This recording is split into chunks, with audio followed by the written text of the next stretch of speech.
Want more from your prepaid promo? Introducing the new Smart Prepaid Unli Call and Text 30 Plus. The best daily Unli Call and Text offer, now loaded with more surfing than ever. Para more viewing, more sharing, and more searching. Only 30 pesos. Dial *121# now. Internet for all my fun. May 300 MB tayo!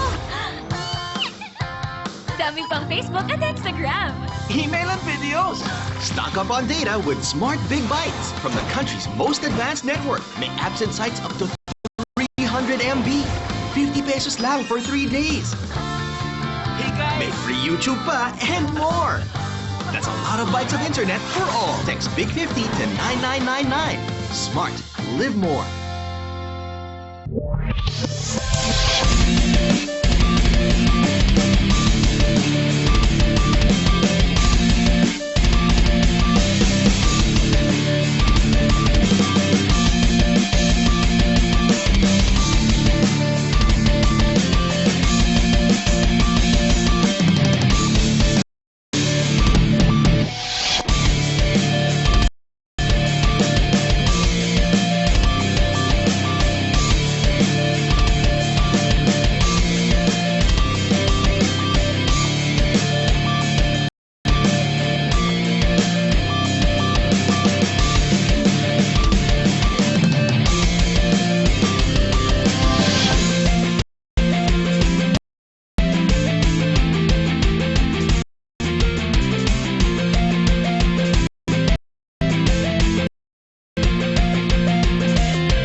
but he will try to zone out Mura. Itong 3 na ito, he will be the first one to fall. Actually, no, 4 people here. That's the Zonia's big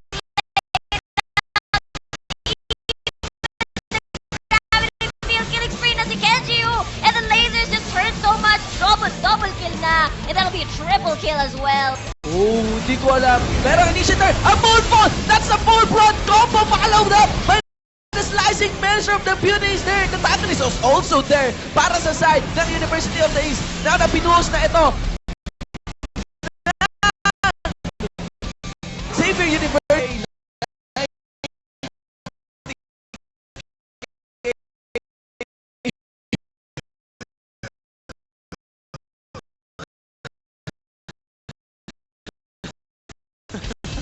Para sa ating goal! Oh my God! Ito na! Initiate na doon! They are on to the honey! Pinagsak! Visual Maelstrom of the members of Vindicator Esports Club! Reynera with the racket! Ito na rin! Si Rice taking on! Having a triple kill! Going for the carries! One-on-one sila ni Reynera! But format Oh! sila play! Oh! Oh my God! Oh my God!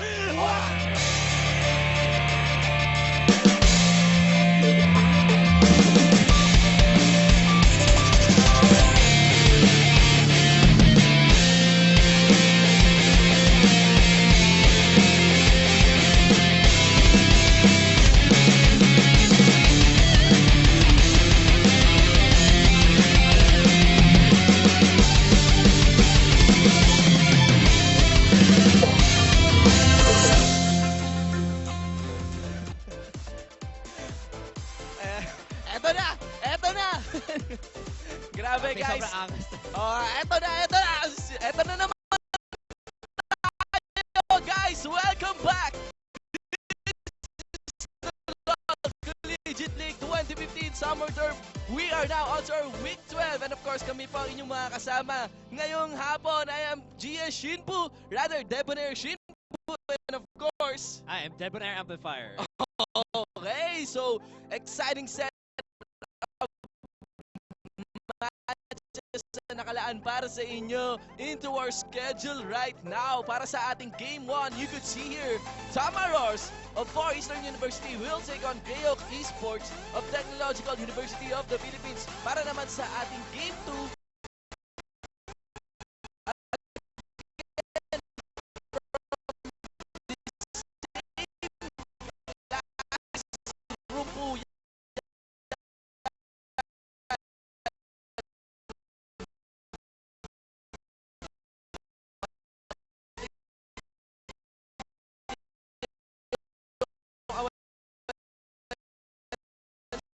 klaseng to. Warriors of University San Carlos versus Kingdom Sports Hub of STI College. You have to take note, they are on the same class right now.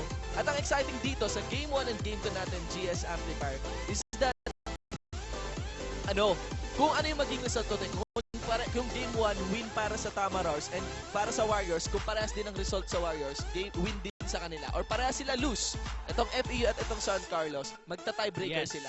So one has to lose and one has to win para mag-qualify sa for the playoffs. playoffs. Also for our next two matches, excited din sila. UPD, they need to win this one to get to playoffs. Tapos, if they lose, kailangan pa mag-tiebreaker ulit against CPU. So tapos twice to beat itong Game 3 naman natin. No? Tapos yung pinaka-last game natin, which is Admo versus UST, ay all in. kung sino manalo dyan, sila na talaga sa playoffs.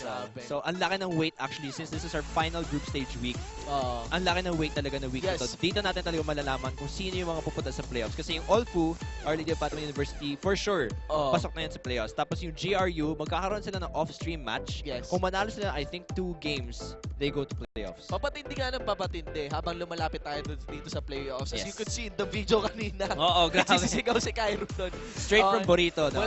Mula pa sa Rampage yan. Yes. Binaon mula sa Rampage. Speaking of Rampage, galing din mula sa Rampage at galing din actually mula kay GS Riku. Guys, ito po mismo, binili to ni GS Riku para sa inyo. We'll be giving out Championship Ribbon! Nako, Championship Ribbon a Riot Kill, UFO Corki, all throughout our stream in a match and win format. So basically, lahat ng skins na available during Rampage, mabibigay ngayon, no? It's going to be distributed throughout the day. Yes. So yung championship ribbon, lalabas yan mamaya in our last game, Game USA 4 versus Adbu. Tapos yung UFO Corki tsaka yung Riot Kill na yan, lalabas niya, mag-alternate sila from the 3 games. Basta yung panghuli talaga, yung one-time, big-time championship ribbon sa pinakahuli. Tapos yung ibang skins lalabas niyan throughout. Stay up and tune up sa aming stream link, esports.garena.ph/stream. Simulan na natin to! That would be Tamaros, FAU Tapos yung versus sila ng off-stream match. So let's check out I think bans right now. So far from the blue side, it's the black. Rengar and Ari gonna be banned there. Game out for the rest of the main. Oo, nagsisigaw si Kylo. Very interesting. Straight from Burrito. Wala pa sa Rampage yan. Yes. Binaon mula sa page. Speaking of Rampage, obviously, alam naman natin na Gangplank has really risen into priority recently. Especially in the other metas. Sobrang irritating talaga ng champion na to. In fact, sinabi nga ng iba, he's not only played in top lane, may rumors... playoffs yata na nilaro siya eh. Sa NALCS yata or Euro LCS. Yeah. Tapos, may rumors din kasi na lumabas na si Gangplank, nilalaro siya ni Faker sa mid also. So actually, we never know din kung... Pero most likely top lane talaga to. Then, we're seeing a lot of bans on mid. So the Blank, Ari, and Annie all banned out. So siguro target bans ito sa mid lane from TUP. Also, being banned. Interesting na walang ban dito on Elise and that she hasn't been first picked. Very, very curious yan. Kasi alam naman natin sa meta ngayon na napakalakas ni Elise and to not see her being first picked is quite the curious thing dito sa pick and ban natin. There. We also got note also that Gangplank was used at mid during International Wildcard. Okay. IW. Sa mga hindi pala nakakaalam, yung IWC, yung International Wildcard Tournament, Bangkok Titans from Southeast Asia officially are going to Worlds. So we finally have a Southeast Asian representative. I believe they went. Shout out to BKT. I believe it was Dark Passage, no? That was against them. Okay. Yeah, so it wasn't Dark Passage, but yeah, basically.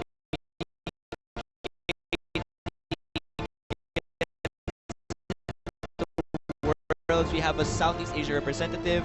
Finally, nakapasok si Lloyd into Worlds after such a long time of trying to get there.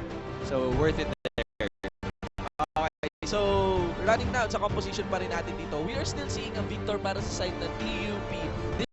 Despite that, we are ayun, so hindi na. They're just opening over that one, recognizing na Victor coming in sa 5.16 badge. Nerf. Slightly nerfed due to the Hex.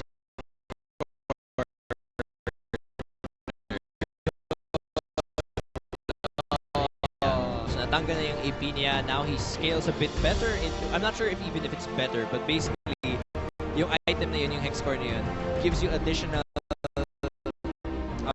AP ratio towards the late game when you get the third upgrade. So medyo matagal, medyo mas mahina ngayon yung early game niya. But again, no, talaga natataka pa rin ako ba't walang lumalabas na Elise dito. Very weird to not be seeing Elise dito. Gangplank, obviously, very much a priority pick. Braum as well, alam naman natin na priority pick niya. Very good disengage, very good feel for the enemy team. Shyvana, that is interesting. Alam mo, actually matagal na namin hinihintay ni Azuray yan lalabas ng Shyvana. Jungle with the Signet Devourer. So we're also seeing Gragas, very common pick. Diana has risen into popularity recently in the mid lane because of her ability to shut down yung mga control mages na kilala natin sila Victor, sila Azir, because of their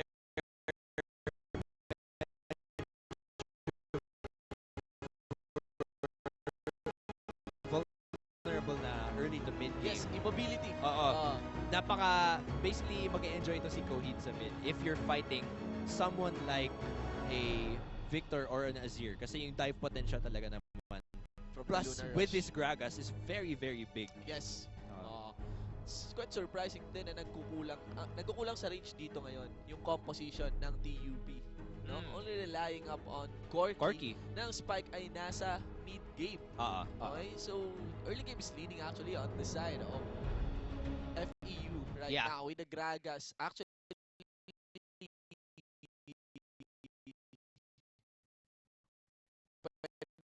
siyang i-accompany ng Alistar na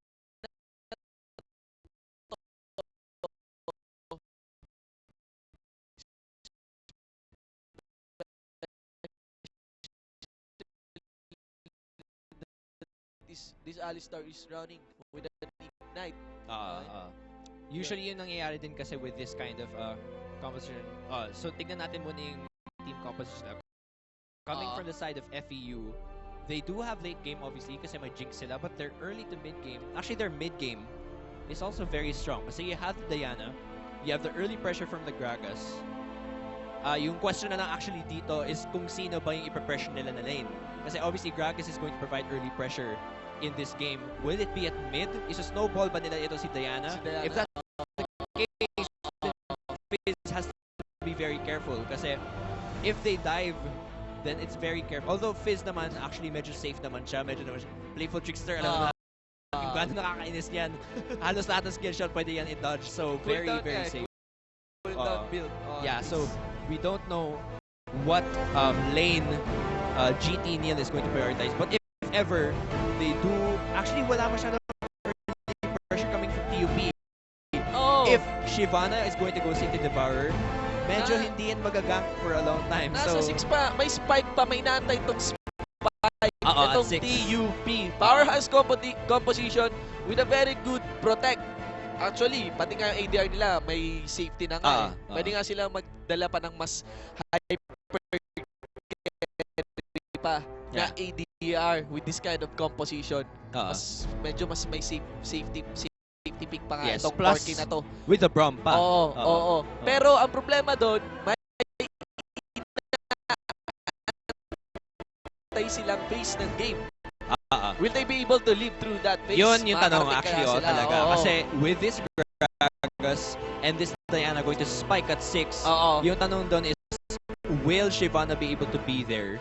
Ano yung makakontribute actually ni Shyvana dito? Kasi the entire time that Shyvana is going to stack her City Devourer, alam ni GT Neil na, okay, so may freedom ako ngayon to gank the lanes. Yes. Which lane do I snowball? It's all about the lanes being safe while Alesso here is going to stack that Devourer. Yes. Kasi if they don't play it safe, if they push the lane, if they overextend, na wala pang level 6 for the response from, for example, Shen to keep bot lane safe, they're going to give away a lot of leads dito sa FEU. And ayaw nila nun, considering na any lane here can snowball. So it's very dangerous. And of course,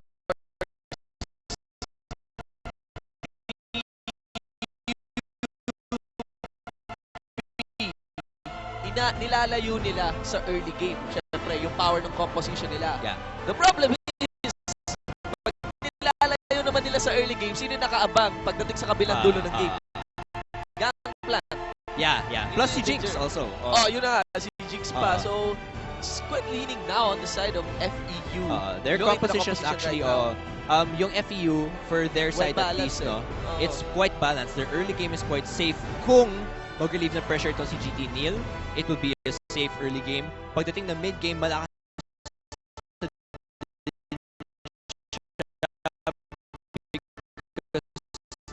Diana will be very strong at that point. She can provide global pressure gamit yung teleport. Actually, kaya maganda yung teleport dito kay Kohide. Kasi the moment that Shen TPs to bot, pwede mag-respond din si Kohide to bot. So, at least kahit wala si Gangplank doon, pwede naman siya mag-SS, di ba? So, it's very easy to respond globally. Ang laki ng global pressure dito from FEU with that additional mid. For the side of TUP, it's more about playing it safe until you know you can fight back. So, for bot lane, bawal sila extend masyado. They know that GT Neil is going to provide that pressure. So they have to play it safe. Same thing for mid lane, although I'm guessing si Fizz nga, safe naman siya. May playful trickster naman siya. For top lane, that's gonna be a Shen. Not actually farm na sila. It's all about responding talaga to the other lanes. Yes, and right now guys, we are now onto the last week of our LCL. Week 12. So talagang napaka all-in na. Naninigurado na yung mga teams natin running to these compositions. What's interesting is nakita ko ngayon itong loading screen natin. Okay? So we are saying na maganda yung composition ng FEU. Pero if you look sa loading 4 out of 5 champions ng TUP ay Tier 5. Comfort picks pala to. Yeah, that's also something to take into account. So, comfort picks yung pinili dito ng TUP. As in, on running a composition.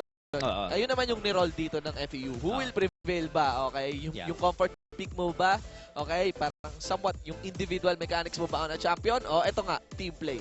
Obviously, we've been saying that in league na, team play nga. But let's see. Let's see on this game. You have to take note that FEU would want to win this one. Diba? Yes. Because they run the risk of having a tiebreaker with Warriors. Yes, if they win this one, and yung Warriors lose the next game after this one, Playoffs na. Playoffs sila. Guys, sobrang importante ng playoffs natin because that is the road sa ating finals. You have to take what is at stake here at LoL Collegiate League. LoL Collegiate League, yung champion natin, has a total winnings of 35,000 pesos. Okay? 15,000 pesos of that would be given onto your school in kind. So, grabe. Hindi lang para sa team nyo. Hindi lang fame ang makukuha nyo, pati yung recognition ng school. In some way, you also uplift esports. Philippine esports. At saka nakakatulong ka sa school mo din. So, you're not only giving glory to your team, but yung mismo university mo. Naalala ko nga, itong FEU nagkaroon ng Tamaraw Cup dyan eh. Yes. League of Legends. I think meron nga ano yun eh. Parang yung proceeds nun, parang for a good cause din yun eh. Hindi ko lang maalala. Naalala ko yan. So, yan. Shoutouts to all the people who's been pushing esports for all the good cause. Okay? So, let's get into the game, guys. Okay? We're just having a pause here. Okay? Mandatory pause bago mag-start ang ating game. But, ayan guys. Again, shoutouts to all of our viewers out there. Esports.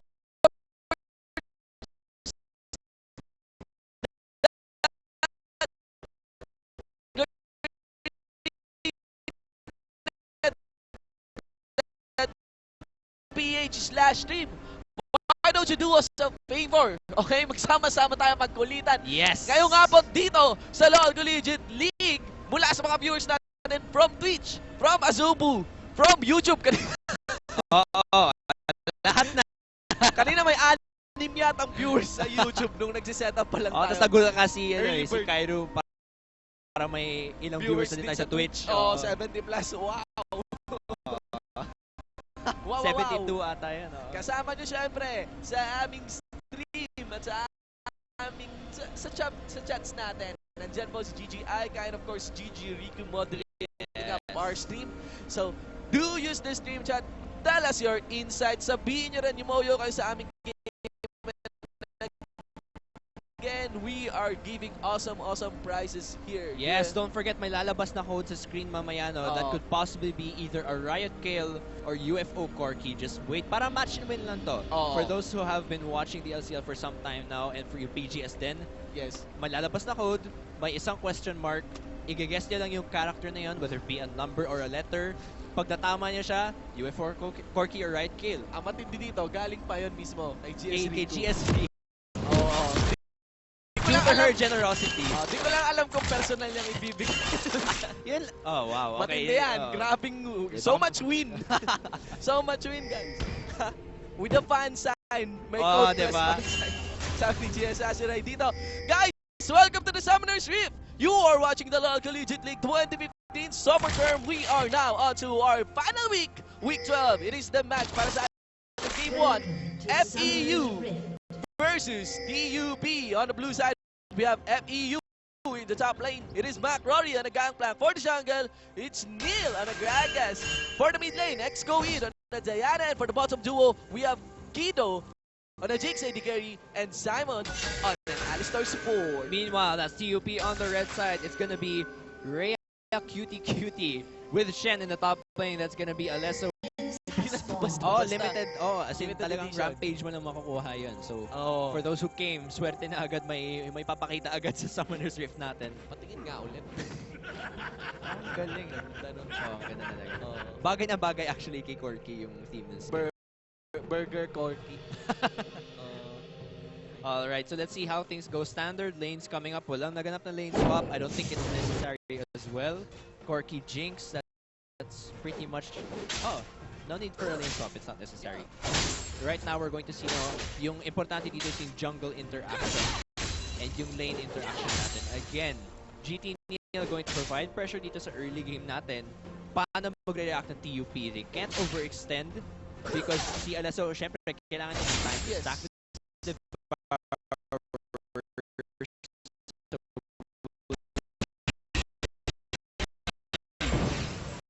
how they will play out the lane. Will they push it out?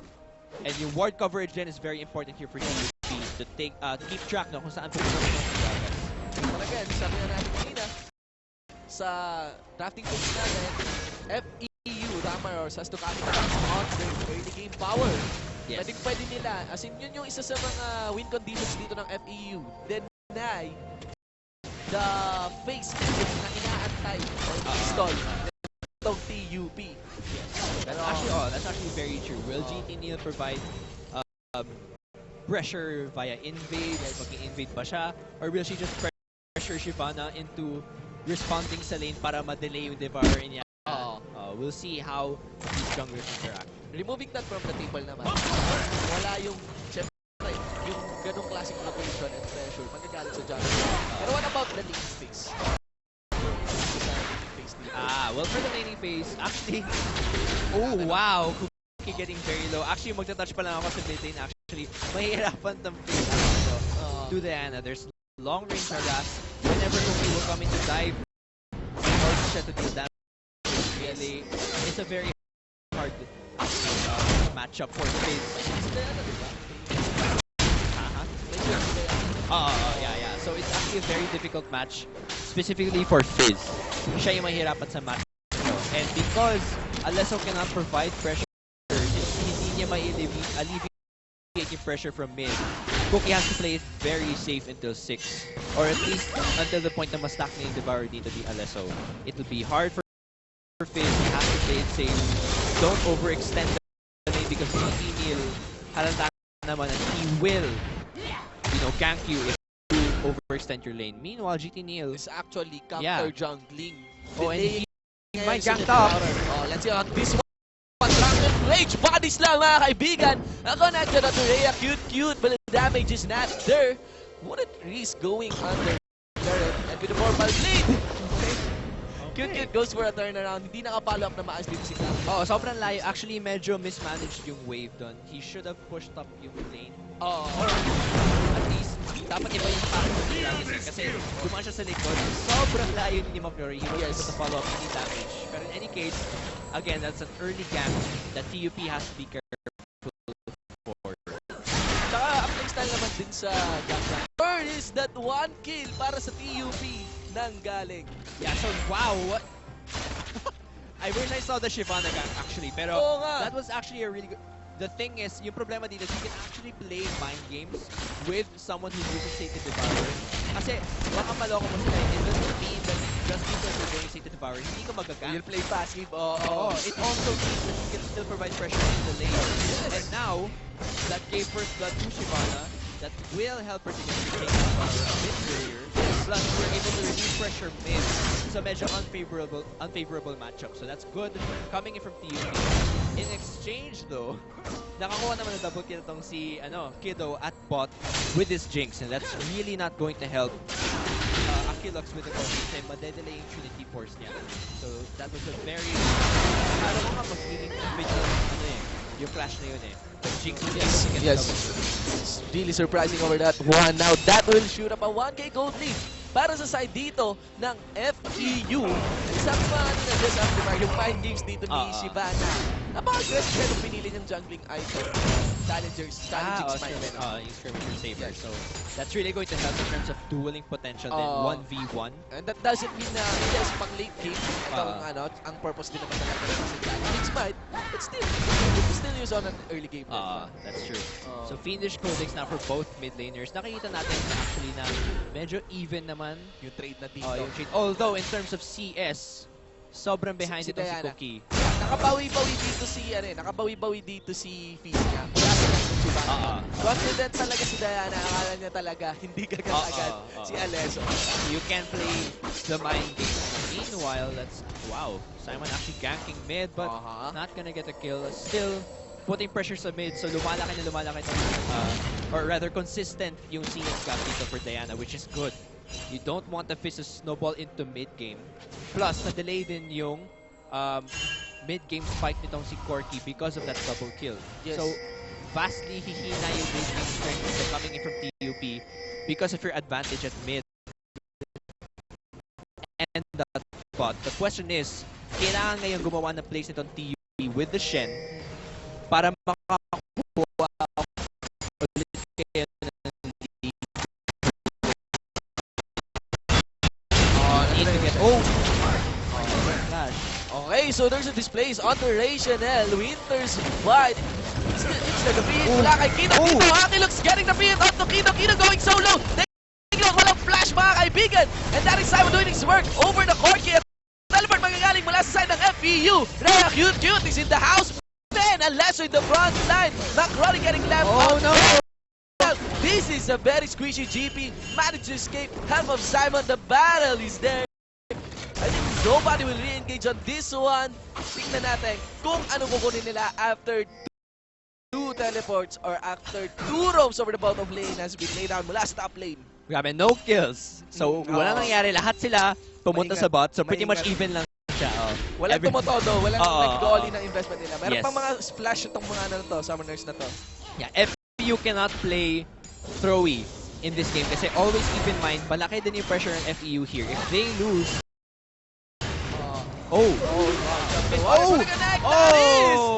Lunar Rush mga kaibigan na Moonfall. A kill para kay X-Queen. 3-1 na for FEU. That's exactly what I was saying. Diana Fizz matchup, the moment na makakuha ng Diana against the Fizz, she will hurt the Fizz. And now, he's 0-1-1. 1-1-0 now for the Diana. In terms of goals, 2-8 to 2-2. So this is plus the blue bomb as well for Coheed. So Big lead this, yan. big lead na to. Early game pa rin tayo. Yeah, 9 minutes in. That's good. So this so far, this early to mid game in favor of FEU. Yes. You're able to delay the mid game spike of your bot and mid TUP. And actually dito pala, laki na ng lead. Dito against the Corky.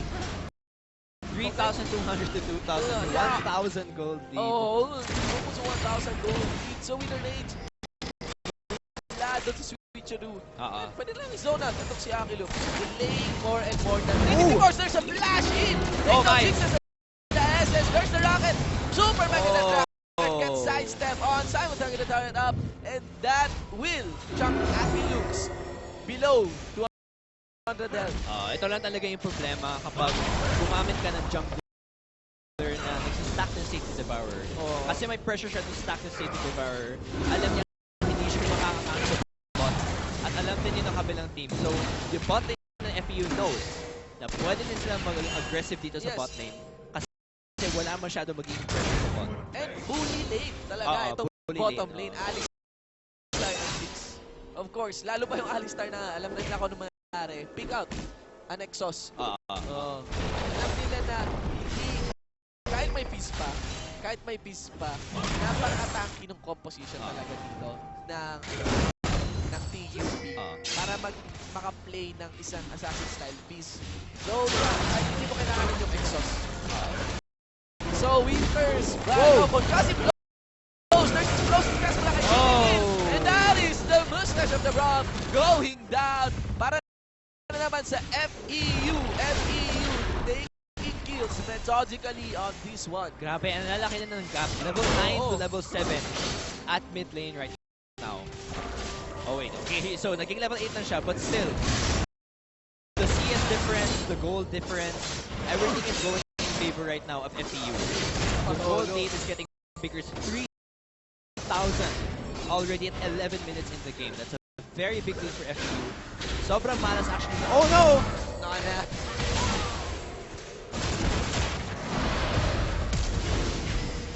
Gosh. Sidestep on X-Coin now. That is a challenging smite for some flash out mula kay X-Coin. There's the red buff. Teleport also mula sa top lane, and that is a glacial feature.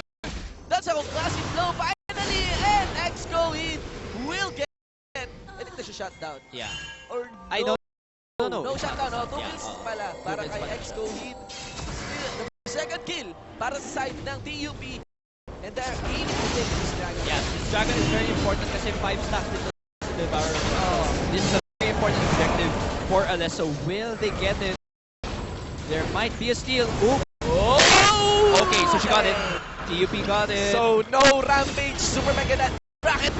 Still on this one, Simon Santos up TUP here. They're trying to focus hitting Neil out. May teleport magagaling mula kay Mac Rory. Focusing Kino down, Rhea cute in the front. There's the no! Lunar Rush! X-Go is pala ito! Ooh. That is a double kill as the top lane of the support goes down.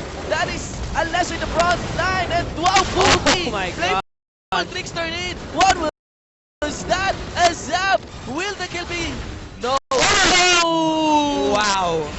Wow! That is a crescent slash mula kay X-Go hit. Wow, so nakita natin biglang tumol yung snowball dito ng FPU. It's 9-2 on the kill score. And there's, wow, it's around a 4,000 to 5,000 gold lead right now at 12 minutes in. Yes. At hindi titigil yung snowball dito. This is what we were talking about sa team composition pa lang actually and in the lane matchups. Lugi na yung TUP.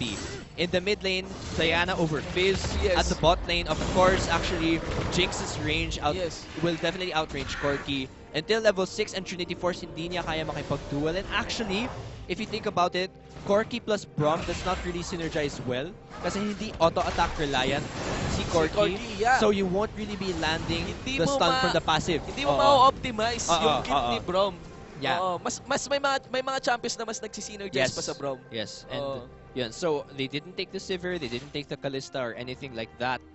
So I don't know, medyo weird yung pick and ban phase. And aside from okay, let's check replay there. Yeah.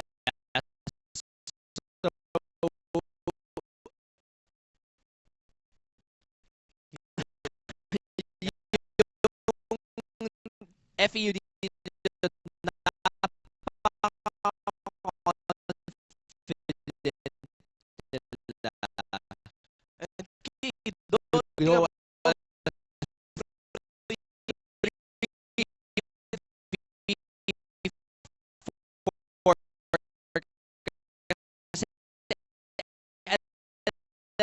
alam nilang sila yung nasa lead. Then we're seeing a TP. This is the global pressure coming in from Coheed. And because of the lead that he got, ang sakit niya sobra.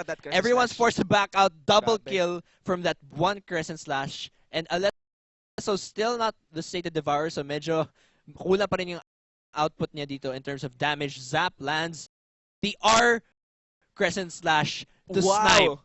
To snipe Alesso. The mechanics from X-Coheed. Lunar rushing onto a minion.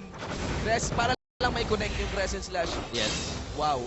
Yeah, so questionable nga kanina yung playful trickster in Cookie doon. So, oh no!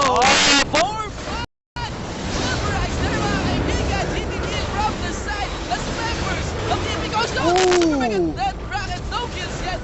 But Mac Rory leading the front line! One parlay!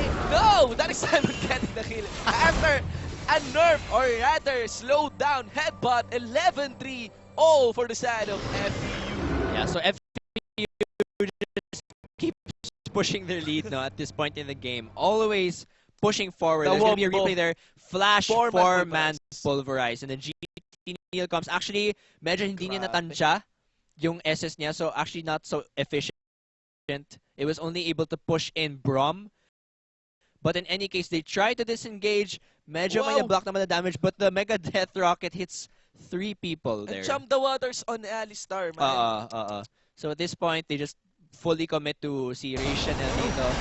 And at this point, they're now getting a tower. Oh, that another tower para sa side ng FEU.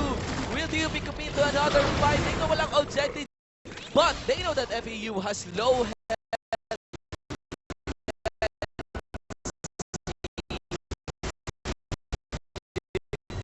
Somebody will engage on this one. FEU willing to stay. No, kahit may nakuha na silang objective, kahit mababa yung health nila because they know they have the lead. So, things went very wrong with TUP. Actually, sa simula pa lang. Yun nga. So, initially, coming into the game, actually, behind na sila. The lane matchups were unfavorable. Of course, not really on top. For again, Diana versus Fizz, unfavorable. Yeah. Jinx versus Corki, medyo unfavorable. Plus the fact nga na hindi nagsisynergize yung Braum tsaka yung Corki. Tapos from that point, lumaki lang ng lumaki yung lead at mid and at bot. Dahil nga hindi masyado maka-respond si Alesso from the ganks of GT Neil. Yes, and this After is the that, mid-game, ha? oo, ito na yung mid-game. And at this point, look at Corki. oo. Oh, talagang Yeah, wala pang 3,600. malayo pa para mapuho yung Infinity Force. Oh! Jinx has an Infinity Edges mula kay Gangplank. They're trying to focus going down, getting the shot on kill, causing this proc, and that is collapsing to shut down Exco. He'd rather... Oh, wow! Flash is in! Reginald goes in on that one! And now McCrory's gonna get very low the chompers to lock him down, and that's gonna be a kill actually before he goes down.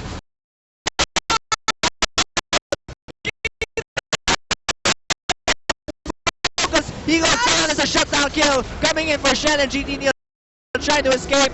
Will Alesso be able to put down some damage? Simon gets very low and he's gonna go down. GT Neil's the only one left. They're pushing in mid. Will he escape? Yes, he will. That's gonna be a disengage. The shield just to keep him safe. Barkada shield. Let's see that replay. Alright, so first of all, sobrang aggressive na play na yun coming in from Coheed. That was, no, from FEU. Way too over-aggressive there. They have to pay for it. McCrory cannot reposition. Ang lakas sobra na lockdown dun, actually. Yes. And there, the Flame Chompers are able to keep them away. Kiddo! Positioning. Wow. Very, very bad. I don't know why he walked forward to that corner, but he paid for it. Yeah. Goes down immediately from that fight. GT Neil and Simon, obviously, wala naman silang damage, so they have to disengage. Yes. That was a very overconfident and reckless play coming in from FEU. You have to take note. Yung Shyvana nakadikit sa'yo, sated. Yeah. Okay? Yeah, that's true. So, yeah, he actually, the damage, oh my God, mga kaibigan! Guys, the here missing it is! character. Here comes the giveaway on top of Agragas na Fizz. So, guys, the missing character, anong code kaya to? Riot Kill. Riot Kill. Yes, it's gonna be the Riot Kill. And Cookie! Yun o nga, Riot Kill.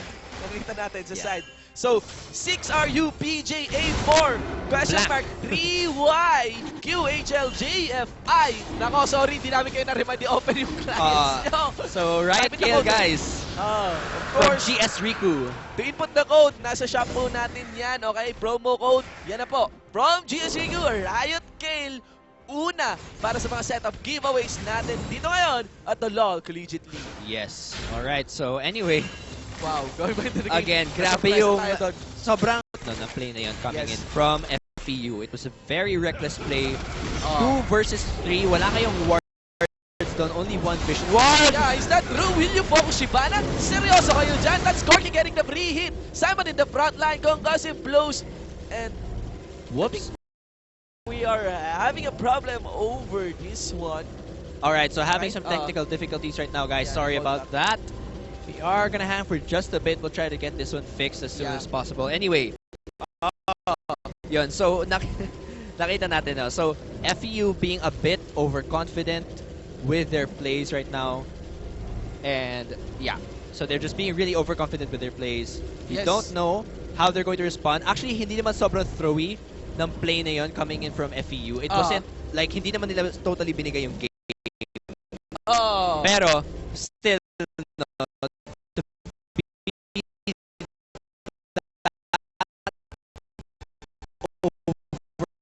confident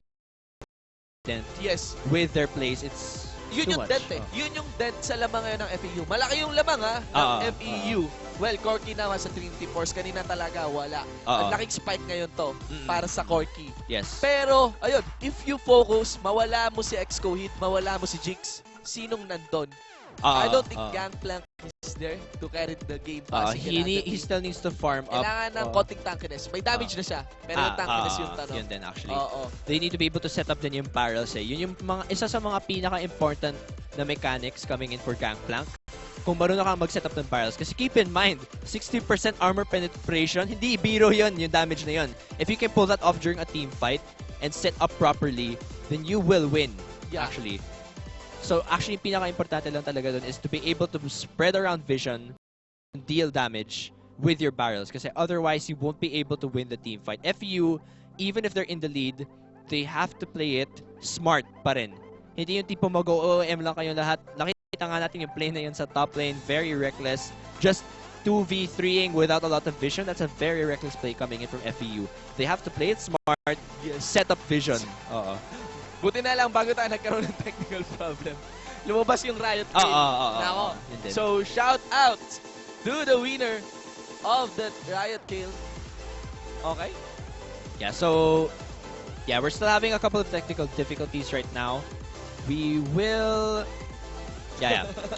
Okay, Nakita lang tayo. Again, para sa mga viewers natin, dyan lang kayo ha. Steady lang tayo. Okay, tuloy-tuloy lamang tayo dito sa LoL Collegiate League 2015 Summer Term. You have to take note that this is the last week para sa ating group stage. We'll have the playoffs on this coming weekend. Yeah. Playoffs and the road to the championships. Ayan. Yes. It's really exciting set of matches here. Okay? Ayun, so we are now back. Grabe. Alright, so we are still experiencing difficulty. Yeah, it's still... yeah, okay, so we're still experiencing... Oops. Yeah. So we're still experiencing technical difficulties. They're trying to fix it right now. But basically what was happening... Oh, nakita man natin, no? What was happening right there, FEU was winning. FEU was winning. Yeah, so yun nga. Basically, tama yung sinabi namin. FEU did not totally throw the game from the top lane play. Still, nag-snowball pa rin sila. Kasi masyadong malaki na yung lead actually talaga. Oo, malaki naman yung lead talaga on that one. Again, the big question is, if Warriors, kung nanalo yung FEU doon, okay, let's see. Yung result naman nun lalabas naman mamaya.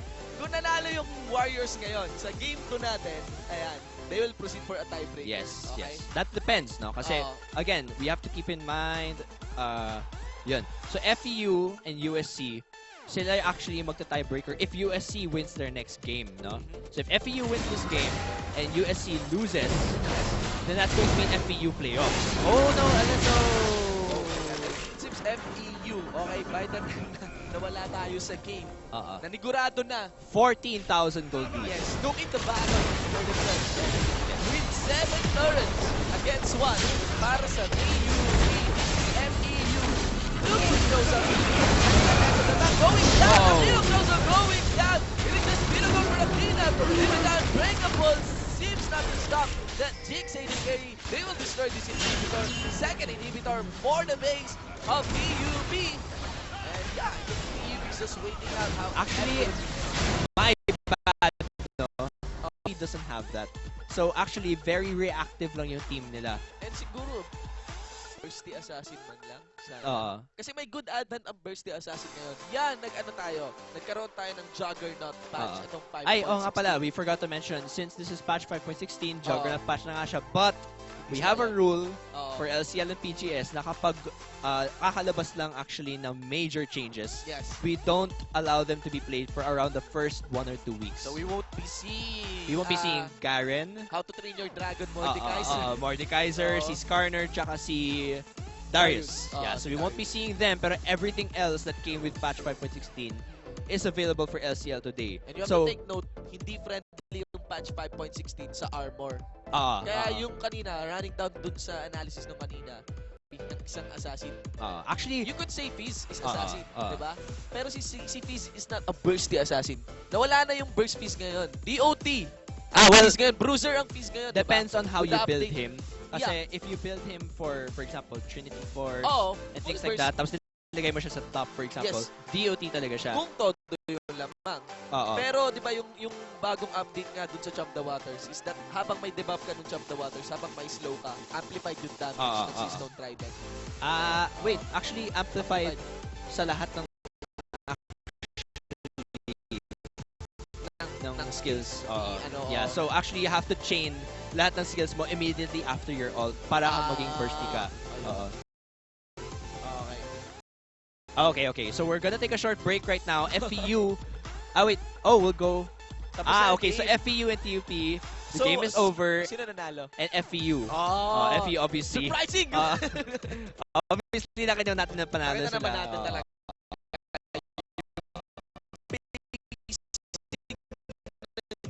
Game na yun, What matters to do is the Riot Kill. Actually, so I hope you guys were able to guess the code, no? Riot Kill straight up during LCL, and of course coming in from GS Riku. Yung mga natira from Rampage na overhaul. That Excite yung susunod na game. Okay? Match between Warriors of University of San Carlos versus Kingdom Sports Hub of STI College. Again, guys, so nanalo yung FEU. The story for Game 2, because Warriors and Kingdom Sports Hub are on the same group with FEU, kung itong Warriors manalo rin sa Game 2, tiebreaker sila with FEU. But if they lose, FEU goes straight to the playoffs. So sa mga viewers natin from FEU, alam na, magdadasal kayo sa mga Diyos nyo for League of Legends. Yeah, we'll see what happens now. Again, very important. And then for the next, yung third tsaka fourth game natin, UPD. So for the third game, if they win this one, they go to playoffs.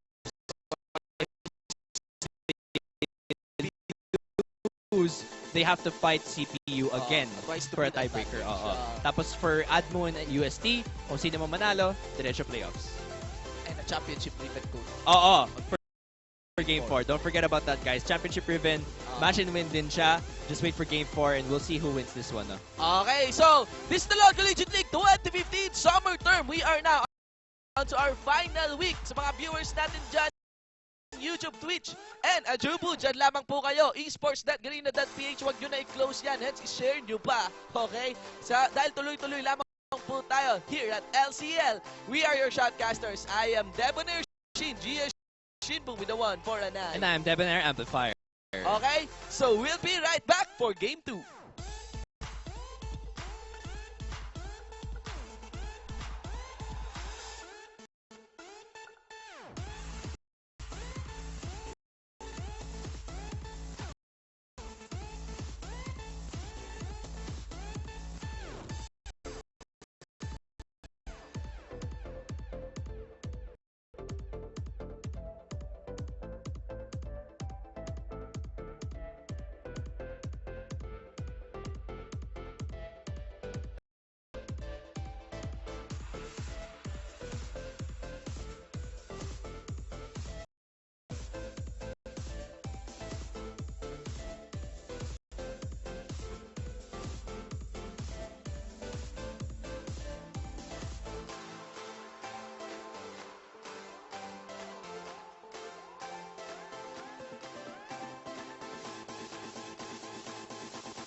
Want more from your prepaid promo?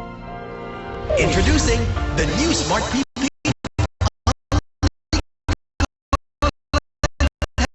30 Plus. The best daily only call and text offer, now loaded with more surfing than ever. Para more viewing, more sharing, and more searching. Only 30 pesos. Dial *121# now. Internet for all my fun. Guys, may 300 MB tayo! Dami pang Facebook at Instagram. Email and videos.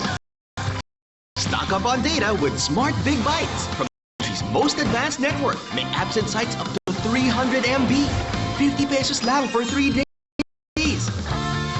Hey guys! May free YouTube pa and more. That's a lot of bytes of internet for all. Text Big 50 to 9999. Smart. Live more.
Hindi ko alam. Pero initiator, a full fall! That's a full front combo! Pakalaw na by the slicing measure of the Pune is there. The Titan is also there para sa side ng University of the East. Now napinuhos na ito ng Xavier University. 90k. Para sa ating goal. Oh my God! Ito na! Initiator down! They are on to the honey. Pinagsak. Maelstrom out to members of PTK Sports Club. Reynera with the racket. Ito na rin, si Rice taking on, having a triple kill, going for the carries. One-on-one sila ni Reynera, but format... Oh my God!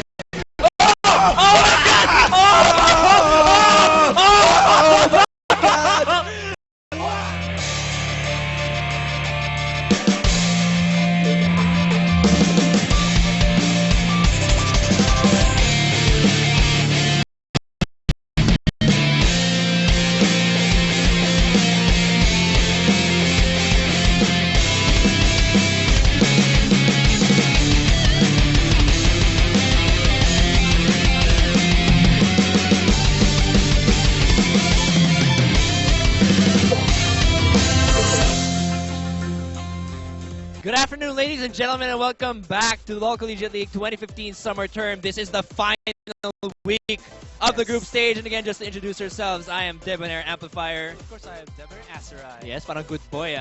Anyway, thank you again and welcome back. We're going to go into the second game now. This is going to be between USC versus STI. Yes. And again, this is a very important game for USC kasi gaya na sinabi namin kanina, kung nanalo na yung FU.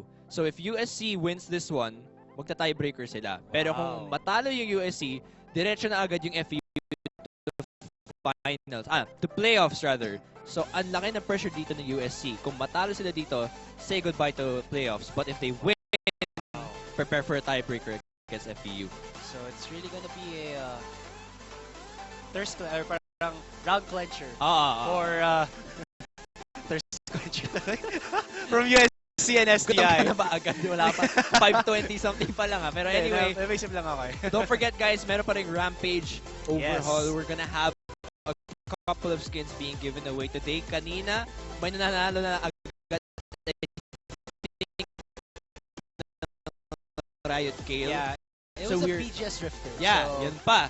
The Mas advantages manana- of being in the PGS Rift. Yeah, alam mo yung mga parang insights agad ng mga happenings Yes, sa exactly. streams ngayon. Pero anyway, Congratulations and please post that on Yes. the PGS Rift Facebook yeah. page para at least malaman namin kung sino ka and we can congratulate you with, of course, a comment. Yes. And don't forget, we're also still gonna give away UFO keys, Riot Kills, and yung pinaka big time prize talaga, which is the championship ribbon, will be given away on the 4th game. So for Yes. this 2nd and 3rd game, either UFO Corky or Riot Kill pa rin, pero yung championship ribbon will be given away in game 4. So don't forget to keep watching. Don't go away, and don't forget to share that link over on your Facebook if you guys want to follow us as well on Twitter and Instagram. That's at LCL_PH. Yes. We also, the rest of us shoutcasters and PGS also have our Twitter accounts, so do follow us as well. Yes. And don't forget to join again, no? Yung PGS Drift na lagi Yes. naming paulit-ulit na sa mga stream natin. Yes. We have that on G-Talk and on Facebook. So for Facebook, just go over to the search bar and type PGS Rift. We are Or like if 12,000 plus facebook.com/groups/PGS Rift. And of course, our G-Talk ID is 171-888-11. Alright, so don't forget to join us there. Pro players, shoutcasters, everyday summoners are there. Kung gusto nyo maghanap ng mga customs with the shoutcasters, we held a lot recently. Also, if you guys want to have a word with the pro players and just everyone, Yes, basically. that's If you guys want to find duo partners or other partners, then don't forget to go to the PGS Rift. And Of course, maybe you be might careful because, you know, baka masaktan lang kayo. Ay, nako. Naman tong hugot ni. Anyway, yeah. So we're gonna move into the game just a bit. Again, this is the 2nd game of the day. 4-game set for you guys today. A lot of, well, not a lot, but we're still gonna have that match and win. Again, we've got skins and exciting games. And again, this is the final week of group stage. So far, yung nakapasok pa ng for sure sa ating playoff, Ulfu or Our Lady of Fatima University. We're still waiting for the rest of the teams. We don't know if FEU or USC will be the one to go in. We're still waiting for UPD to win later in the 3rd game. Yes. And then we're still waiting as well for ADMO and UST. That is the biggest game. Number 1, kasi kung sino mo manalo sa ADMO at UST, either of them who win will go to the playoffs. And then, championship ribbon pa, ipapagay sa game 4. So really big game 4 for us. Yes, that is true. Alright, so before we do get to the match, why not? Yeah, so anyway, we are going to get into the match in just a bit. We're still waiting for one more member coming in for STI, no? Yes, of course, before we get into the match, let's talk about yung mga changes for the 5.16. Sa mga hindi pa nakakapagbasa or yung hindi pa tapos basahin kasi napakahaba. Sobra. In record, ito na ate yung halos isa sa mga pinakamalaking patch ever sa League of Yes, that Legends. is true. So huge. So, of course, we can't say too much about sa mga Juggernaut champions because they are disabled. So, parang medyo may pagka out of ano siya. Again, reminder, Juggernauts disabled for this game. So wala tayong makitang Skarner, Garen, Darius, and Mordekaiser for this game. I actually was playing ADC Mordekaiser quite a bit in rank right now and such a monster. Kasi, ano you get advantages to scenarios. Kunyari, kahit stable man yung CS nyo against the enemy ADC, you still get a level advantage because of the passive that Harvester of Sorrow, yung W na Mordekaiser has. Kasi ang nagagawa nun is full XP na nakukuha mo from the minions, meaning that you have more XP kasi yung enemy ADC has shared XP with the support, support, diba? Eh ikaw, full XP ka, so ang bilis sobrang mo mag-level. And of course, pag na-ahead ka na, yung damage, yung Mordekaiser is so powerful. Especially with that Mace of Spades. Yung 3rd hit, ang sakit sobra. Sobrang sakit talaga. As in, magugulat ka na lang biglang 3rd hit, boom! Biglang, ang sakit talaga sobra. So, yung mechanic ng Mordekaiser, he can control the dragon. Yeah. How to train your dragon. Sobra, like Shinbu said, na-experience ko na to eh. Like, when you use that dragon, sorry, when you use that dragon in clashes, early on talaga, ang lakas ng damage. Yeah. I think 50 to 100 yung isang auto attack niya. Kahit medyo matagal, nandun yung yung threat eh. As well as yung pushing potential niya, nandun talaga. So like, controlling the dragon when you have a Mordekaiser is so crucial. Tsaka ang lakas din ng sieging potential niya eh. Yeah, because it's so tanky. Yeah, that's true, that's true. 3,000 plus health, 4,000 mga ganun. Yeah. Ang Really siguro na lang naging problem ko when I was playing an ADC Mordekaiser is if you get behind, you get so far behind. Yun na naisip ko. Kahit man, yes, you get full XP, pero yung in terms of like the gold that you get and yung pressure na nagagawa sa'yo ng enemy laner, it just makes you parang useless in the lane as well as in the clashes. So, for me talaga, you have to get advantage or at least keep your lane stabilized or else you lose with Kasi that diba, Mordekaiser. yung first item spike niya is Trinity Force. At Yes. naman natin yung mga Trinity Force spikers dyan, medyo matagal bago matamaan nila yung spike nila. So, you really have to farm at least evenly, no? That is true. With your opponent ADC. There are a lot of changes that we want to get into for Juggernauts, but again, baka paasaan na namin kayo kasi hindi rin sila gagamitin today. Yeah, so we'll skip over the Juggernaut updates for now and go to the updates na makikita natin sa games natin. No? So we'll probably go over a couple of the champion buffs and nerfs, a couple of changes. So for example, Kassadin, very small change. Nadagdagan actually siya ng 0.2 AP ratio on his ult. Actually, may sinabi nga yung mga pro players na it's actually very deceiving kasi 0.2 AP ratio looks very small on yung ult ni Kassadin. Pero actually, when you actually see it in the game, kasi pwede niyang i-spam yung ult niya, di ba?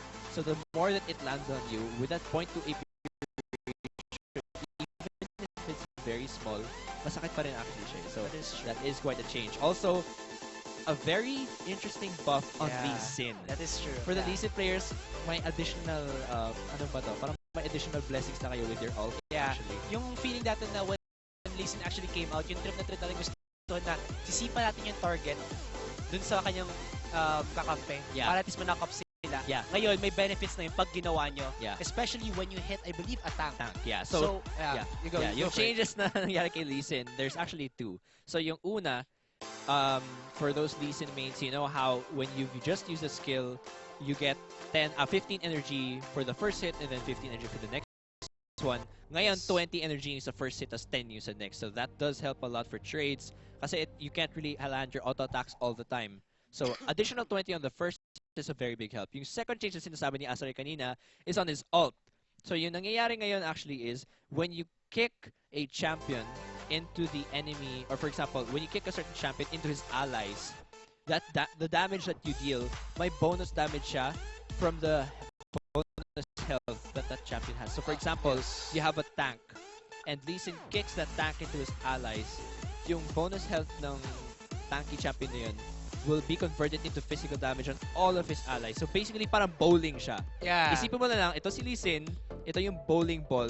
The bigger the bowling ball is, the more painful it will be when you kick him into your teammates. And that's quite interesting. So nandun na yung parang sabi ng damage potential ni Lee Sin later on. Yeah. Kasi diba, we do know that Lee Sin does fall off in terms of damage output as the game progresses if he doesn't get the advantage for his team. Yeah. So I think this is like a improvise to that kind of like build path na magagawa mo sa isang Lee Sin.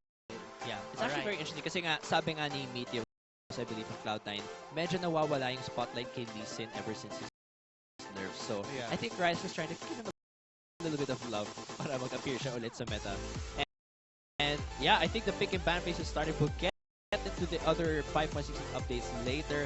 Tignan muna natin kung ano yung mga pipiliin ng mga players natin for LCL. Again, this is LCL Week 12, the final group stage week. And we're going to find out who is going to enter the playoffs very soon. Olfu pa lang yung nakakonfirm the slot. So we're going to see if JRU will get one off stream, actually in game nila, so we won't see it, but we will announce. Yes. And then FEU and USC right now are waiting. Actually, FEU siguro nagdadasal yan, please USC, matalo kayo. Kasi we'll see pa who will go to the finals. After that, UPD has to win to get to the finals. Unless, if they lose, they have to play again against CPU for another tiebreaker. So twice 2 times just so they can get into So, the... ano talaga siya, it's all a matter of if this team wins, we get a chance. If this team loses, we also get a chance. Parang ganun Yeah, siya, diba? yeah. So CPU has to beat UPD twice to get into playoffs, but UPD only has to win once to get to the playoffs. Meanwhile, for UST and ADMO, 2 very strong teams, very big weight on Game 4 kasi kung sino mo manalo dyan, diretso na sila sa playoffs. There's a lot of weight. We're still waiting for the players to get in. They're spamming G on the chat box right now. We're gonna get into the pick and ban phase very soon. Again, Juggernaut's banned. We won't see Garen, Mordekaiser, Darius, and Skarner for this game. Yeah. But the rest will be there, including the new items that we've been Yes, seeing. the Sterax Cage, the Deadman's Plate, and of course my favorite, Titanic Hydra. Yeah, there you go. So while we're in the pick and ban phase, maybe we'll go over those item changes now. So Yeah. we'll get into it in just a bit. Why don't you talk about the item changes for this video right now? For example, your Alright. favorite item. Titanic Hydra, ang difference niya lang with the regular Hydra is para siyang, if you guys have reached or yung parang naabutan niyo yung Atmos Impaler, yung bonus AD na nakukuha niya depends on how much HP you have, as well as yung when you inactivate niyo yung Titanic Hydra for that AoE damage. I think mas malakas ating damage from yung just yung basic auto attacks. And yung difference niya pala is it's not a cleave, or it's like a cleave but cone AoE cleave siya. Yeah. And yung subsequent na mga targets take more damage, I believe. Para mas bilis yung kanyang split push potential. Yeah, that's true. Kasi yung Ravenous, di ba, parang round yung Yes. cleave niya. But the cleave for Titanic is cone in front. Yes, Or rather, yes. behind your target that you're hitting. So Yes. it does help for wave clear. And I guess this is oriented towards what kind of champions ba? Sa mga basic auto attackers that are somewhat tanky. I think bruiser types. Bruisers that are not skill reliant. More of yung mga auto attackers daw. Kasi cone, you're relying on the splash damage. Yeah. So more of those who use auto attacks to deal damage. I think ano talaga, for bruisers lang talaga who has a lot of HP, for example like Renekton, of course mga Juggernauts, Darius, even more if you want to that. But yung basic build game kasi for Mordekaiser is Trinity Force and Hextech Gunblade. It's not Sterax Gauge because yes, Sterax Gauge does give you the shield when you take 400 to 1,800 instant damage. But the problem with that is we have no gap closer with that item. Yes, it's a bit more cheaper than the Hextech Gunblade, but the Hextech Gunblade gives you Spell Vamp, which actually helps all of your skills, Lifesteal, and then the slow. So as a second item, that's gonna be good for the Mordekaiser. But of course, we're not gonna talk about that because we're going into the ban and pick phase between USC and STI. So for USC, they do ban out the Riven, Caitlyn, and Elise. As for STI, Evelyn, Annie, and Sejuani. Alright, signaling. Let's get into the pick and ban phase right now. Again, this is going to be the fight between USC and STI. Alright, so again, the bans for the blue side, that's going to be Riven, Caitlyn, and Elise. And meanwhile, for STI, the bans on Evelyn, Annie, and Sejuani. Yeah. Very interesting bans. Probably because Faker actually did a pretty insane Riven mid lane against KT. Yeah, actually, Riven has been quite popular recently. No? Nakita din natin ginamit siya ni Someday from KT Rolster. And if you guys didn't see that insane pentakill he got with the Riven, then you guys have to see that. And yung sinasabi din ni Azurai kanina, yung outplay na ginawa ni Faker. Yeah. Dodging the Cassiopeia ult just by sidestepping. Talagang alam niya talaga kung ano yung range ng Casio ult. That's how you know that he's a true god of of League of Legends. The god of death, nga sabi nila doon. Just insane. So Shinigami. here are the bans now. A lot of jungle bans. No? So Evelyn, Sejuani, and Elise. Elise understandable. Yeah, even though pala 5.16 her neurotoxin, yung kanyang human form Q, did go down in terms of damage. I think in terms of like her utility and most I think other pro players agree with me, broken pa rin siya. Yeah. In terms of being that really jungle god tier jungle. Yeah. I think I just redundant. Napaka-redundant. Jungle got your jungle, Pero yun, sobrang broken pa rin ni Elise. The Q didn't really change much. Sejuani ban though, that's quite interesting. Sejuani medyo nag-fall off na siya sa ating meta. She was very strong, somewhere around 5.13 below, but ever since that time, that was it disappeared. Before Cinderhawk got nerfed, as well as her Flail of the Northern Winds, yung double niya, also got nerfed in terms of damage. Yeah. So, well, she has gone down kasi mas lumabas na eh. Yung mga ibang mas magandang junglers. Yeah, like the Rek'Sai, Rek'Sai, Gragas, and of course this Elise that we're seeing right now. And kahit man bumaba na kayang damage output in terms of like yung skills niya, Echo is still a viable jungler. Yes, that's true. Even with the nerfs, yeah, viable pa rin siya. So now we're gonna see the bans, rather the picks coming in from USC. That's gonna be Victor. First pick coming in from USC. Alam natin na napaka-priority pick din pa rin niya sa mid despite the nerfs a bit to the Hex core. Then we see Vayne and Thresh. Duo immediately locked in, coming in from STI. So it's like the... Naisip ko pag Vayne Thresh yung nakikita ko IPT eh. Right. Poisanity and hate. Yeah, hate. We'll see kasi if they do something like this, Vayne, most likely yung magiging playstyle is the 4-1. Like, just let the Vayne farm, and when she gets her items, go for the clash. Yeah, that's true. Yeah. So meanwhile, that's gonna be Braum Jinx. Wow. Oh yeah. So quickly locked in. Malphite and Yasuo risen into popularity recently. Now we've seen them being locked in. Malphite actually very important because of the slow that he provides with that ground slam. Really attack speed slow. Yeah, the attack speed slow. Yeah. So it really helps against those auto attack reliant champs. And Yasuo, of course. Why wouldn't you pick a Yasuo with a Malphite? And I kind of like this like when you pick the Malphite and kasi di ba nag-trend na yung research ng Braum supports. Yeah. And ang power ng Braum supports is that with the Unbreakable, you're able to stop all types of poke coming in from the opposing team. But look at this. When you have that Malphite, unstoppable force, he can bypass the Unbreakable, get into the juicy part of the opposing team, get possibly... I like your choice of words. Yeah, I'm just quoting Riku. Juicy Gragas, juicy parts, I don't know. Okay. I'm getting hungry, but I'm not actually hungry, but I'm just like doing some food terms. Okay, so back to what I was saying. So vital points na lang. Yeah, vital points. Okay. Of the opposing team. Yeah. And then they have the Yasuo for the follow-up combo. And while they're in the mid-air with that last breath, free hit, Vayne and Kha'Zix. Also, Kha'Zix jungle. I mean, he's still there in terms of being a jungler. His damage output is okay with the isolation and the Q coming in from him. But I don't know, kasi when you go in for this Kha'Zix jungle, you're susceptible to early game harass because he doesn't have the best jungle clear compared to, let's say, a Rek'Sai, a Elise. Yes, Elise, of course, best example. Yeah, even against Echo, like Echo can do himself a shield.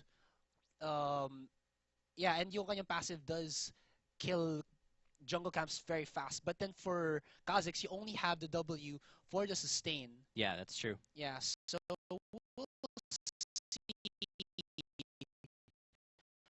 Possibly you won't see the Kha'Zix early on, or he might do something like when you try to do a Rengar jungle na. They say that Rengar is not a good ganker when he doesn't get level 6, but that's not true. When you have 5 ferocity stacks, you get yourself the empowered Bola, which actually roots your target. But for Kha'Zix, probably he go for like a red buff, and then go in, get a slow, just possibly try to get your target isolated, put a lot of damage onto him, force a flash, or get a kill. So we'll see what happens for that. As for USC here, so we do have, of course, the Nart top lane there for Choi Nelas. Oh my gosh. I just got that. Chinelas. All right. So the puns. Yeah, the puns are real. So, well, in my opinion, Nar can counter out the Malphite when Malphite doesn't have his shield with the passive. Yes, the Malphite can try to slow down the attack speed of the Nor, but unless you can get yourself in range of that seismic slam, if I'm not correct, if I'm not mistaken, Nar can just out harass you while it's in that Nar form because of the hyper, dealing max HP damage on the Malphite. Yeah, that's true. I wonder if they're gonna pull off a lane swap here as well. No, because that's usually what we've seen with IPTs. For those who don't know. Well, if you don't know, you should know. But anyway, IPT so popular with this Vayne and this Vayne Thresh combo, no? Yeah. Hate always playing Vayne, Poisani always playing Thresh, and they always pulled off the lane swap, especially against this Jinx, who has much longer range than Vayne. Medyo prone siya to harass. So I wonder if they'll bring her to top and then put Malphite at bot. The problem is, either way, actually, magsasuffer pa rin sila because it's not like Malphite can also beat Jinx. So Yeah. I guess in lane, Or mahirap pa sila. possibly this is what I think that STI can do. Because Malphite is a beefy top laner and his passive can a bit of damage, Yeah. maybe they'll leave the bottom lane and do a buddy system with the Malphite and Kha'Zix, because we know that Kha'Zix doesn't have the greatest of time in early game jungling, Yeah, diba? that's true. So buddy system, get your levels, and then when Malphite's like level 3, just put him into the bottom lane, and then he has the XP, and then ano na lang, seismic shard to get your last hits. Yeah, that's true. All right, so there are the team compositions again. We'll go further into that later. This is LoL Collegiate League Summer Term 2015. This is the last week of the group stage, and we're gonna find out who will finally be on our playoffs. This game is very important kasi USC versus STI. If USC wins this game, they go for a tiebreaker against FEU to get the playoffs. But if they lose, then FEU will shout for joy because that's a straight ticket to playoffs. And then later we're gonna have 2 extra games. Again, watch out for match and win this game. You guys will get a chance to get either UFO Corki or Riot Kill straight from GS Riku. These are extra supplies coming. I'd say ba tayong kasama dyan? Because like, I think nung simula pa tayo mag-shoutcast, doon ko na sinasabi, GS Rico please fan sign. We'll see about that, but again, just watch out for match and win. For those of you who don't know, may lalabas na code sa screen, tapos may kulang na isang character. You just have to guess. It's either letter or number. And if you get it right, it's for UFO Corki or Riot Kill. Yeah, I like that. It's like, he's in a saucer. Diba? UFO Corki. Yeah. It's really, I don't know, it's cool to see. Yeah, and keep in mind, that's a vaulted skin. You can't just buy this. No, very limited. And in fact, if you don't have it yet, this is your only chance left to get it. So do watch out for match and win. And be sure to share the link with your friends. LCL is happening right now. Follow us on Twitter as well, at LCL_PH. All of us Shotcasters have Twitters as well. Do go over to PGS Rift and follow us as well on G-Talk. That's at Facebook and G-Talk. Do join us. All the Shotcasters, all the pro players, we're all there. So do be sure to join our community. We're just gonna have a little pause right now. But again, malaki yung weight ng game ito, or malaki yung pressure dito sa USC to win this one so that they can get into playoffs. FEU showed a very strong game in game 1. Let's see if USC can match them in terms of strength, in terms of rotations and everything like that. Yes. Alright, so also I want to just focus then sa mid lane matchup between She Was 23 and KSH Unavailable. Yasuo versus Victor. Is a very mobile champion, especially when you do max that E. Yeah. Kasi pro players tend to max out that E. Yes, I think there's more damage coming in from the Steel Tempest rather than the dash, but the dash just allows you to reset yung cooldown on the targets faster. Yeah. Be able to just dash back and forth and deal damage and not take any damage, because Victor would probably be maxing out in Death Ring. So we'll see what happens. Yeah, alright, now we're gonna be in the Summoner's Rift, ladies and gentlemen, again, welcome to LoL Collegiate League Summer Term 2015, the final week of group stage. This is gonna be our second game, USC versus STI. Will USC win this one and go into a tiebreaker versus FEU, or will STI take them down and give FEU a free ticket to playoffs? So for the blue side, that's gonna be USC Choi Awoy in the jungle with Echo. That's gonna be Choi Kaiku and PT Geo in the bot lane with the Jinx and the Braum. Choi Nellis or Chinellas, Choi Nellis, however you want to. I'll just say Choi Nellis in the top lane with a Gnar, and that's gonna be She Was 23 in the mid lane with a Victor. And of course, for the red team, we have STI. That's gonna be KSH Jello in the top lane with the Malphite. In the jungle, it's gonna be KSH Leo with the Kha'Zix. In the middle lane, it's gonna be Unavailable with that Yasuo. And in the bottom lane duo, we have Ashley with the Vayne and Suzanne on that Thresh support. Alright, so we're seeing a very early 5-man invade into this red buff. Siguro, yung gagawin ng STI, titignan lang ako mag-lane swap ng USC, no? Maybe they'll put in early wards, maybe they'll even grab the red buff. We'll see what they decide to do. Meanwhile, it looks like yung USC, wala sila kaalam. Whoop! She was 23 spotted them, and that was around 4 of them, so they know they're all there. Now they're invading. Standard lanes actually yung ipupull off dito ng USC. They're not planning to do anything cheesy. Wow, that ward right there spotted all of them. And now they all know that they're there. Jinx is actually backing out right now. Yeah, it's just gonna be USC responding to the aggression of STI. Gonna put themselves their own deep side, or rather deep jungle trinket wards on the red side of STI just to check if Leo, as well as probably even Oh Jello, my gosh. might do What's gonna happen here? a... Oh my gosh! The hook lands and Gio is gonna get focused.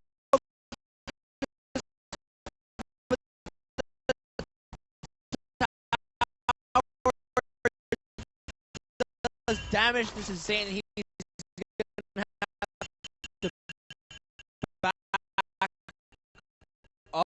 off. No follow-up from the rest of the members there. They are gonna be backing out now. So many wards now on the side of STI, right in the jungle. So nothing gonna happen there. No summoners burned or anything like that. We'll see how things carry on from here. Malphite gonna be walking back to top. So standard lanes na talaga sila dito. No lane swaps gonna happen. Yeah, so it looks like they're just gonna be content with that standard matchup, like you said. And we'll see if an available will harass because there you go. So a little bit of harass already with that third Steel Tempest. Yeah, so see how things go out in this game. Bot lane matchup, Bane Thresh versus Braum and Jinx. So how about this lane matchup? What do you think of this one, Astro? I think there's much more power in the Braum Jinx because of the range that the Jinx can do. And when the Braum hits his passive, that concussive blows, it just puts so much pressure on the Vayne as well as the Thresh, or rather actually as well as Suzanne, to in their minds, back off because the Jinx can put herself in a bigger range, have a bigger range, and then activate the stun of the concussive blows, and then put down those chompers, dealing more damage, and might force a kill or flash or heal. True. Ang laki na lockdown potential nila eh. They have the stun from the Braum passive plus the chompers, so yeah, they lock down anyone actually, whether it be Suzanne or Ashley. That is a lot of skill potential unavailable. And think about this. When Suzanne lands a hook onto Gio, Stand By Me. Yeah.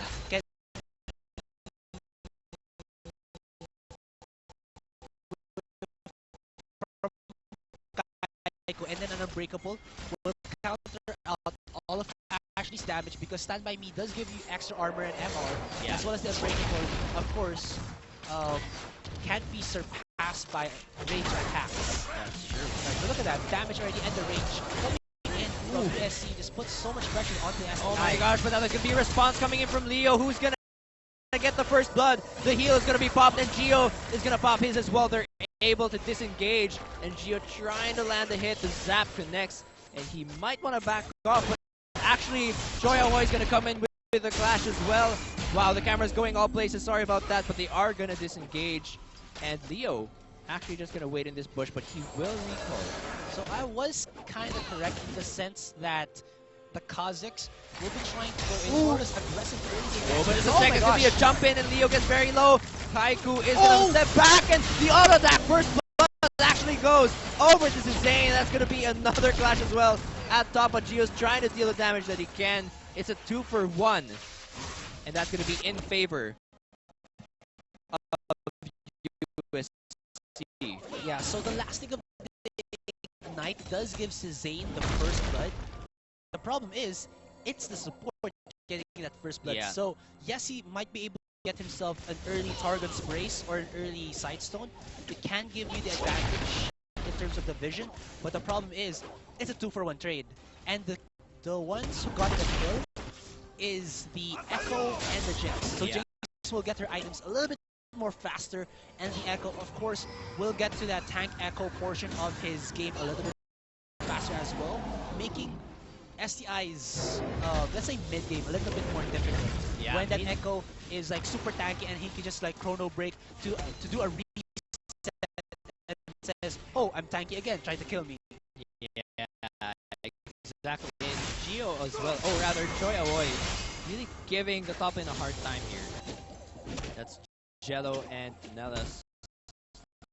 It's really bullying him out. So we'll see how things turn out in this game. 2-1, and actually wala masyadong naging difference sa gold here. No? So 7,500 to 7,300. No early dragon pressure just yet. Still very, very early in the game. In terms of CS, that's 31 to 25. So medyo may advantage na nga actually si Gio here at the bot lane because of what happened. Yes, and in the top lane, looks like Trinellas is a little bit behind in terms of CS. Granted though that Jello was pushed to his turret, so he was able to, how do you say this, last it under turret and just out CS. Yeah. Nellas there, but the problem now is Jello is getting so much They're harassed committing in there. Nellis now. He might just hop away. That's going to be the W missing, and Nellis jumps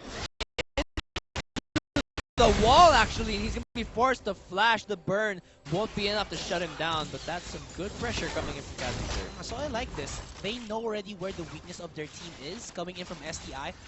So they put themselves in the bottom lane first because Kazakhs, they don't expect him to gank early on.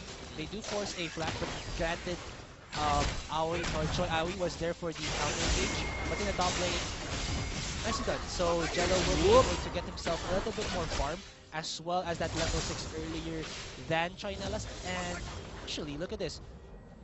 Trinellas did have to use his TP, but it's about to go on cooldown, so, or rather to come up from cooldown. So they can make a play when both of these Leo's top gonna players come go in though. She was 23 in a bad position. The Chaos Storm goes down. Wow, the lockdown as well, and she was 23, gets the kill. That stun Chaos Storm really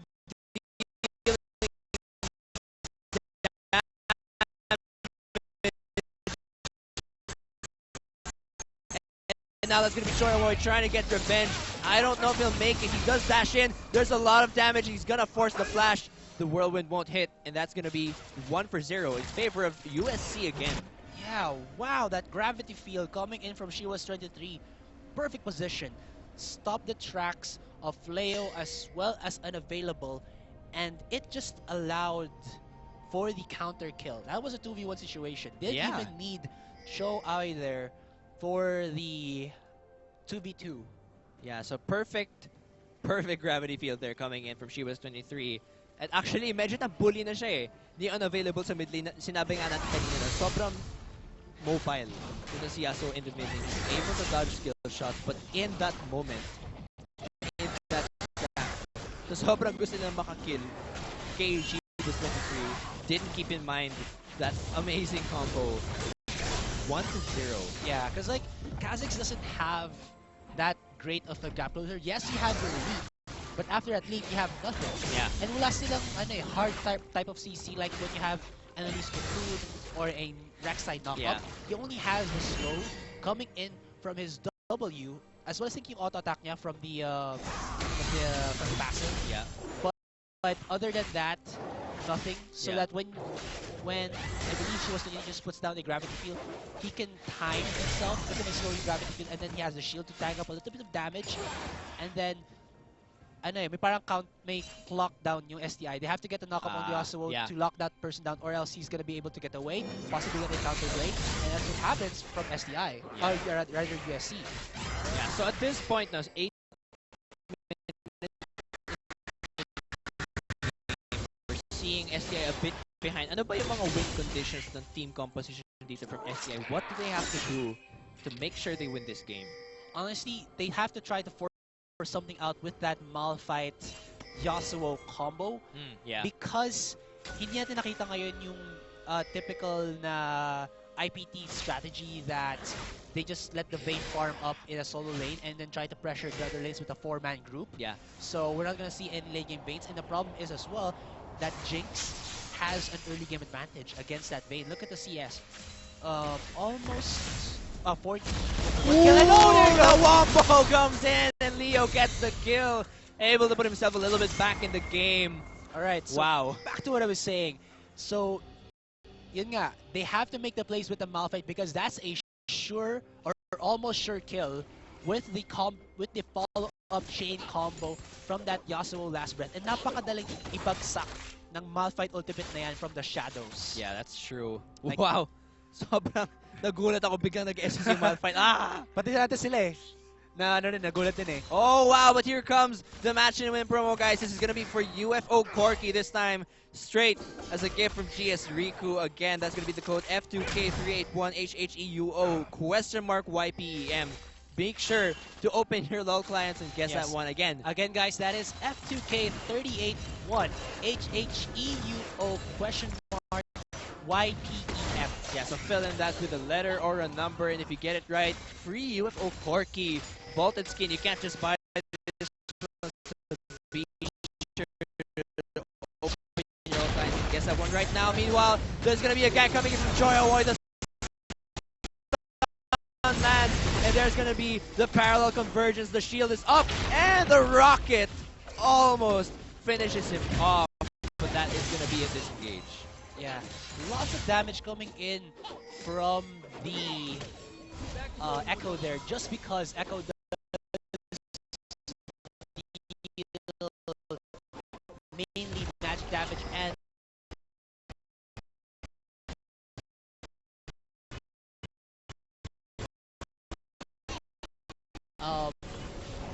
Jello here is actually building himself, I believe, a Frozen Heart just to counter out the Jinx auto-attack type of play style. Yeah, that's true.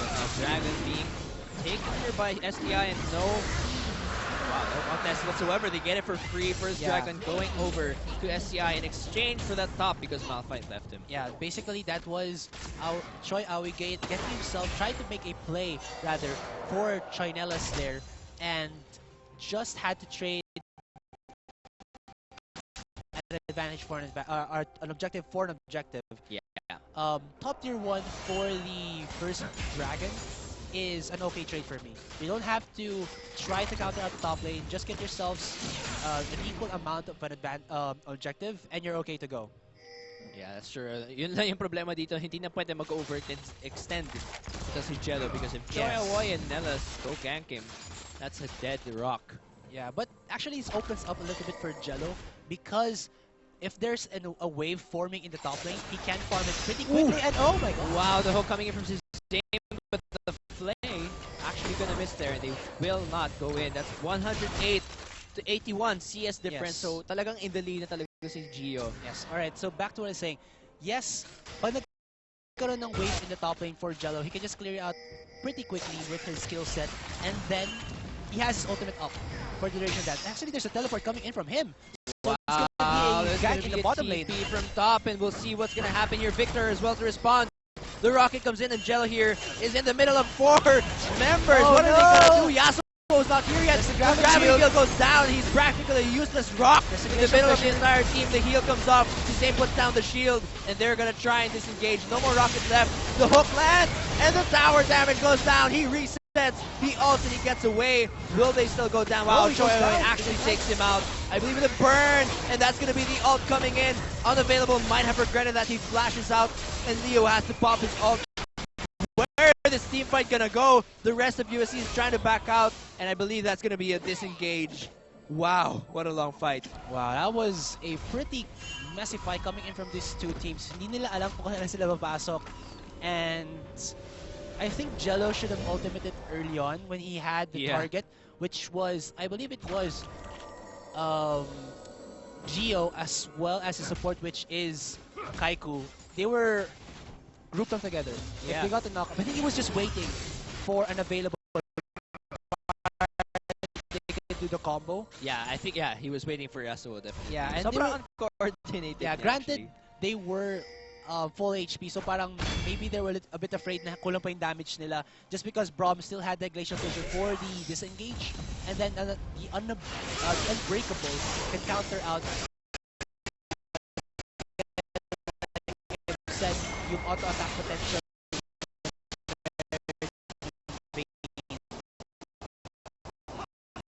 So, maybe yun din yung parang hesitation na nasa isip nila na baka pag nag-go ako dito, mapapatay ba natin to o hindi. Yeah.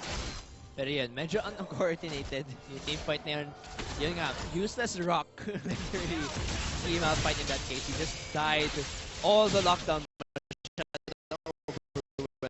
para sa kanya. But still, they were able to trade, I think, 1-for-1. That was Choi away for Jello. So they were able to get even trade there. 4-3 on the kill score and 2K goal lead right now in favor of USC. Mostly because of probably the small CS, actually pretty big CS lead at top. 30 CS difference there, plus the tower that was taken out the top lane too. Yes, and with the itemizations, I think USC should try to force themselves the mid lane turret as well as the bottom lane because of the itemizations coming in from Gio. Look at that, he has an infinity edge even before Ashley finishes himself, or herself rather, a Blade Blowing King. So the damage from the ADR is pretty far off. Yeah, and nakikita natin, no, she was 23, going for that second upgrade on the hex score. Gaya na sinabi namin, medyo na-nerf nga si Victor in terms of this hex score. And now, because of the removed AP, at dahil mas malakas ngayon yung AP ratio towards level 18, for the last, yung perfect hex score. You probably want to finish that item sooner than later, and that's probably what you're trying to do. And I think I like din kasi yung parang utility of having those two skills upgrade. I think if he got augmented. Yeah, wait, I'm just checking first kung ano yung kinuha niya. I believe it's the laser. Oh, the laser and the Q? Yeah. Is that right? That's definitely what you want to get first. He'll get himself the movement speed to be able to kite around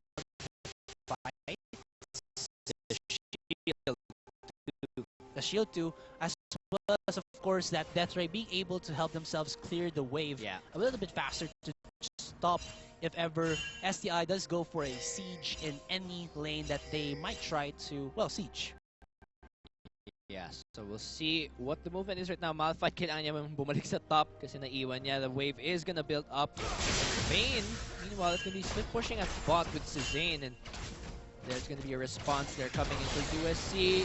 Lantern comes up, and that's going to be a disengage. Meanwhile, mid lane almost fighting, and that's going to be a runaway. The ward is on top right there, and no one to respond to this mid lane except Malphite. Everyone's in a different lane. This is kind of scary though. Jello is building himself a Ninja Tabi, as well as I believe the Frozen Heart to counter out that Jinx. But the problem is Jinx is not countered, and the other members of USC are full-on magic damage. Yeah, that's true, but Leo's gonna come in with a gank now on to Gio. And that's gonna be a gank right now. The Condemn lands on the Kaiku, but Gio's getting focused and Leo gets a kill. Kaiku now trying to run away, but I don't think he'll get away. The hook lands, and that's gonna be a double kill for Leo in that bot lane. Yeah, perfect timing as well. Dragon's gonna be up in about 12 seconds. And the timer for the ADC as well as that support is a bit too high, so second Dragon of the game might go to STI, and looks like USC are going to be content with just giving them that objective as well as the bottom tier ones. So right now, STI will give themselves the gold lead. Yeah, their first gold lead of the game. Actually, yeah, it's pretty even right now, but with this Dragon, it's definitely going to give STI a lead. So just like that, dahil sa bot lane touch na yun, STI able to turn things around and put it in their favor. The rocket, not going to hit without that scrying orb yet for Gio. They got a little bit too confident in that bottom lane just because they had that infinity edge as well as the kill potential of the Braum. Of course, the Kha'Zix still has his damage, and you don't want to give that bug isolation. Yeah. Mas nakakatakot pag nakakita ka ng ipis na mag-isa.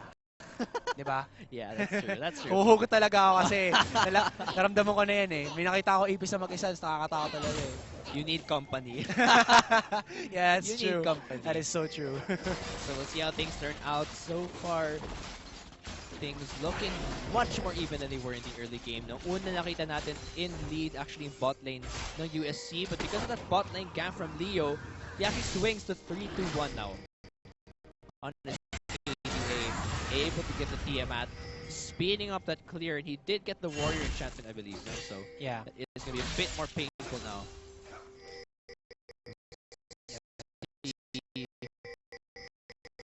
And things go. actually, looking into yung composition then ng USC, or rather their separate members, oh, she was you might get caught up here, but he does have other members with him to Oh. defend himself. Ooh. The hook actually Oh, wow! Wow! That's gonna be a wow.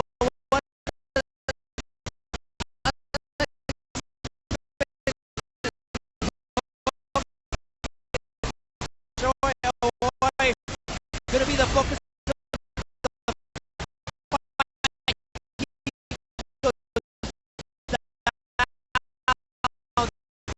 And unavailable gets him. Now that's USC trying to run away. I believe Jello still has his ult, and that's gonna be Rampage for Leo. Nellis has nowhere to go. The hook gonna force out a flash, and they still want to get this kill. Ashley thirsty for more, and that's gonna be an ult coming from Jello. The wombo not even needed.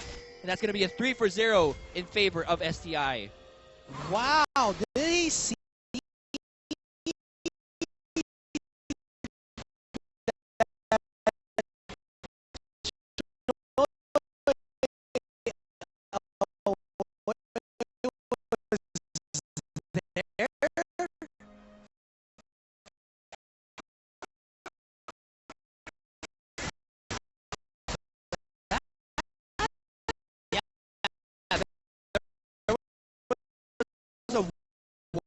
Ward, I believe. Yep, there was a ward there. Yeah, still. That hook, he didn't expect him to be hooked himself, and he did a premature chrono break. And that just allowed... Hey, let's check that replay. Look at that. There was no ward. No, there was none. There was none there was for, no ward. for What was, SDI. that was amazing. So I think they just...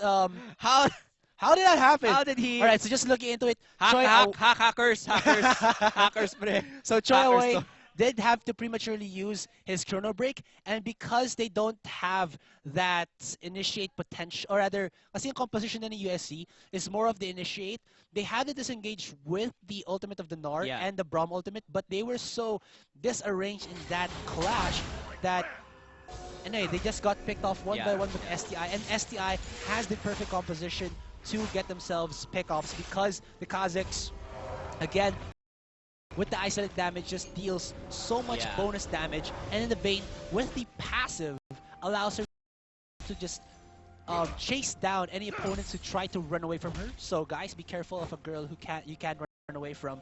And of course, of course, the seismic shard from that Malphite slows down your movement speed, and I will just stop with that. Pre, papatignan natin to si Zane kay Kairu. Mukhang may scripting na gaganap dito. Hindi ko talaga alam kung paano nangyari. Anyway, STI swings things in their favor. It's 6-10 on the kill score right now. It's going to be a 2,000 gold lead in their favor. So things going very well for STI. Leo, kanina 0-2-1 siya ngayon, 4-3-4 na new record niya. And I believe, yep, he is doing much better in terms of itemization. He does have that pickaxe now. Okay, so the reason why STI knew that Echo, or rather Choi Away was there, because yung kaluluwa ni Echo, or rather yung kanyang Echo, yung kanyang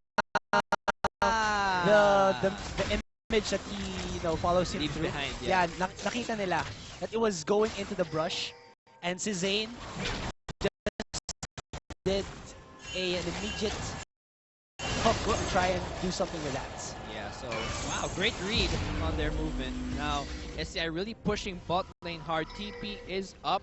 Oh no, it's not for Jello. So there's gonna be a possible. It's gonna be a 4v4 because the two top laners don't have their TP, but they are gonna back off now. Recalls coming up. Dragon coming up in 1 minute and 30 seconds. Yeah, but looking into the itemizations, I have to give it to STI because the Yasuo has now finished his 2 core items. Yeah. The static shift and that infinity edge. That just gives the Yasuo so much more damage potential that USC might not be able to counter it because they do have armor, but only to the Echo as well as the Nor, and they don't even have finished their own armor items. So like they're still in that squishy zone that you don't want to go against a Yasuo with that infinity edge and static shift. Granted as well that the Kha'Zix has his items almost done with the Hydra rather, as well as that Warrior's enchantments. Yeah, that's true. Actually, medyo interesting din na minsan nakita natin kapag Nar ka tapos favorable yung matchup mo, you push the advantage of your Nar matchup with a Frozen Mallet, for example, or a Black Cleaver para mabully mo itong si Jello. Maybe force him to stay in the lane para hindi magkaroon ng team fight advantage yung STI. But we're seeing, no, that instead of using that advantage, USC's Nelas here is deciding to go for random. So actually parang ina-anticipate na niya na magti-team fight talaga sila instead of pushing that solo advantage. Yeah, and the Malphite does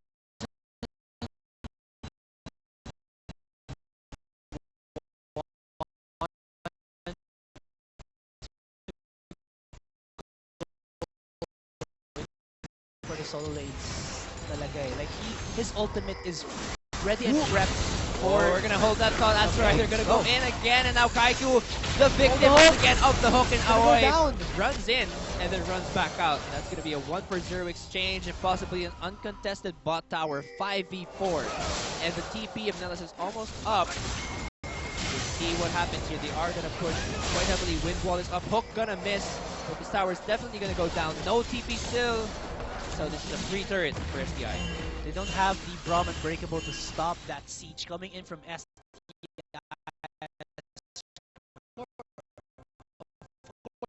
As well as the Glacial Fissure gonna supposedly allow themselves for the counter engage.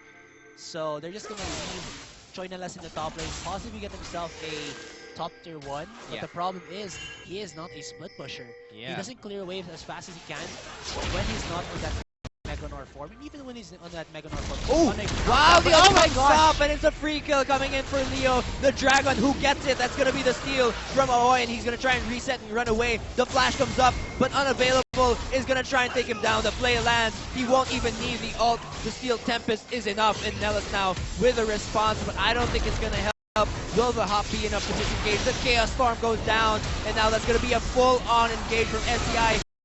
More kills. Zane actually takes for himself and Kaiku all alone for this one.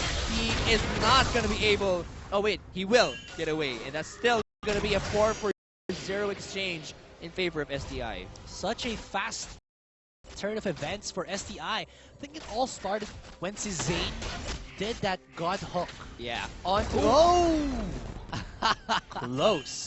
So close. Yeah. So I think that all went down to Zane giving his own team that opening play when he got that hook onto Cho Aoi. Yeah. Problem was for USC, they didn't have like this good amount of wards to give themselves objectives as well as the pick off potential. And then STI went in as a group. They didn't opt to go in for Jello pushing at the top lane and just going TP into a clash. They wanted him in there because they knew that if Choinelas split pushes the top lane with a Random Wind's Omen and a bait, he won't be able to clear that fast enough or push that fast enough that STI would have been in a bad situation. Yeah, I really think that the Nelas dito probably should have gone for a more aggressive build like Black Cleaver or Frozen Mallet and really cheat Jello on top. But doing that, he responds and plays the way that STI wants. Team fight. I guess yung ano kasi yung advantage of getting... Oh my gosh, it's gonna be a double play coming in for STI, but looks like he's trying to run away. The disengage potential is real coming in from USC, and Suzanne is locked in between, or probably, yeah, all the four members. And now Leo can't jump in, but the ult comes in. But there's no Wombo. He's gonna flash out the shutdown with the Chaos Storm, and now Leo's trying to get revenge. He's actually able to take him down, but the gravity field put unavailable in place. It's a double kill for Victor. It's another kill for Jinx. And now they might just force this Baron. Ashley is going to have to back out. Yeah. All right, so wish we could see a replay of that to just, how do you say this? Himayin, yun nangyari sa clash na yun. It was just a little bit of out of position of members ng STI. Yeah. Jello was in the perfect spot for a four-man. Let's see, I just have to give it nicely done. That sentence there from Suzanne, and he got even himself a double flay. But the problem was they didn't have enough damage because Leo, Ashley, and even Unavailable were not in that fight, and the members of USC were ready to fight. So there's just them trying to run away. And look at this. Nandun na yung unstoppable force range si Jello. He goes in, two-man knock-up, but Unavailable was not in position.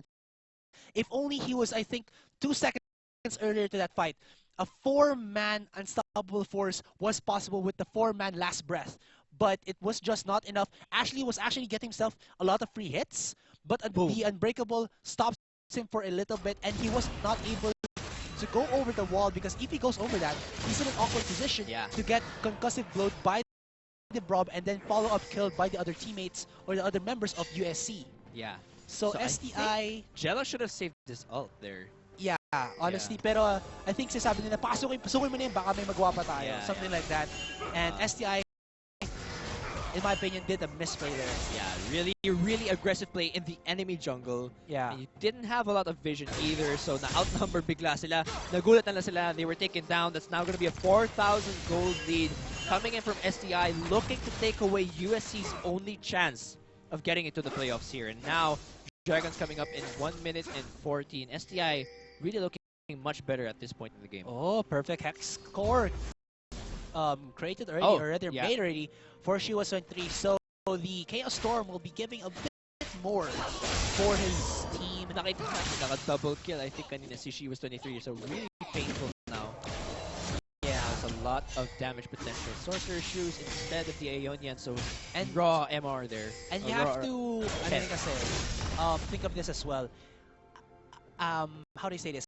There's not a lot of MR in the team of STI. Yeah. In the top lane, Abyssal Scepter for Jello. But yeah, granted, yun lang kasi kakabuo niya pa lang yun. But a while ago, he was making himself a Frozen Heart. But the other members, or rather the Squisher members of STI, have no defensive items whatsoever. Whoa, Leo! Why does he jump in? But he does it anyway, and he's going to go down. It's now going to be a 5v4. And still, USC looking in favor here. Jello might just get kited out here by Nellas, and he's going to be forced to run away. He's very tanky though. Meanwhile, Suzanne and Hoy having a little bit of a duo, and Jello trying to help out. Who's going to win this team fight? Jello actually ults in, and the Wombo lands on the Geo, but the Chaos Storm does so much damage. It's a double kill for Shiwas 23. The hook lands, but do they want to follow up? They're being forced to run away. It's a 3-for-0. And SCI is running for their life. The Wombo combo started it all, and now USC are in favor though in this fight. That's just the power of the disengage potential that USC have. That Nor ultimate saved the life of Geo, and then I think the dangerous game is given enough HP to not die to the last hits of Unavailable there. Yeah. Now there's lacking vision on the other side. Oh my God! The steal comes in, and Leo sacrifices his life for the Baron. Now it's gonna be a 2, or rather a 1-for-0, but still the Baron steal coming in from Leo. All right, for the team. Okay, so let's see that steal yet again. He does go into stealth mode. He tries to get the Dark Passage away, but he does get stunned. Still, That was a nice steal coming from STI. Oh, and she was going to get Oh caught wow, out there's right now now. gonna be a dragon fight here. And I don't know who's in the lead. Actually, I believe it's gonna be STI in the lead now. Nella's being forced to run away. And wow, the ult lands onto Nella's here now. Gia's all alone. And what looked like USC's favorable fight suddenly turns all around into STI's favor. Dragon gonna be taken down here for STI. 46 to 52,000 gold. Suddenly things are again in their favor. And we'll see how they translate this into a fight. Yes. Or an advantage. So there's now a 8,000 coming in from STI. And with the Dragon Book, they're just going to be able to clear out these turns way faster than without the Dragon Book, of course. So, and itemization wise, I was talking about how USC had, or rather STI didn't have the resistances, but their damage output is enough that they don't have a need to prolong the fight. Now Jello getting rocked down by the gravity field, but the rock Oh my is gosh. so comfortable just being in between all the members. The Lantern does save him, and Choi and the rest of the team cannot find an engage there. Yeah. And now STI have opened up the base of USC. And honestly right now, USC needs to get themselves the pickoffs rather than STI. Because ano eh, yung composition talaga ng USC needs to be a 5-man pickoff potential and disengage. But STI, like I've said, with that Malphite ultimate is able to surpass the Unbreakable, surpass the Gnar ultimate, surpass the Glacial Fissure, that the chain combo of that last breath might be enough to win them the clash. And it's happening. It's happening there for STI. And yung 1v1 potential nila is also there. Unavailable can kill almost anyone in the composition of USC. Also with the Vayne. Of course we know that the Vayne has that 1v1 potential with the final R, with the tumble. And Leo has his items for the Assassin Towers. So right now USC have fewer and fewer options to try and catch STI off guard. Yeah, that's true. And now they're really pushing in this mid and hit. The Baron buff is theirs. The 3 dragons are theirs. But Choi Aoi tries to find an opening. He's actually able to jump through that hook. The gravity field goes down as well. But they won't find a target. They're going to be forced to turtle out this one. Top lane tower also going to be taken down there. And no contest at all. So 1 to 3. There's the dragons and 7 towers down in favor of STI. Yeah, hey, just look at this. Yung mga Oh, they find the hook and Aoi gets caught again. There's going to be the assassination potential, but he's actually going to reset and run away. Leo gets locked down by the ult and the wombo combo once again coming in for STI, looking to win the game and shut down USC's only chance of getting into the playoffs. This could be GG. Ladies and gentlemen, STI winning the game with a wombo combo every single time. Great synergy in the team fights there coming in for STI. Yeah, looks like they just want to finish this off. Jello's tanky enough to give themselves a Nexus turret. Oh, there is he. No, the minions are there. The rock is too hard. And they're going to finish off the game. Ladies and gentlemen, the second game of the day for LCL Summer Term 2015 final week of the group stage goes to STI. Congratulations and GG, well played. Yeah. Honestly, I thought USC was going to give themselves a comeback because of that misplay from STI that they forced an engage in the USC's jungle. Yeah. But there was a time that after that, USC actually went to the Dragon Pit and gave, I think it was actually the triple kill. And then the follow-up, ano na lang, when USC tried to get themselves the Baron and na-steal na rin yung Baron, diba? I think it was Leo who got himself the steal. And then all of those advantages just gave STI enough advantages to give themselves the win against USC. And USC, like I said, yung composition nila had fewer and fewer options to go against the composition of STI. The only option I think they had in order to get themselves a comeback or a win over STI was to be able to pick off people with the Braum and his concussive blows.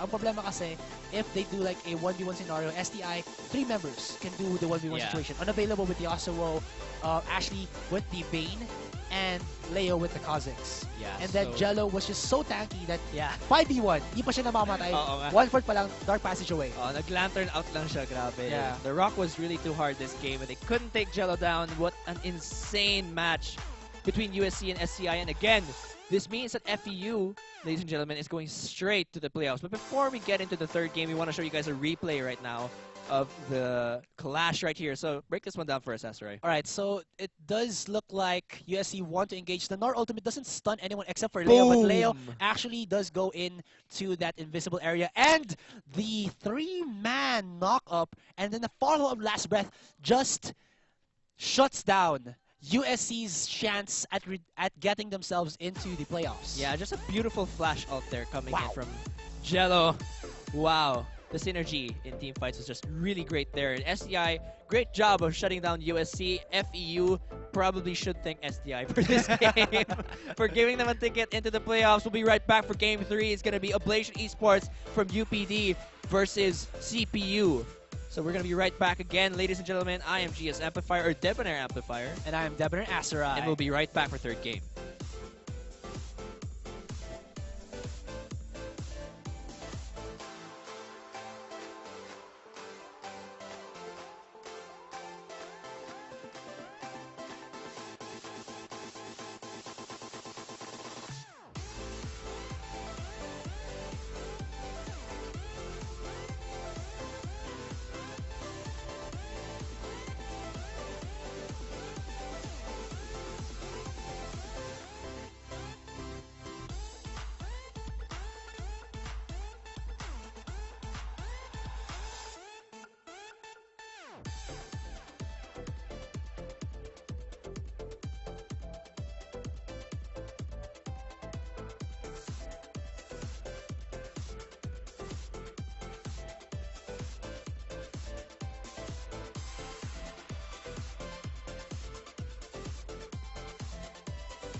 Want more from your prepaid promo? Introducing the new Smart Prepaid Only Call and Text 30 Plus. The best daily Only Call and Text offer, now loaded with more surfing than ever. Para more viewing, more sharing, and more searching. Only 30 pesos.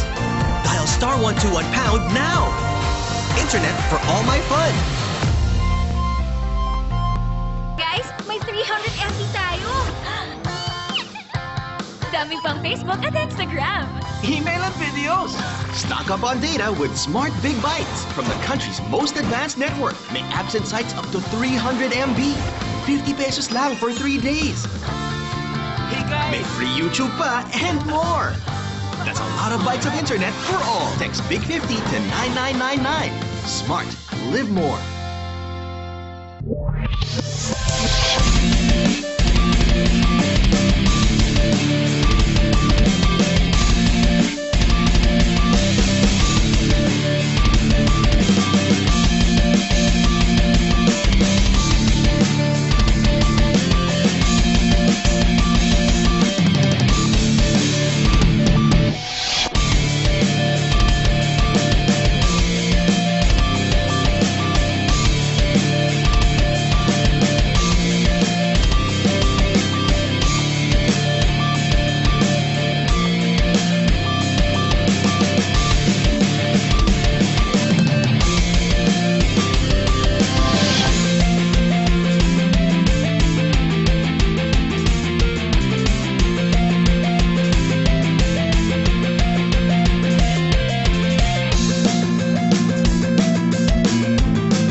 But he will try to zone out Wara. Itong 3 na ito, he will be the first one to fall. Actually, no, 4 people. Oh dear, that's Lasagna being laid out. Even the gravity field killing spree na si Kenji. And the lasers just hurt so much. Double kill na. And that'll be a triple kill as well. Oh, hindi ko alam. Pero initiator, a full fall! That's a full front combo followed up by the slicing measure of the beauty is there. The antagonist was also there para sa side ng University of the East. Na napinuhos na ito ng Xavier University. 90k. Para sa ating goal. Oh my God! Ito na! Initiate na doon! They are on to the honey. Pinagsak. Major Maelstrom out of members of Indicator Esports Club. Reynera with the racket. Ito na rin. Si Rice taking on. Having a triple kill. Going for the carries. One-on-one sila ni Reynera. But Foreman is gonna be... Oh! Oh my God! Oh my God!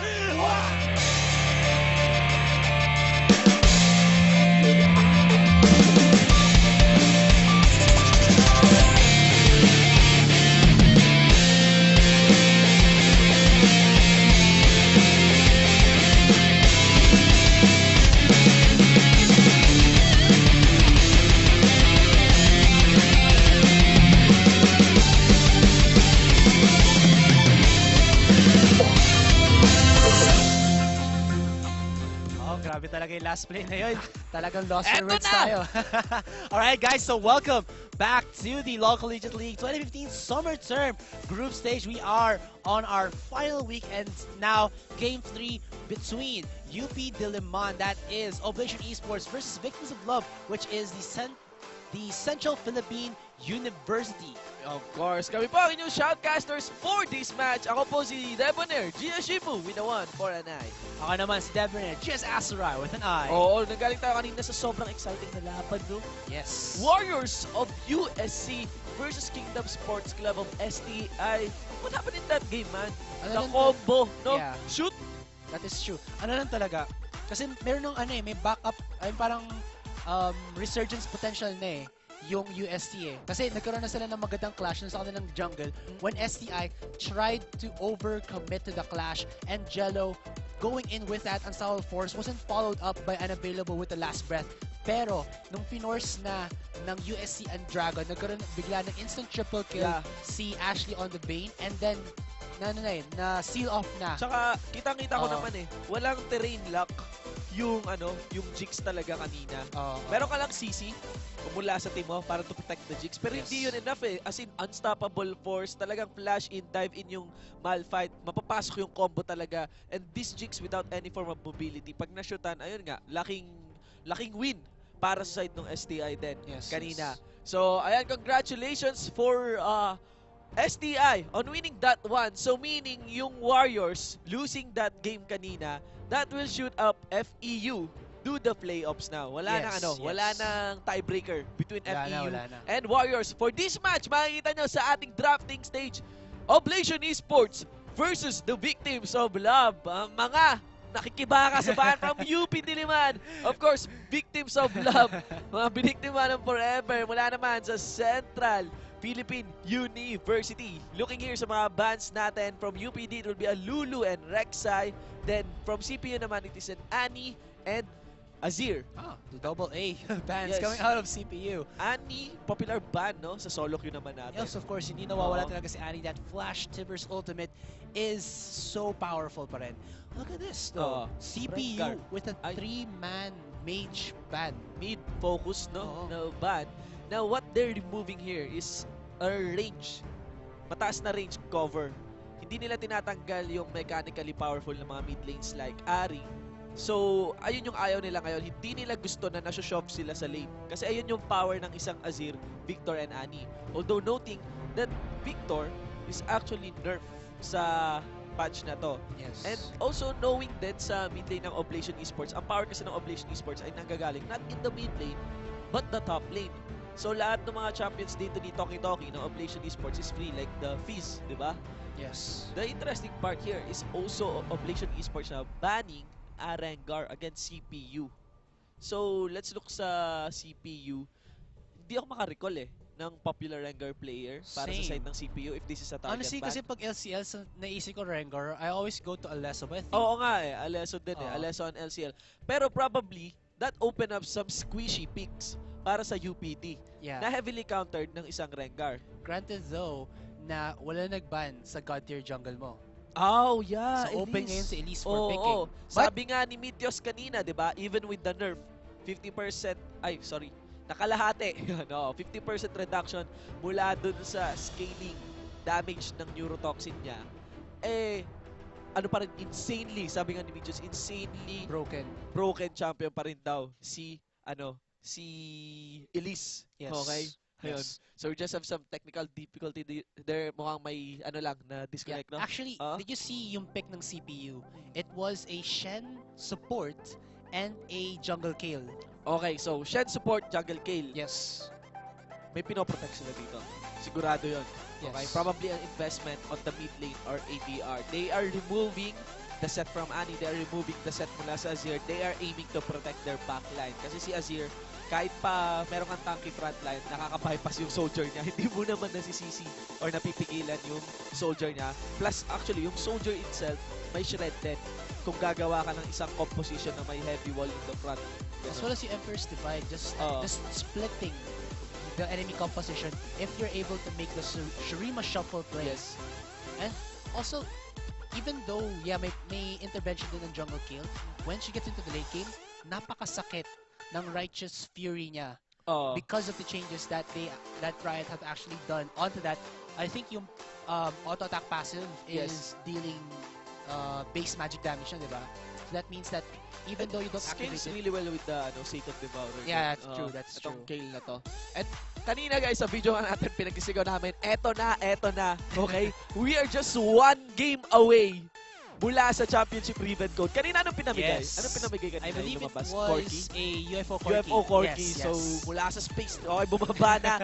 Now, we're just waiting out for the Championship Ribbon. Ewan ko may lalabas ngayon sa Game 3. Pero sa Game 4, guys, nako, sa lahat ng mga viewers natin, esports.garena.ph/stream. Alam nyo na yan, okay? We are asking everyone up. Nako. Yes. Put the hype in! Championship ribbon! We're going to give away a championship ribbon. At pa sobrang excited ako. Kasi baka ito na yung last championship ribbon na available ngayon sa Pilipinas. Wala, alam mo diba? ba? Ubusan. Oh, nung lumabas yung season 2, sinabi ko sa sarili ko, wag na, lalabas din naman ulit yan. After ilang years, nako, hindi na lumabas. Nasaan na? Nasaan ka na? Nasaan na? Ano nga ako eh. Parang, pag one time na hindi mo siya kinuha, it never comes back to you. Oo, pre. Kasi kapag nandun yung opportunity, di ba? Minsan yung isang yung isang skin, yung value niya, hindi mo agad nakikita at first look. True time rin di ba? Ganun. So malungkot. Pero alam mo, hindi nakakalungkot ngayon. Tignan mo yung damit natin. Ano? Tignan mo, black dito, tapos blue dito, red dito. Oh, man. Yung yellow na lang para Philippine flag na. Okay, let's get back into the drafting phase, mga kaibigan. Oblation Esports versus Victims of Love. Yan nga, Victims of Love. Okay. Ooh! So, Morgana! I love this. hovering. Hovering over the cannon support.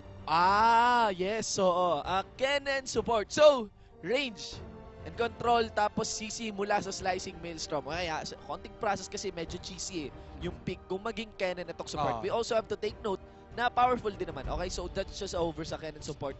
Baka kasi pwedeng i-support din yung Nautilus. Yes. But Lee Sin, if it gets locked in, which it does, is actually very strong coming into this patch. You have to take note, ano yung power ng Lee Sin ngayon. Lee Sin on 5.16, mas friendly, okay? I wouldn't say noobs. I would call new players, okay? Na yung mga Lee Sin natin, yung flurry stocks, mas mabilis bumalik. Yes. Also, the interesting pick, sobrang ganda ng buff na to sa Dragon's Rage ni Lee Sin. Yeah, yung sipa niya. Like, when you hit a target with the Dragon's Rage, yes. Yung, is it bonus HP or current yes, HP? Yes, bonus HP. So, bonus HP ng target na yon. Pag tumama siya sa teammates niya, yes. deal physical damage yes. to those teams. So, pag tumama ka, so, sabihin lang doon, pag may additional targets ka with your Dragon's Rage, okay na okay. Bonus damage, solve kayo dyan. Yes, looking into the composition ngayon ng CPU, maganda yung pick na Lee Sin. Yes. Because, yung nakita siguro ng Oblation Esports, they are seeing CPU building a solid wall in front of them, tapos merong damage dealer sa backline. Pag sinipa, Rico, the front line, etong etong mga tanks na to, pag sinipa mo sa backline, ang laki ng damage tuloy, yung bonus damage nitong Dragon's Rage. Actually, ang sakit na skill ng Dragon's Rage in itself. Now, ang problema, napaka-flexy kasi na pagdating composition-wise, jungle lang syempre pwede laruin pwede rin top lane. Yan, si Lee Sin pero popular sa jungle. Ano yung ipo-pull off na composition dito ng UPD? Kasi yung CPU, sure na tayo. They are going for a heavy front line, protect, AD carry, hyper carry Tristana ngayon ang magdi-deal no front of damage dito. Chelsea was actually hovering over the kill, but I think lang kasi nagka-disconnection notice, so hindi siya truly na-pick. So, they went for the Gragas instead. Di pa naman na-lock in eh. So, Gragas jungle, mid lane na lang kulang para sa side ng CPU. I would assume they would require heavy damage dealer pa. Okay? No utility mid lane. Napaka-risky kung mag-run ka pa ng Lulu. Although, pwede rin ang Lulu. Okay, so, Varus. What a nice pick! Varus! Okay, consistently, We'll see. I would favor a Varus eh. I would favor a Varus, a Vladimir over a Nidalee. Nidalee has been nerfed. Okay? Bagal na rin yung niya eh. Yes. And this Nautilus heavily counters that Nidalee. Yes. Okay, talagang tatapatan mo lang spear nun. Now, shred mula sa Vladimir and the lane power ng Vladimir. Sobrang powerful. Surprising Toki now. Okay? Ace player of Oblation Esports will pick up a Riven. Hopefully, we see the Arcade Riven. Championship Ribbon, pre. It's the way. Man. Yeah. Gusto ko rin makita kasi yung recall animation, yung nag-strips pa siya ng ng swords niya. Pag Arcade Ribbon, mas gusto ko nakikita pag namamatay eh. KO! Diba? Ang gusto ko lang kasi sa Arcade Ribbon, parang yung pag mga 90s kids kayo dyan, guys, alam nyo to, nostalgic sobra, di ba? Nakikita mo talaga yung mga nilalaro mo sa family computer, PS1, di ba? Naalala ko nga, nagpa-Fiora ka. Tapos sabi mo, I just want a 1v1. Tapos sabi ko, pumunta ka sa arcade. Anyway, ayun nga, nakakatuwa pa dito sa arcade line of skins is that may mga nakahint pa Yes. of the next arcade skin. So we have Miss Fortune, Sona, and top lane, Riven. Hekarim Arcade Hekarim. Mid lane na lang kulang, no? Veigar. Boss Veigar. Sa iba rin kasi yung line ng battle boss tsaka mga boss. 'Di ba makikita mo yung versus. Right. So probable na more skins, mas masaya, 'di ba? So ang kulang na lang para sa boss, may support na, may mid lane, top lane, jungle tsaka ADR. Final boss, no? Final boss Twitch. Isip ko lang dun sa arcade, I want to see Mid lane. mid lane Azir. Somebody are hinting meron daw Ari eh. Ari. Arcade Azir, Parang cute din. Okay ang dami din yun, na kasing skin ni Ari. Parang nga eh, oo. kakalabas lang din ng Academy Ari. Why Yes, not give man. Riven's, Azir some love? Kasi isa pa lang yung skin niya, di ba? Yung Galactic Azir. Oo. And isipin mo, pag nagkaroon siya ng nagsummon siya ng mga soldiers sa arcade style, di ba? Sa battle boss line, battle boss Urgot. No? Mukhang battle boss talaga kayo, mga viewers natin dyan. Sa mga viewers natin dyan at Twitch Asubu and YouTube. Ano yung mga naiisip nyong probable na susunod sa line of battle boss skins and of course sa mga arcade skins natin? No? Kasi nakikita nyo yung versus na yun, di ba? Sa baba nung Battle Boss Blitzcrank and Arcade Riven, pupunuin pa yun eh, di ba? Alangan namang permanently nakalock yun, di ba? Alright, so of course, tapos na usapan dyan sa skins. Dito naman na tayo sa compositions ngayon. Sige. Back sa composition. Ng UPD as well as CPU. So, running down sa composition dito ng UPD, obviously, mas may mechanical promise yung sa UPD. Yes. On this one. Tapos, syempre, magre-rely yun sa kanilang skills. And may somewhat, pagdating sa laning phase, hindi nag-aantay yung UPD kung kailan sila pwedeng maging aggressive. Actually, mas may power pa nga early game ang Lee Sin over Agragas. That is true. Pinaka-nag-shine si Lee Sin over the early game, level 3. But, ito lang kasi yung parang concern ko. In the top lane, Riven is very harass heavy. But against a Shen, who has a shield, who has a Vorpal Blade, and yung kanyang, I think, Key Strike deals damage depending on his max HP. So, it's not that simple para kay Riven na. So, kailangan talaga ng Riven dito, possibly 2 or 3 kills to be able to get advantage over the Shen. Kasi I think pag 1 kill lang, kulang pa eh. And, pero yan, maybe Riven will rely on teleport. Okay. Napakahalaga kung kailan yung pasok ng teleport dito kasi ang support lang talaga dito. Yung pinaka-tankiest member falls on the support role, okay? And this is not an Alistar, okay? Nautilus, quite tanky, pero yun yung risk din. Yun yung risk din dito para sa side ng UPD. I would assume na kailangan ding mag-build ng tank dito ni Fear on Lee Sin. Kasi kitang-kita naman agad natin yung pagka-powerhouse ng tanks agad dito. I think naman kasi after ng Warriors Enchantment sa isang Lee Sin, tank items ka na agad eh. Yan. So, looking further sa composition din, although kung hindi rin mag-tank build naman, itong UPD, that scales really well against the Vladimir. Kasi Vladimir wants you to go build tank. Kasi doon nag-shine si Vladimir. Kasi Vladimir is considered a shred champion. That is true. Same as with Cassiopeia. Especially dun sa kanyang Tides of Blood that every time you cast it up to a maximum of 5 stacks, I believe, mas malakas yung damage. And yung kanyang, I think, spell vamp as well with the transfusion and his other skills. Yes. Alright, so composition ng CPU, I mean, they have a lot of protection as well as yung shred coming in for the Vladimir to let Neil Drudge on that Tristana just, go ham onto the members of CPU, or rather UPD. I remember on this Tristana,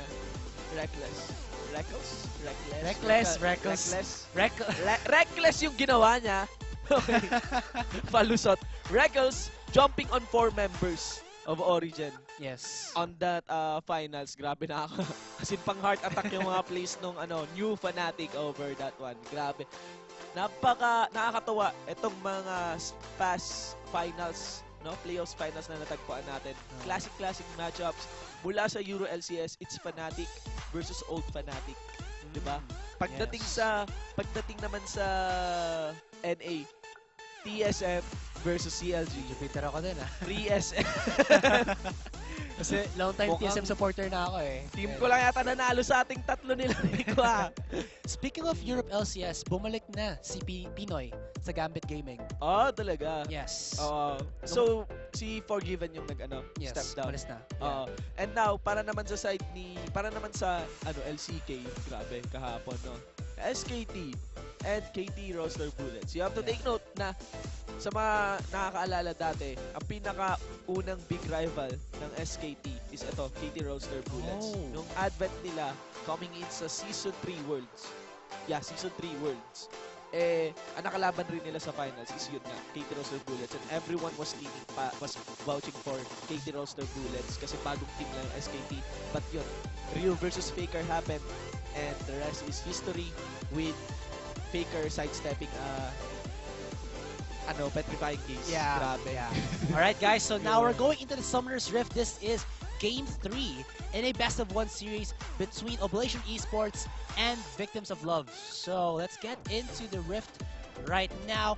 And of course, for UPD, that is University of the Philippines Diliman in the top lane. It's going to be Toki with that Riven in the jungle. It's going to be Veer on the Lee Sin in the mid lane. It's going to be Ace Crosscut for the Ahri. And in the bottom lane duo, we have Kip34 on the Corki, and his support will be Nautilus, played by Morgana. Of course, on the red side, we have the Victims of Love. For the top lane, Pascal on a Shane. In the jungle, it is Chelsea on a Kagas. For the mid lane, we have X1 on a Vladimir. And for the bottom duo, we have Neograch, BBY on a Tristana AD carry, and the Cute Rock on a Morgana support.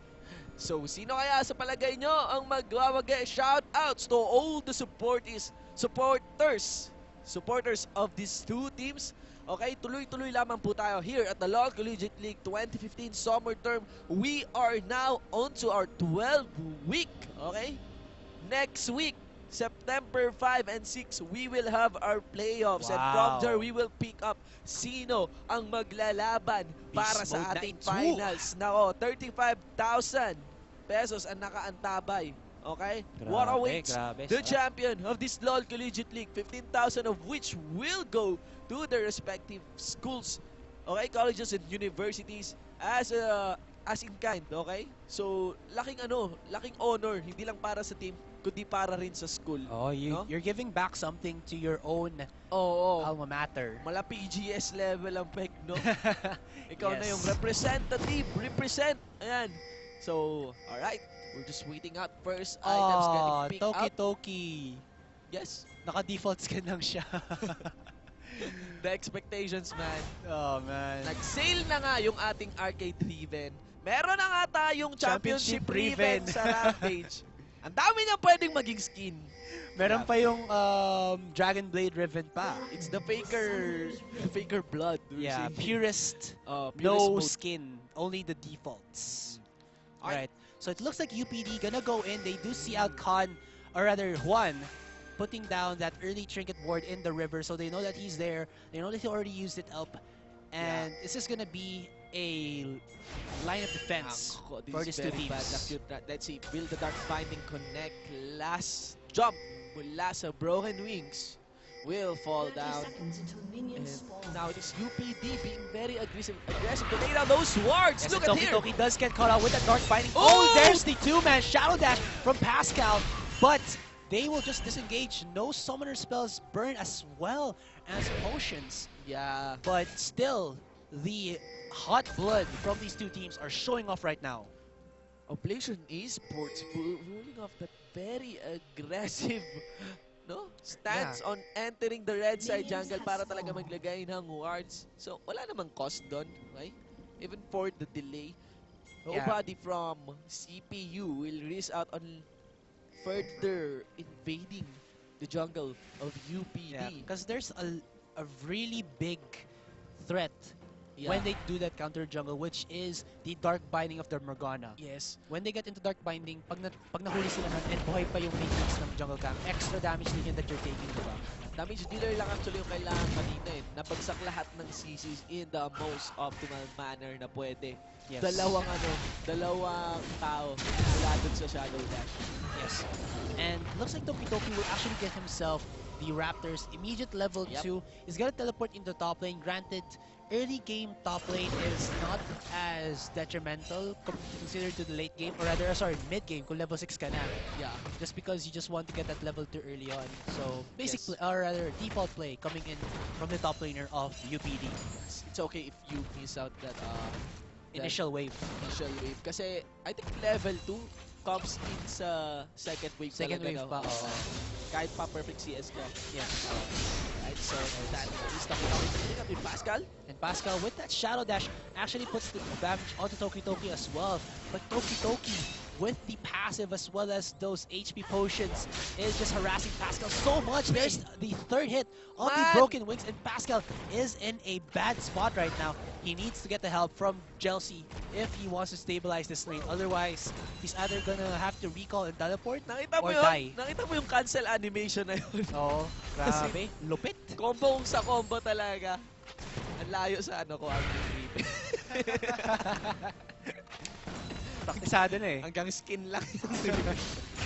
Ayan. So, laking disadvantage para kay Pascal. Yung kawalan ng face dito. Yung kanyang shield. So, so definitive na ma-outrate talaga ni Toki Toki yung Shen at level 2. Yeah. As well as din pala, yung Vorpal Blade, then you have to auto-attack Oo. the target in order to get the HP back.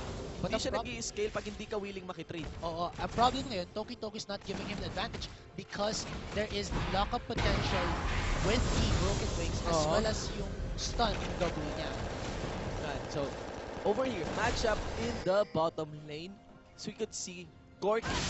Kailangan niya ng item. Sobrang item dependent ng Corki para mag-scale sa game na to. Early game-wise, Tristana naman needs the late game.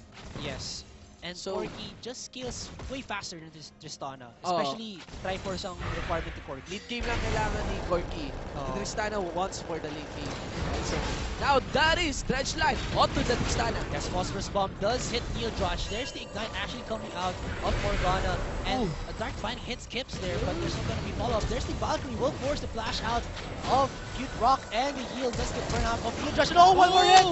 The devastating blow from Morgana gives himself the first blood, even the Dredge Line onto Cute Rock, but the follow-up will not be there, though first blood coming in from UPD, and possibly the Dragon, because Veer is in the Dragon side right now. Wow, nice rotation by here on PC. Again, nakita mo yung Nautilus kanina, walang kabawas-bawas. Yes.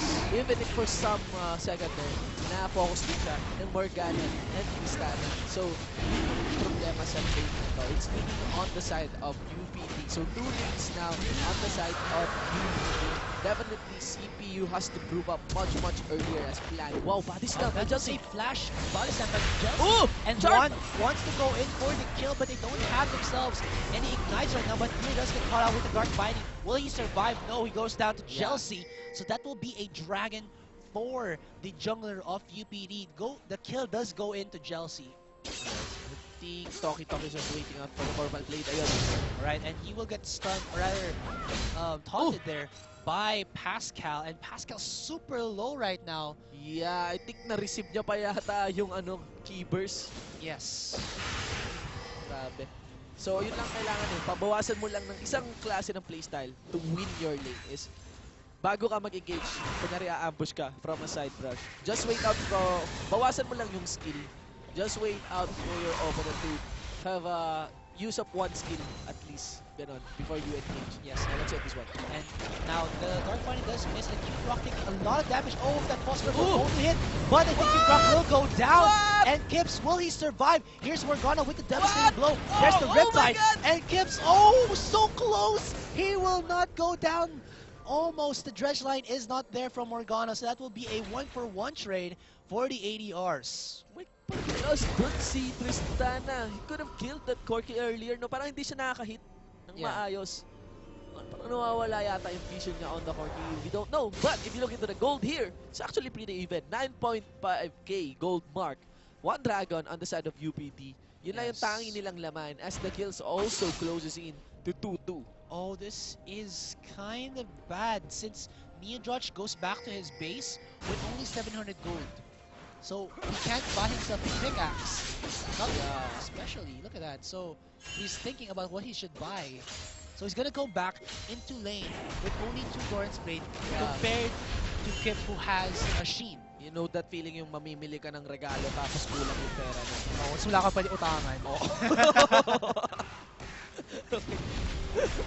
Kung meron lang pautang system hindi. Alright, so Yun yung mga nangyayari. Alright, so Chelsea looks like he wants to catch out Morgana there, but will just disengage. Crosscut does try to get a lot of damage onto Juan, but Juan, with the transfusion, will just keep himself healthy, especially with that Hextech Revolver in his pocket.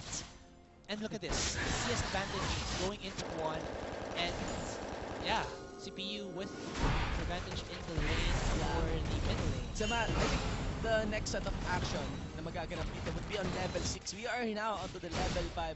Steadily yung mga dual lanes natin makukuha na rin yung kanilang level 6. Wow. But what Gragas is rotating up right now. Yeah, and the 3 strike puts a lot of damage onto Toki as well there. Oh, he does have to flash, and Gragas unfortunately does not have that explosive cast to catch off Toki in the top lane. Even Ari, no? Wala pang rotation na ginagawa dito. He's going to build for a more shove-oriented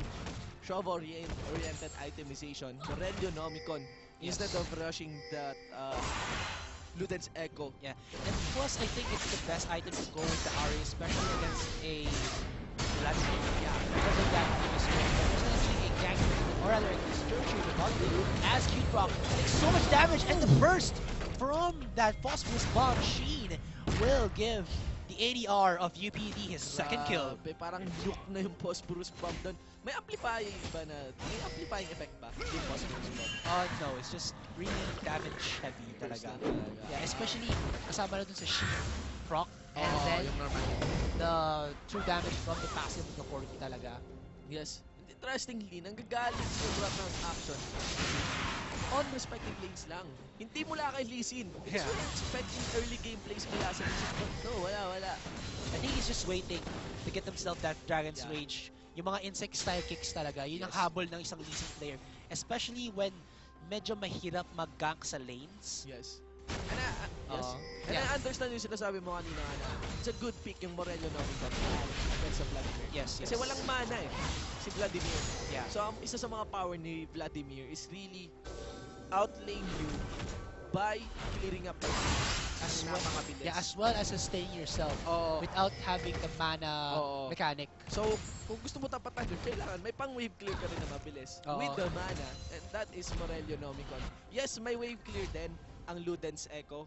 Yes. Pero expensive yun, isa pa, on an Ari, sobrang mana mo. Saka, isipin mo rin, kailangan mo pa siyang i-stack 100 para ma-activate mo pa. Yun, at least sa Morello, nandun na agad yung I actually consider Luden's Echo as a burst item talaga. Yeah, kasi nga, saka, ginawa nga nila mas matagal ka mag-charge up ng 100 stacks because I think parang before 20 yung stacks niya ngayon, 10 na lang, diba? Yes. Yes. We do see the Chelsea here is gonna go in. Darkman actually hits Morgana right now, and there's the depth charge going in onto Morgana. Morgana now in no man's land is gonna flash over the wall as Neodroch flashes over to chase down that Nautilus. Only one hit away from dying. Will Morgana survive? He is so fast right now with that boost of ability. Oh, Yuan will flash in with the transfusion, and Beer as well as Crosscut will try to deal with these members of CPU, but the pick is there. The dragon is up. No Kips with the Phosphorus Bomb Machine. Corki in the page wants some blood. He wants to get the kill onto Juan. Sadly, pull does come off. The kick onto Neodroch. The pick is there, and the members now of UPD will just pick off these members of CPU one by one. Toki actually teleports from the top lane, and an ace this early on coming in from UPD. Can we get a replay of that? Yes. So, tamang coordination of aggression mula kay Corki. I was thinking Corki was going for a really throwy move. But yung pala papasok na rin sila. Toki, sayang yung flash doon, no? Vladimir. Getting that even surprised that Tristana jumps in para ma-zone out si Lee Sin. Wala na siyang pantakas kanina nung nag-chase back itong Oblation Esports. Now with our scoreboard, we are now 8E and also a 4K gold lead in the hands of UPD. And granted, ginamit ni Chelsea early on yung kanyang SS para makatch out si Morgana. And Morgana, hindi siya namatay. Juan had to flash in and get a transfusion, so wala na siyang flash out when UPD tried to re-engage, diba? And then, nandun na yung confidence ni Kip because nag-teleport na papasok si Toki Toki. And alam nila na wala ng counter-engage potential ang CPU. Yes. So parang easy pickings na lang sa members ng CPU I'm doon. surprised second dragon na pala. Yeah, and now Real Rush does get caught out by that dredge line. And oh, cute rock there! Takes so much damage, has to flash away. And the power of the Corki is now showing itself the dominant face over CPU's duo bottom lane. Morgana did not find the time, no? To stay and proc his soul shackles. It's very risky. There's just so much damage na nanggagaling mula sa Corki ngayon. Actually, this Corki will build now the Trinity Force. If he goes back, and yes, he will, over the top lane. Toki Toki is just consistently zoning out this Shen 108 CS against 64. Yeah, and if I'm not mistaken, 30% na ata ang cooldown ngayon ni Toki Toki. With the Brutalizer, ayun yung Boost of Vicinity, and possibly yung 5% na nakuha mo sa Masteries. So that means that he is harassing Pascal faster than when you would have like 0 CDR. So Yes. wala ngayong parang counter si Pascal, only to back off, get his items, and hopefully maging effective na to when they try to do some plays in the other parts of the map coming in from CPU. Yes, yun naman yung kailangan mo talaga sa isang Riven, CDR, no? Yes. Tapos yung baka nga meron na ano eh. Baka meron. Oh my god. Wow. Crosscut here will actually try to go in and get the kill onto Juan, and he does. And even though there's the ultimate coming out of Juan, he wasn't able to charge it up well enough that Crosscut would have died as well. But Beer is there with the safeguard just to provide some support for his mid laner. All lanes work out in favor of Intermission Esports. Yes, and it looks like there's going to be a play in top lane as, wow, Chelsea just tried to walk up in the face of Toki Toki. Veer is here in the sideline for his top laner, and Veer, even though he's been there for more than 50% of the kill participation for UPD. That mostly happened in the clash rather than in the lanes. So he's just there for the parang support lang. Toki Toki going in onto Pascal. Yeah. Will that Wind Slash be enough? No, it will not, but Beer. Dragon's Rage for the last hit. That is what you do with a Risen. Grabe, ellipse na ellipse ako. Sobrang antindi nitong cancel animation ni Toki Toki. I know, cancel animation, hindi ka lang kilala na yan. Basta gumagamit ka ng Riven. Parang prerequisite yan. But all that's on. Wow, look at this Kip. Even though trade there's up! a 2v1 situation. Oh my god, Neodrosh takes so much damage. He's gonna flash in with the proc and might get a double kill. No, but Crosscut is here with the execution. There's a Spirit Rush in. And even though Neodrosh had himself the heal and let's see rocket this jump. one. Oh, he wants more blood. He wants to get the kill onto Kip there, but he will survive with the Valkyrie over the wall. And that was a 2-0 in favor of UPD. What a nice play coming in from Kip. 2v1 Yes. na siya against Neodrosh and Cute Rock. Yeah, pero ano rin eh, questionable din yung pakikitrade talaga doon ni Tristan. Yeah, hindi siya gumagalaw eh. Oh, tsaka hindi niya pwede niya sana ang habol niya i-burst si Corky. Like nag-buster shot siya. Ang problema, hindi niya ini-stack yung bomba sa ulo ni Corky. Yeah, yung talagang binitawan niya kaagad yung buster shot, hindi siya nag-normal hit. Siguro kung chinarge up na yun, malaking damage yung maidideal sana dito kay Keep 34. Pero ayan, all lanes. Yeah. Oblation Esports is just mechanically outplaying CPU right now. Yeah, and initially din kasi, yung 2 CC skills ni Cute Rock, hindi nag-connect kay Kip. So hindi na lockdown. So si Kip was still alive, and or rather was still there to be able to do all of his damage out. Toki Toki once to get the kill, and wow, 2v1 situation. Baka makapatay pa siya kay Pascal, grabe. Oh my god! Pascal flashes in and the Shadow Dash gets the kill on Toki Toki.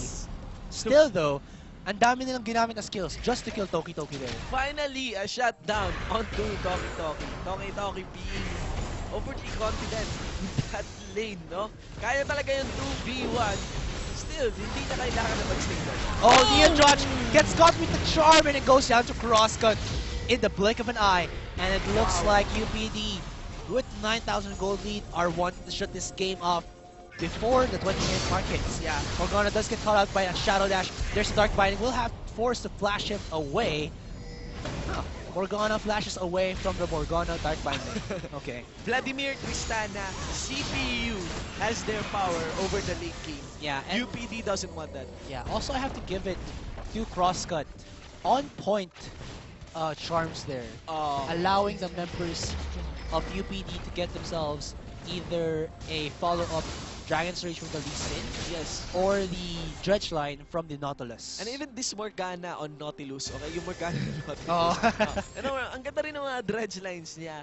Nakakatawa nga rin, nakita mo rin yung kick ni Phil doon. Ang tawa, doon parang after nung resonating strike, right click, okay, hindi ward up. Right click lang, konting lakad lang sa unahan. Yeah. Tapos, yan na, Dragon Stage. Medyo insect kick. Yes. And it looks like UPD will get themselves a third dragon of the game. So their movement speed spike with the third dragon buff is there for UPD. Yeah, so there's the Sonic Wave now onto Chelsea. The priority pick, but if you want to initiate onto will get the blue buff. It will be keep 34. Yeah. And they didn't even have to use the smite from here. It was on cooldown, and you just know that CPU is so afraid to go against UPD right now that even a smite steal from Chelsea might actually result in a kill for UPD. Yeah, the big threat para sa side ng UPD is Toki Toki. Yeah. As in, if you initiate a perfect wombo against UPD, man, nandun lang si Toki Toki for the cleanup. You have to take note, his teleport is also up. Pero yun na lang yung isang card dito ng CPU. Soul Shackles, there's also the Taunt, and there's also the Explosive Cast. Yun yung pinaka-favorable na scenario. Laying down those skills na sabay-sabay. Yes. But the problem now for CPU is that they have no items in terms of damage to back up that combo that they might put down. So they can capitalize sa itemization dito. Wow, that transfusion deals a lot of damage. Yan nga, yun. Yung itemization dito ng ng Oblation Esports. Hindi defensive yung itemization dito ng Oblation Esports. So, in terms of damage, they could actually have the damage. It's just mas masakit ngayon yung damage dito ng Oblation Esports. Yes, that is true. And yung level deficit ng ADRs, 11 to the 9 of the Tristana. Actually, 11 pa rin pala, kala 12 na. And top lane wise, ganun din 11 to the 14 of Toki Toki. So, nakikita mo talaga yung advantage nila in lane as well as in game. Also, UPD has a twice to beat advantage dito sa game na to. Yes. So, if ever CPU win in this game, they still need to play a tiebreaker against Oblation Esports. So, Oblation Esports really looking into entering the playoffs, and this one, full combo of the Vladimir. Wow. Yes. While that is happening in the mid lane, Toki Toki actually gets themselves the top tier 2, and CPU are now in a bad position. 3-man stun coming in from Toki Toki, and it's just the members of UPD finishing off the members of CPU. There's the ultimate coming out of the Ahri. Power dive, man. And Kip so ballsy, just going in and gonna get the other members of CPU. Flashes in, will get the last hit on to Neo Drotch, and that's gonna be an ace for the two members of UPD, with UPD pushing in the top lane, possibly gonna get themselves an inhibitor. 21 minutes into the game, and Oblation Esports get their first inhibitor turret, probably and most likely the inhibitor on this one. 19-6, that is a 13 kill gold lead on top of a 13 kill lead. Yes. On top of a 14k gold lead. So 13-14. Oh, 13-14, wow. Wow. Magkasunod lang. Oh, and into the itemization, Ahri now with a Luden's Echo on top of Morelio now, Mikon. Probably Void Staff. Okay. Yes. And I like this because they have the third dragon buff right now. So Ahri has a lot of movement speed with the 10% movement speed of that Luden's Echo. Yes. So medyo siya, slippery, even without the Spirit Rush. No? So we are seeing here CPU moving as one unit. They know that the next objective, oh my god, umayaw sa laro. Umayaw sa laro. Ayaw ko na! Sabihin niya, teka, wala akong skin. Teka, recall ako, baka magka-skin na ako. Nakaka-sorpresa and walang warning. So, we just have some technical difficulty on the side of Oblation Esports as Toki became disconnected in this game. Okay? So, ayan, sa mga viewers natin, sa mga summoners natin, this is Game 3 of the LoL Collegiate League 2015 Summer Term match between Oblation Esports from University of the Philippines, Diliman versus Victims of Love from Central Philippine University. Yes.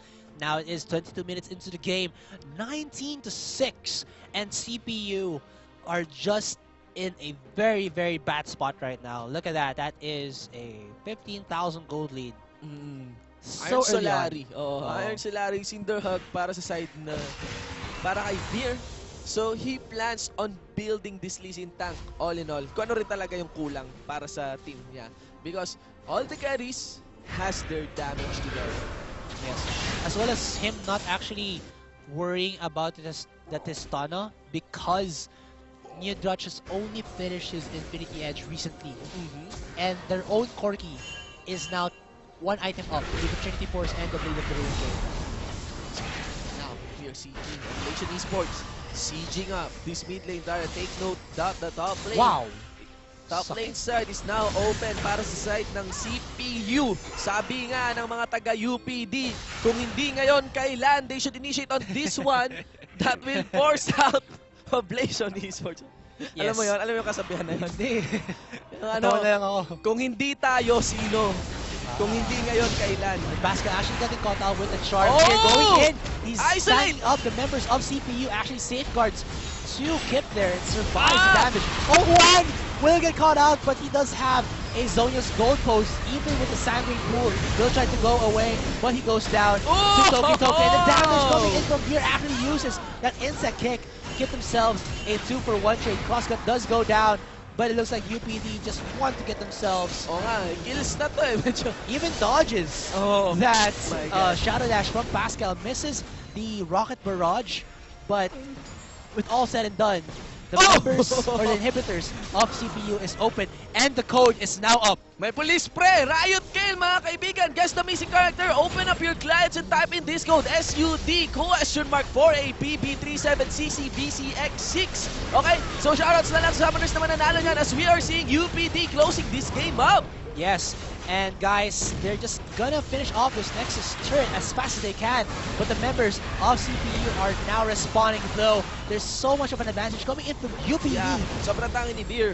Yeah, and that will just allow UPD to hammer down on this Nexus. Yes. It's going down little by little, even being chunked down by the anchor of that Nautilus. Toki Toki eventually goes down, but the damage has been dealt. Kip with that Earth Manatee trying to run away. Actually, even Valkyrie's in. Will he go down? Finally! No. Nexus goes down, and UPD 25-8, 24 minutes into the game, win themselves against CPU. What a game The from Nexus UPD. goes down and it goes down for real. Congratulations sa Oblation Esports qualifying in sa playoffs. So sunod-sunod ang mga qualifiers natin sa playoffs dito. No? From Group A, FEU, now Oblation Esports, UPD. Alam nyo na guys, okay? So masaya ka na. Alam nyo na guys. Hindi, Game 4 eh. Nako, masaya talaga ako kasi championship ribbon para sa ating Game 4. Nakaka-excite yan. Pero bago tayo mag-proceed dyan, okay, what happened in that game? Again, nakita naman natin, CPU, Victims of Love, okay? Umaasa sila sa future. Ayan, parang na friend zone. Honestly, the thing is, hindi sila pinaabot dito ng UPD. Makarating dun sa phase ng game, the late game that they're trying to protect to. They are relying heavily on Tristana. But look at Tristana right now, 2-6-3. The surprising thing about this one is hindi ito initiated on, hindi ito pinasimunuan ni Veer. Lane kills lang ito. yun ang sabihin ko rin eh. Pati sa top lane na Toki Toki. Yeah. Binubuli niya sobre si Pascal, and Pascal was not able to get himself back into the game against Toki Toki. Yeah, I was thinking na naglilin pa rin naman yun sa side ng Riven. Pero not that much. Pero Riven on Toki Toki, guess it's that much. No? Yung nakita ko doon. Just that much of a threat talaga. Ang laki na talaga. And over the mid lane yun, parang yun lang yung naging even eh. Yes. Ayun, so hindi ka agad nakapag-respond and rebuilding up a more conservative itemization, Morelio, Nomicon. Pero wala, kung 2 lanes na on your side, ayahay talaga yung buhay, ganun. Granted din kasi yung parang misplay din doon ng CPU. Yung nag-flash in pa si Juan para mapatay lang si Morgana. And then nung nag-retreat na sila, alam na nun ng UPD na-open na sila for pick-offs eh. And may may teleport pa si Toki Toki. So, finish off lang sila. I was thinking, dapat mas aggressive pa yung CPU. Kasi yung lane matchups talaga. Yeah, I think Nautilus, Corki. Early game, burst ni Corki versus Tristana, Morgana. Doon ka talaga sa side ng Nautilus, Corki. Para sa top lane nga, it's slightly leaning para sa side ni Toki Toki. Pero yan, si Toki Toki yun on Riven. Honestly, I would have wanted to see like a lane swap coming in. Lane swap. Kasi isipin mo kung si Riven nag-2v1, Oo, malulugi siya. Pero si Shen, meron siyang easy CS mechanic which is yung Vorpal Blade niya, Doon diba? nga kami nanalo ni Rico eh. Pero wag nyo tularan yung double support. Hindi namin nagawa yung soft namin. Pero yan. So, talagang pahirapan nyo lang si Riven on the laning phase. And you're good to go on not having a fed Riven in your game. Alright guys, so that was Game 3 Yes. between Oblation Esports, University of the Philippines, Dinaman versus Victims of Love, Central Philippine University. So guys, Game 4, championship ribbon na pamimigay namin. So please stay tuned as we return back. Malayo AAP ang laban dito with a championship ribbon. Ateneo de Manila University versus UST. Okay, UAP pre, di ba? Isama nyo yung sponge cola tumutugtog ng puso. With this kind of match. Kasi eto, all in to. Kung sinong manalo dito, playoffs. Yes. Tama, di ba? Yes. Kasi kung sino manalo dito, proceed sa playoffs. So, napakalaki at stake here. Todo na ito. Eto na, sabi nga ni GM Kairu. I am Gia Shinpu, Debonair Shinpu with a 1 for an eye. And I am Debron Asarai with an eye.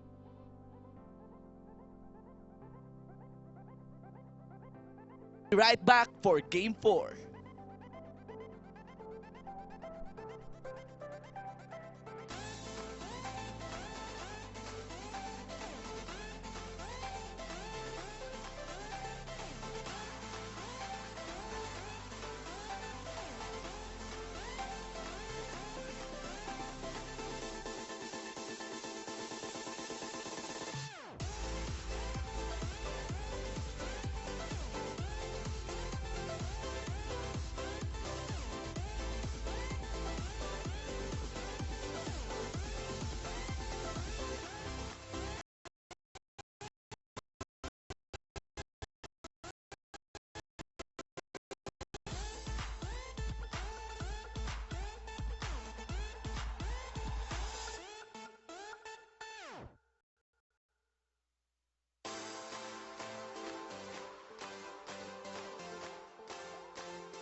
Want more from your prepaid promo? Introducing the new Smart Prepaid Only Call and Text 30 Plus. The best daily Only Call and Text offer, now loaded with more surfing than ever. Para more viewing, more sharing, and more searching. Only 30 pesos. Dial *121# now. Internet for all my fun. Guys, may 300 MB tayo! Dami pang Facebook at Instagram. Email and videos. Stock up on data with Smart Big Bites from the country's most advanced network. May apps and sites up to 300 MB. 50 pesos lang for 3 days. Hey guys! May free YouTube pa and more. That's a lot of bytes of internet for all. Text Big 50 to 9999. Smart. Live more.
But he will try to zone out Mura. Itong 3 na ito, he will be the first one to fall. Actually, no, 4 people here. That's the Zonia's being laid out. Even the gravity field killing spree na si Kenji.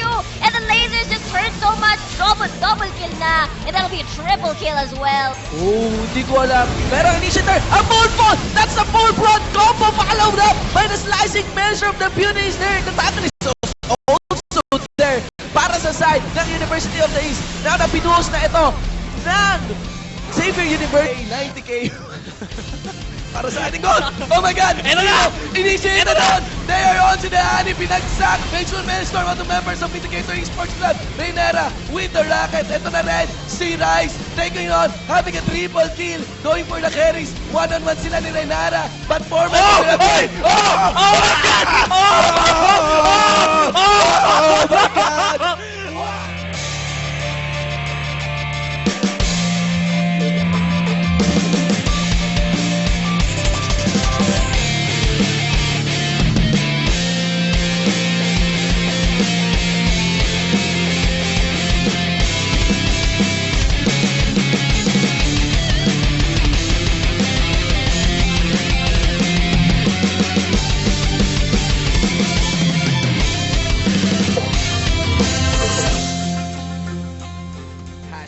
Get schooled, no? Ayan. So, good evening, guys. Good evening, Summoners. I am Gia Shinbu, Debonair Shinbu with the 1, 4, and I. And I'm Debonair Amplifier. This is the Lcl Collegiate League 2015 Summer Term Group Stage. We are now on our Week 12, the final week ng ating group stage and also the final game. Yes. We are now on our game 4, and if you look into our schedule, you can see that what awaits to you, Summoners, is the match between Azure Eagles of Ateneo de Manila University versus Tiger Esports of University of Santo Tomas. Lagyan mo pa ng championship ribbon. Yes, grabe yung weight talaga Oo. sa match na ito. Kung sino man manalo dito between Admo and UST Automatic. goes straight to the playoffs. So, this is it. Ito na talaga yung game. Win, lose, Of the yun lang day. talaga. Yun lang talaga yun, okay?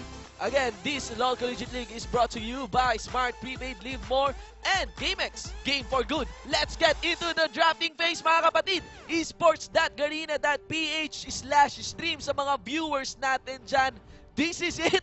Pansit, the last Oo game. nga. Okay, the last game. After nito, playoffs tayo next week. Okay, esports.garena.ph/stream. Do share that on your timeline, on your link, at sama-sama tayong antabayanan yung championship ribbon. Yes, hindi lang Na isang ito. team ang mananalo dito. Pati kayo, Oo. isa sa inyo makakakuha ng championship ribbon from Oo. GS Riku. Yes. Okay. Yes. Ateneo versus Uste.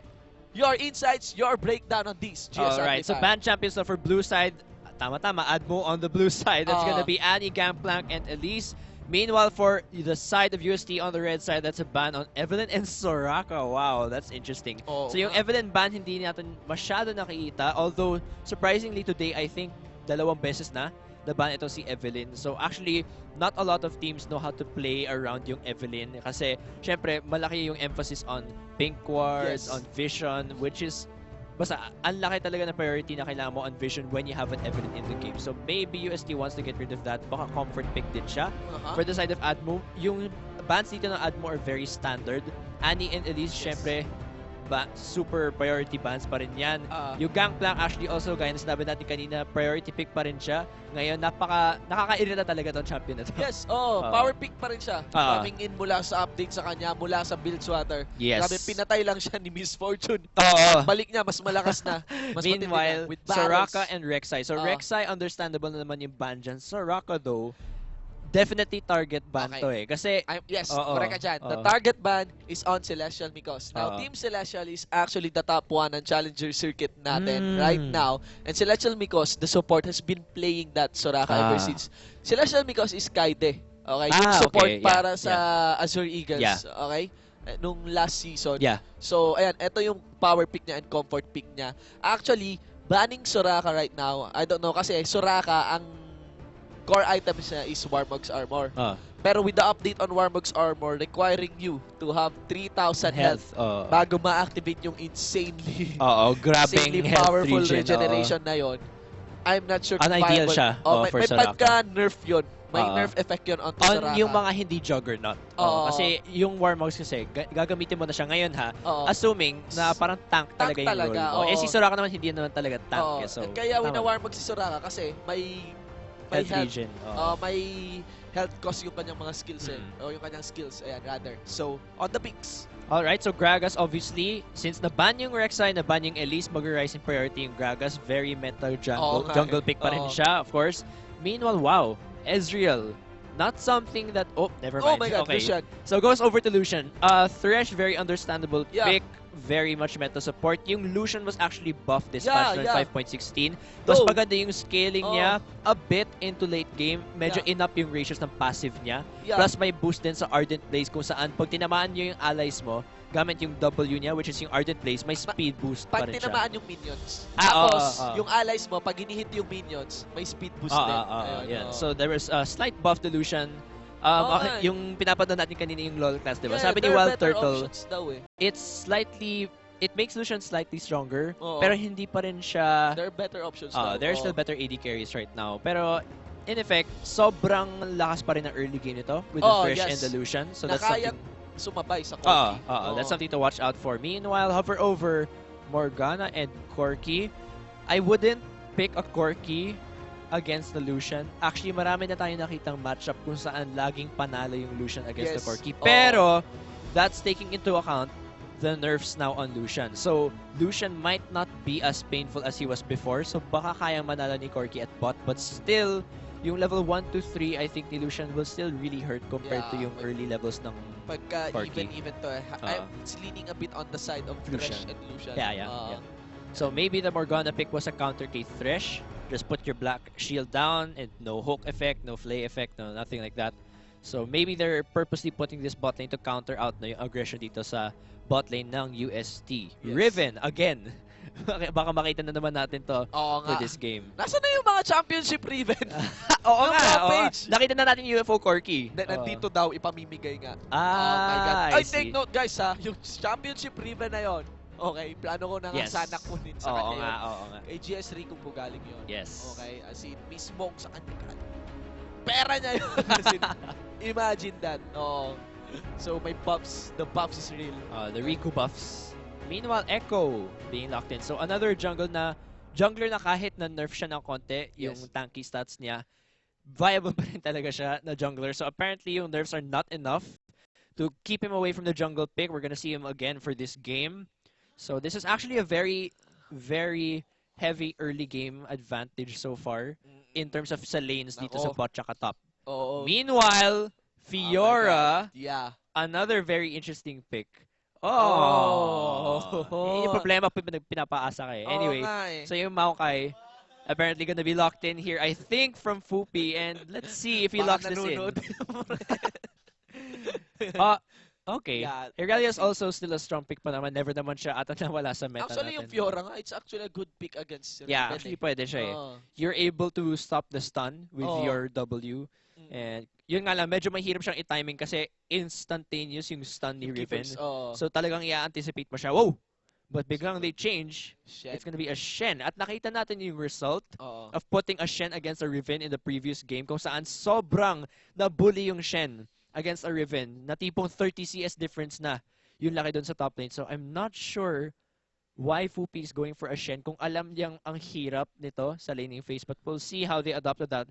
Kog'Maw being locked in. This could be either Kog'Maw or Corki mid. So we're not sure, no? Depende na siguro kung ano yung lock-ins dito. Flexi kasi. Flexi ngayon yung mga ADRs natin. So we're just waiting out for the mid laner para dito sa side ng UST.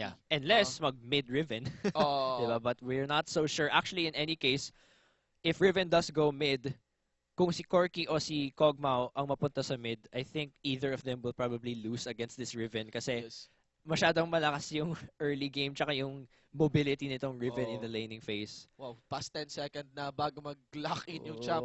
We are entering past 5 seconds and wow, talagang last second hintay. Be a LeBlanc. Okay, so we are seeing a LeBlanc. Now, napaka-dangerous nito. Kahit kanino, kay Corki man. Corki or Kog'Maw. Tama yun. That's gonna be a definite bully lane. And I think yung Kog'Maw yung mag-mid kasi he has Ghost and the heal is on Corki. So I'm guessing this is going to be a Kog'Maw mid. Oh my gosh, that's going to be a very difficult lane for Kog'Maw, no? Panay mechanic reliant itong UST at ang lakas ng laning phase nila. Yun din. Actually. Top lane, bottom lane, mid lane. Lahat actually, full early game advantage itong side ng UST. I don't know kung magle-lane swap ba itong side ng Admo. Will they bring Corki top to fight the Riven? Yung problema lang din doon, baka matalo din yung Corki against the Riven. I'm not so sure. But in any case, kung standard laning to, assuming na standard laning to, talo yung UST during the early game. Heavily reliant. Oo, nga pala, ng Ateneo. They will definitely have a difficult time during the early game at ang laki na pressure dito on si Gragas.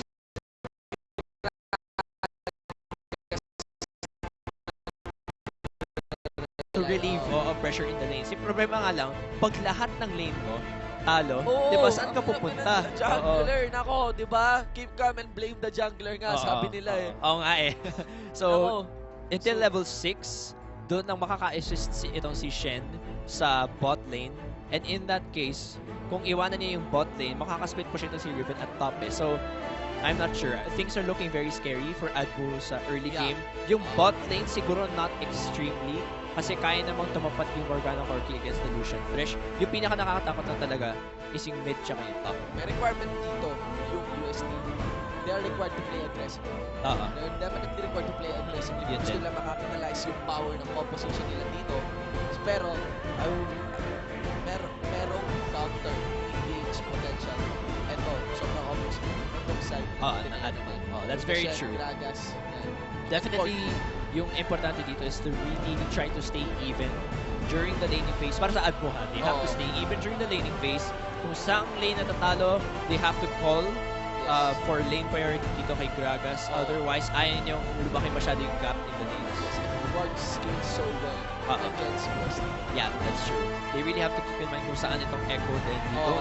Gusto mo sana ideally, kung saan si Echo, dun wala si Gragas para mas maging effective yung dance niya. Kasi in a 3, for example, let's say pareho sila pupunta ng bot lane, definitely panalo yung UST in that case. Although syempre, we'll still rely on mechanics in the end.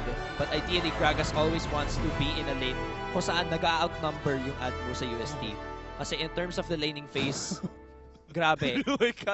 Oo nga, grabe. Ang lakas ng ulan, guys. So mga shoutout sa mga nasa labas ngayon. Mag-ingat kayo, grabe ang lakas ng ulan. Yeah, medyo may dumaan na kidlat sa bandang kanan namin. So, sa mga bumabiyahe ngayon, please stay safe, guys. Stay safe, mga kapatid. Grabe. Sobrang intense na itong laban. Okay, so may championship riven, may playoffs, tapos ang lakas pa ng ulan. May kidlat pa sa labas. So, mad shoutouts to all the Atenistas. And of course, sa mga taga-UST dyan, okay? Mag-ingat kayo pauwi. Lalo sa mga taga-UST, nako, bahain sa lugar na yan. Ayan. So, ayan. Also, mechanics on the championship riven. Okay, para patas tayo lahat dito. Para ready na kayo, ha? Sinabi ko na sa inyo, open your clients. Yes, open your clients. Go over to yung code section sa store. And just wait. Hintayin nyo lang. Eventually, lalabas yung code natin. There's gonna be one missing character. Mag-guess na kayo ng letter or number. And championship riven, kung mauna kayo, is yours. Kung gusto nyo i-practice nyo na ngayon habang hindi mag-type na kayo. Tapos testing don't forget to thank GS Rico for that. Give shoutouts to her. Kung gusto nyo sa PGS Rift. itag. Yes. Don't forget to tag as well. Go over to the PGS Rift either on Facebook or G-Talk. Most likely Facebook na lang para makontak nyo si Ricky. Just tag GS Rico, thank you, blah blah blah. Tapos para makita din namin. Nakakatakot kung nakita ko yung linya ng kidnap. Grabe. Okay guys, stay safe as we are proceeding with a Game 4 dito sa ating LoL Collegiate League 2015 Summer Term Group Stage Week 12. No? It was an amazing run over the group stage. No? Grabe, exciting games all throughout. Last week, kakatapos lang natin ng PGS season. Yes. Yeah, what an awesome experience it was. Now, we are nearing the end of LCL. A full LCL season. Matatapos din natin, no? Grabe. Mad props mula sa lahat na naging parte nitong LCL na to, mula sa una nating naging punong guro, si Java. Tinake over na kapasahoyan. Pass the baton to Kairu. GM Kairu, sa mga players natin, di ba? Sa mga respective schools natin, sa mga viewers natin, syempre. Ayan, okay?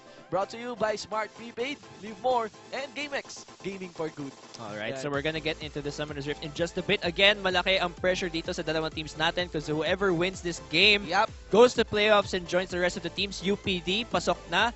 FEU, pasok na. Olfu is also in. Tapos hintayin natin yung JRU on their off-stream game if they're able to get in as well. 6 teams for the playoffs. Yes. Okay? I believe that's happening next weekend.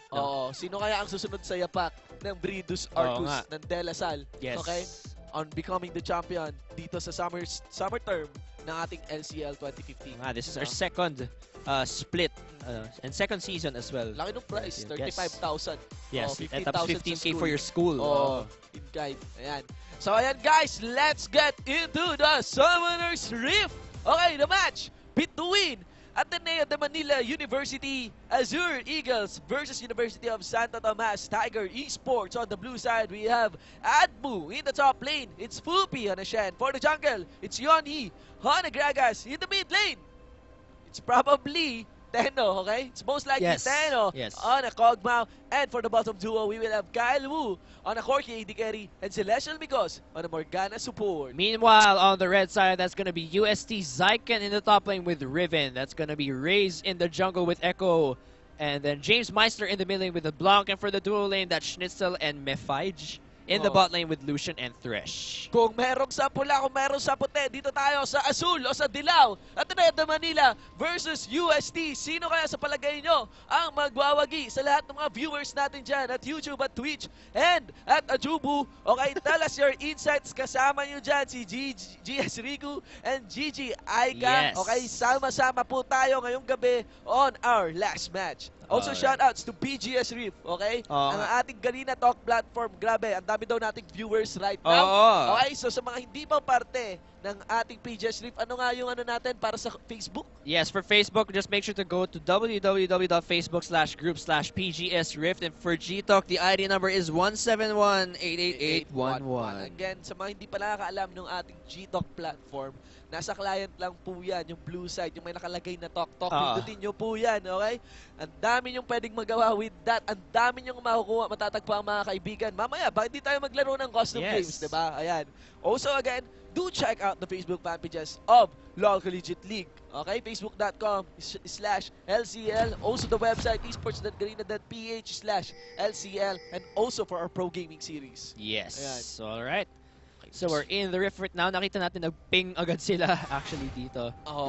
So, Tribush Invade. Yes. Again, bakit suking-suki yung Tribush Invade puntahan? Kasi yan yung isa sa mga crucial brush na sobrang mabilis yung pwedeng puntahan. Shortest route actually. Yes. Straight line pababa. Ganon. So let's see kung saan pupunta ngayon yung UST 3 members. Level 1. Going down. Level 1 even dito, no? Although I think... Dark Binding and also Dead Sentence, they have Body Slam and the Binding. Meanwhile, there's a hook, there's a stun, my chain. Wow, I don't know. Oh, so close. Man. Okay. Alright, so actually... Oh, no! The Dead Sentence. Oh, okay. Walang follow-up. Yeah. Mawala rin. So, you could actually conclude, kung na-receive niya yung Death Sentence, walang follow-up sa kabilang team. Pwede yung ma-assume na, nasan yung iba teammates nito? Siguro nasa ibang direction. And they're actually roaming to top lanes. Maglalagay at ng early vision lang to check where Riven and LeBlanc are. Pero actually, I think, standard lanes. And less mag-top lane ito sila Corki. They are moving top right now. Walang vision. Ito yung nakakatawa sa first 2 minutes ng game natin. Chess game siya.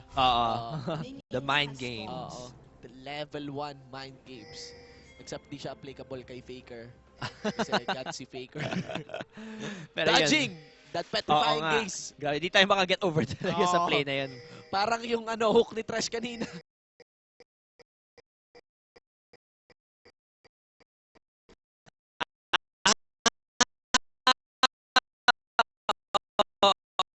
Yes. Kung hindi nakakita, grabe. Kita yun yung highlights namin for LCL. Yes, Insane.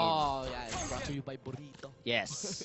Okay, so standard lanes, walang magaganap ng lane swap. That's just gonna be early Krugs coming in for Admu. And we'll see, gaya na sinabi natin yun kanina sa pick and ban phase, behind or rather, may advantage talaga yung UST during the laning phase. No? Lahat ng lanes nila do have a lane advantage. We expect yung pangbubuli nila to happen level 1 to 3. Yes. Full kit sila on this one. Whoops! Dark Binding. Dark Binding, that's how us with the connect. On to Kyle Wu. Okay. Yun na But, nga. normal hit mula kay Lucian. Nakikita mo, diba? Half health agad. Kasi napaka-consistent lang. Looking na hindi pa kaagad tumitira ng Piercing Light itong si Mevy J. Yeah. Normal hit lang. The distortion. So, yung power naman ni Kog'Maw dito is pagbalik ni pagbalik ni LeBlanc rather. Pwede niyang i-auto-attack. Andun yung damage din. Whoops, mukhang magkikita ata sila dito. Red buff invade. Yeah, no ward pre! And walang skill! Si Echo! Oh, no! R4ZE! No life! Force a flash out! Now Yunhe will try to take on this red buff. It is Shen now rotating for this red side. James Gangster spawning that Gragas, and that will stop out Yunhe on getting that red buff. May buti na lang. Unsuccessful invade there. Good thing nag-respond din si James Meister doon. Now, medyo madedelay yung jungling rotation doon ni Gragas. But nakita na agad natin, aggressive. Oh, flash in! There's also some wow! The Phosphorus bomb. Nice communication there by Calhoun and Celestial, because now on to Schnitzel. Schnitzel has his flash up, but wouldn't use it. Walks out to safety against the bottom duo ng Ateneo de Manila. Yung sinasabi natin kanina even if you have the lane advantage, theoretically, kapag yung mechanics nyo, talagang magaling. Nakita mo natin, flash binding. At walang nag-miss pang dark binding. Ito si Morgana. Grabe. Should be Lucians and Trash Lane right now. Now, look at here. So, we are expecting this Riven to have dominating advantage. the Shen. So, let's see how the lanes turn out now. Actually, surprisingly, yung nalugi lang so far in terms of the laning phase, so far lang, 4 minutes pa lang naman, is yung Shen. Na medyo mababa sa CS. But in the mid and bot lane, nakita natin na pumapalag sila in their respective lanes. Ayan. So, 1-0 into our scoreboard. A 1K gold lead here by Ateneo de Manila University after the easy first blood. Okay, R4ZE getting spotted here by the wards ng Ateneo. So passive laning nandito, although Echo trying to get the Scuttle Crab. Let's see kung ano ang mangyayari sa kanila. Okay, so now we're just seeing the support in the jungle. Okay, so by Ateneo de Manila University. Also over the top lane, it's still Zygon continuously trading up with Poopy. Still the question is, actually, pagdating sa jungling, merong spike pang inaantay ito si Echo. Pagdating sa level 3, mas may early game power. Ooh! So, thank you so much to that barrier para sa Kog'Maw, okay? Saving up that full combo and all in mula sa LeBlanc natin. So, 500 gold lead na lamang meron dito ang Ateneo de Manila University. Again, compared to Gragas, okay? Echo has a weaker early game. Definitely. Kailangan pa niya hintayin yung Cinderhawk niya para para maging durable siya, during the team fights. He needs the Cinderhawk. So for now, medyo magpa-farm lang yan. And this is Gragas' opportunity, to create pressure in the lanes. Yan. Okay. So, maganda yan. Now, we have the tier of the Gragas para sa ating Kog'Maw. And Gragas, instead of picking up his jungling item, inuna yung Bami Cinder. Yeah. Interesting, So, anong insights mo dito? that's interesting, He becomes a bit tankier. For tanky. Yeah. So, more gank-oriented. Yeah. He's... that's interesting. Instead of going for the upgraded smite, inuna niya yung Bami Cinder. So, he's gonna be a bit tankier. There's additional damage, aura around him. Medyo bibilis yung clear niya, but without that smite that's empowered, wala kang chilling smite. So maybe he's looking to clear camps faster before creating pressure sa lanes natin.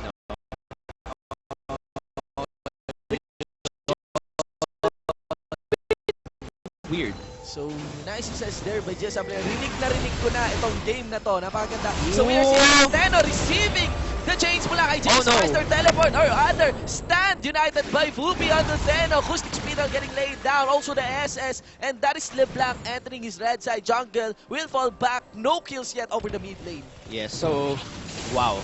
Nakita natin yung unlaki na nawalan. Wait, wow! So, baiting in. Bevy to use his heal. Now in front is Celestial because the because getting the kill against Lucian because of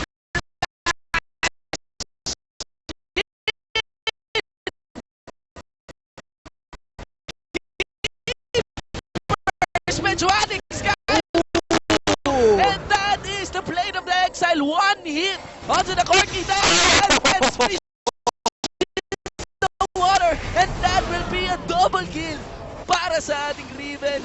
2 for 2 mga kaibigan. And this game is getting it. Yun na nga.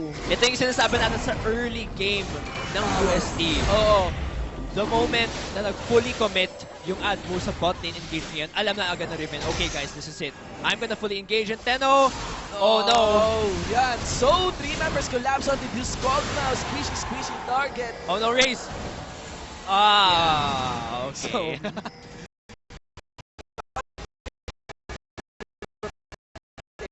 So, ang paggalaw with that Kog'Maw passive. Pero, I would commend yung power dito ng bottom duo ng Ateneo de Manila. Kasi talagang nabibaiting nila si Lucian. Even with the advantage on Lucian and Thresh. Now, fight carries on here. Oh my god. Oh no, Shinzo's in a bad position, 2v1, and he's not able to escape. Dark Binding barely gonna miss there. Pagka-awkward dun, so parang, tutulungan pa nga yata, tutulungan pa nga natin to, pero, tama yung sinabi mo, no, very interesting that Almo's able to keep up, no, in the lanes despite being behind theoretically sa champion-to-champion analysis natin. Shen is actually even in CS, as we can see here, at mula sa teleport kasi yun. Tapos, si Cog was also able, hindi masyado malaking difference, around 10 CS lang. It's actually okay, no? Kapag when you think about yung Kog'Maw LeBlanc matchup.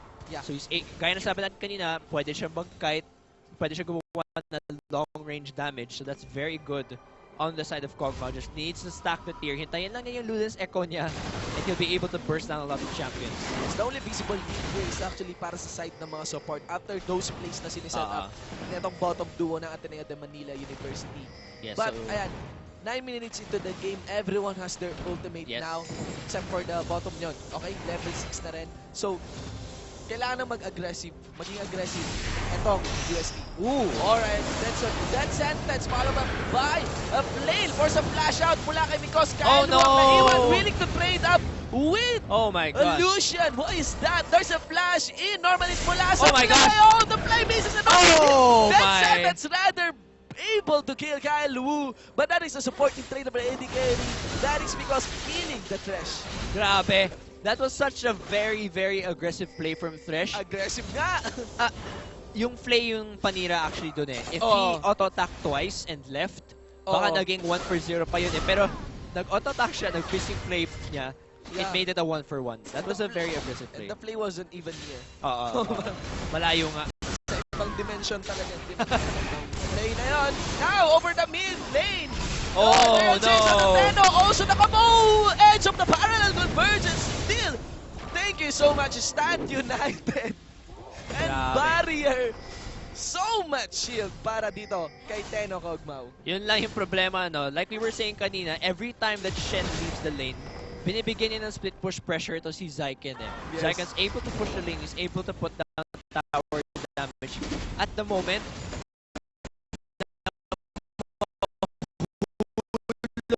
yung top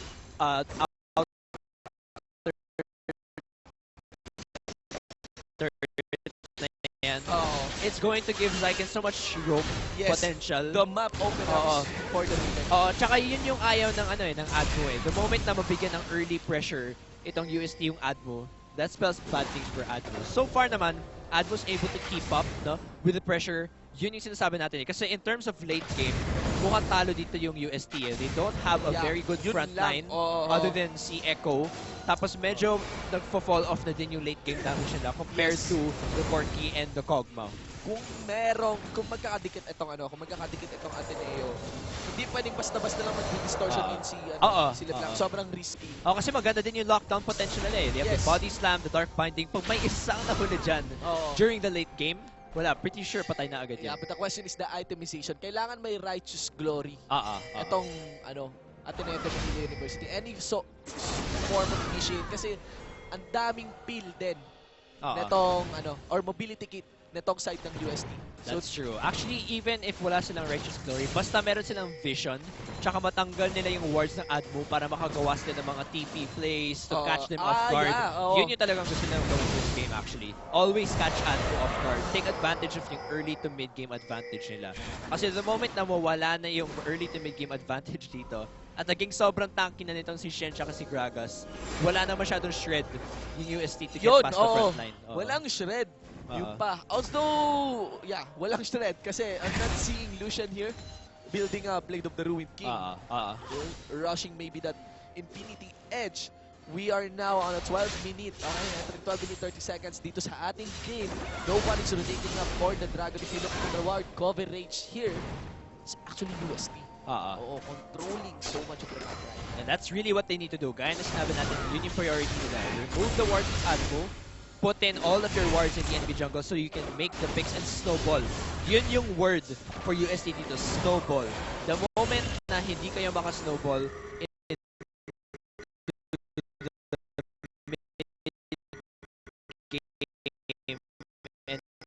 end the game as soon as possible, matatalo kayo. Yes. With every passing second, natatalo yung UST at nawawalan kayo ng advantage. Yes, Rulalu now, R4Z!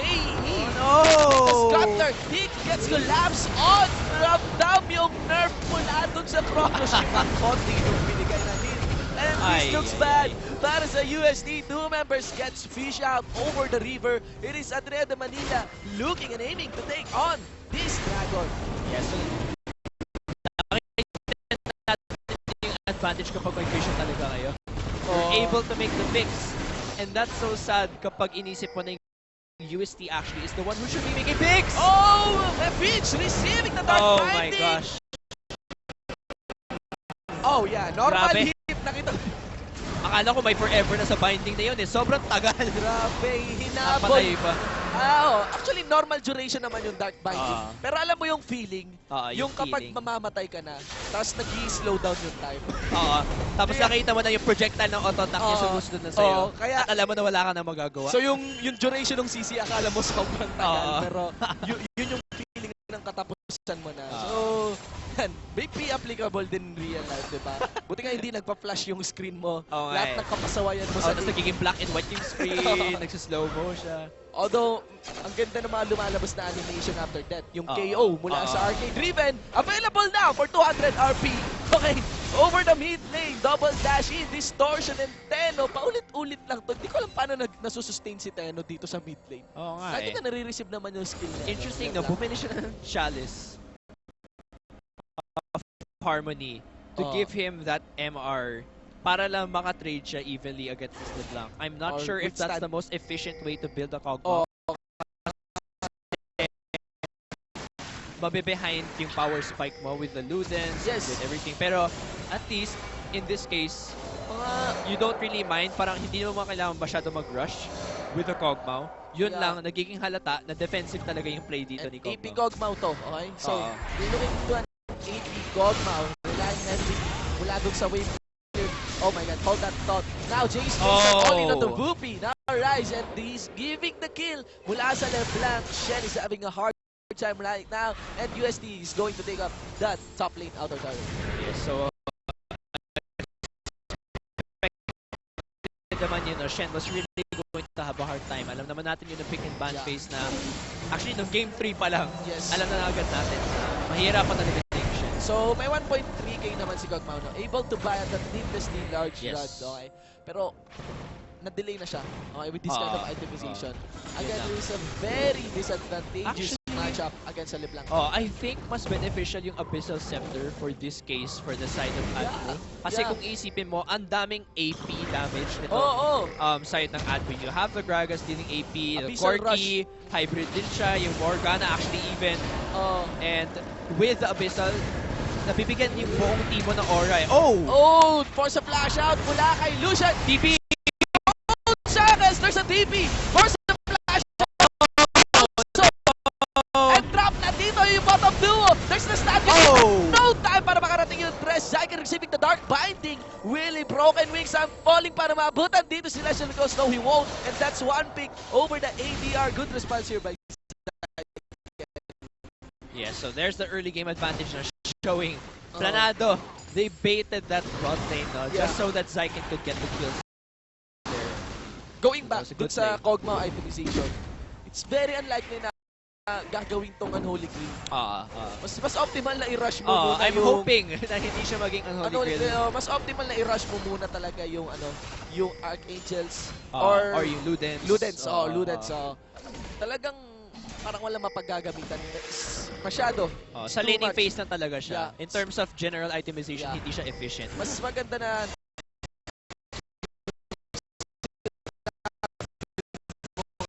Abyssal Scepter na lang if you want that.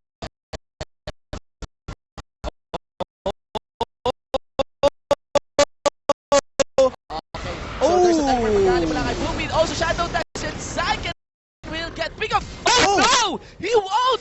There's the dash! Also a flash! And a wall! Mga kaibigan! Oh my And that's how gosh! you play a ribbon! Oh, wow! Hashtag LCL highlights. Oh, get schooled! Oo, pre! 70 Grabe. minutes into the game and some ribbon mechanics we're seeing here. Now, over the mid lane, it's still another story as LeBlanc gets guided out by that Kog'Maw. Oh my gosh, James Meister, hala. Oh my god. Man, I have not seen a LeBlanc get bullied out by Kog'Maw in a Yeah. very long time. Well, Yan talaga yung disadvantage ng range mo eh. Oh, LeBlanc is trying to bait something in there. Para naman dun sa, Oh, wow. LeBlanc is trying to bait in para makapasok pa si Echo doon. Pero mas lalo siya nasaktan. May flash pang naman. Oo nga eh. Oh my gosh. Pero grabe, Admu is playing this very well. Oo. And at the same time, USD is actually also trying to do everything they can. Yeah, actually everyone's crazy in this game right now. 7-7 into our scoreboard. Only a 2K gold lead by USD. We are still in the mid-game. That's quite a lead. Okay? First dragon para sa side din ng Ateneo de Manila University. So Yes. gets mo, bawat isa may may lamang. Oo. Oh, may dragon kami, may torre kami, may gold lead kami. And So, actually, question talaga. yung common actually thing na nakikita natin kapag early game comp ka is you invest in the dragon. Kasi ideally, kapag Yeah. may early advantage kayo and you You invest in the snowball. dragon, nabibigyan nyo yung sarili nyo ng somewhat late game insurance kapag Oh. naka 5th dragon kayo. Yes, Kasi yes. alam nyo kapag magpa-fall off kayo sa late game, Oo. kapag may 5th dragon kayo, natutulungan pa rin kayo matapos yung game eh. But if Admo na may late game advantage, tapos Yes. may dragon pa sila, Oh. pag yan umabot ng 5th dragon, umasa pa kayo, mananalo pa kayo. So USD here really has to put some priority over the dragon area, no? They need the 5th dragon. Also, again, kung snowball composition kayo, yan, kailangan nyo ng dragon kasi yung dragon is a snowball nyo talaga. Hindi siya pang turtle. And Sam mechanics getting shown here by Jace Maester. Grabe. Okay, di-distortion nga and full sidestep. Dalawang living artillery. Pero Not grabe, connected. ngayon na si Teno na yung nagbubully out dito kay LeBlanc. Ayan, so let's see. Sa gold na kayo ni Teno. Yes, so... It's not a significant may lead. Lead pa naman, pero yeah, not much. Para sa LeBlanc na to. Yeah. Yung side ng USD needs to continue making plays with the Riven TP and their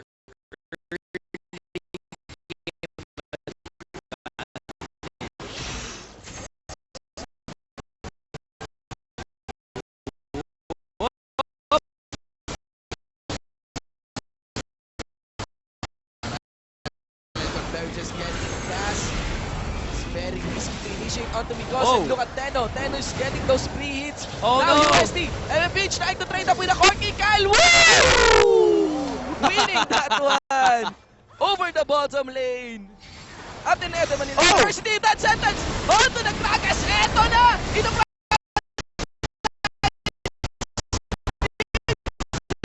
Price trying to initiate in.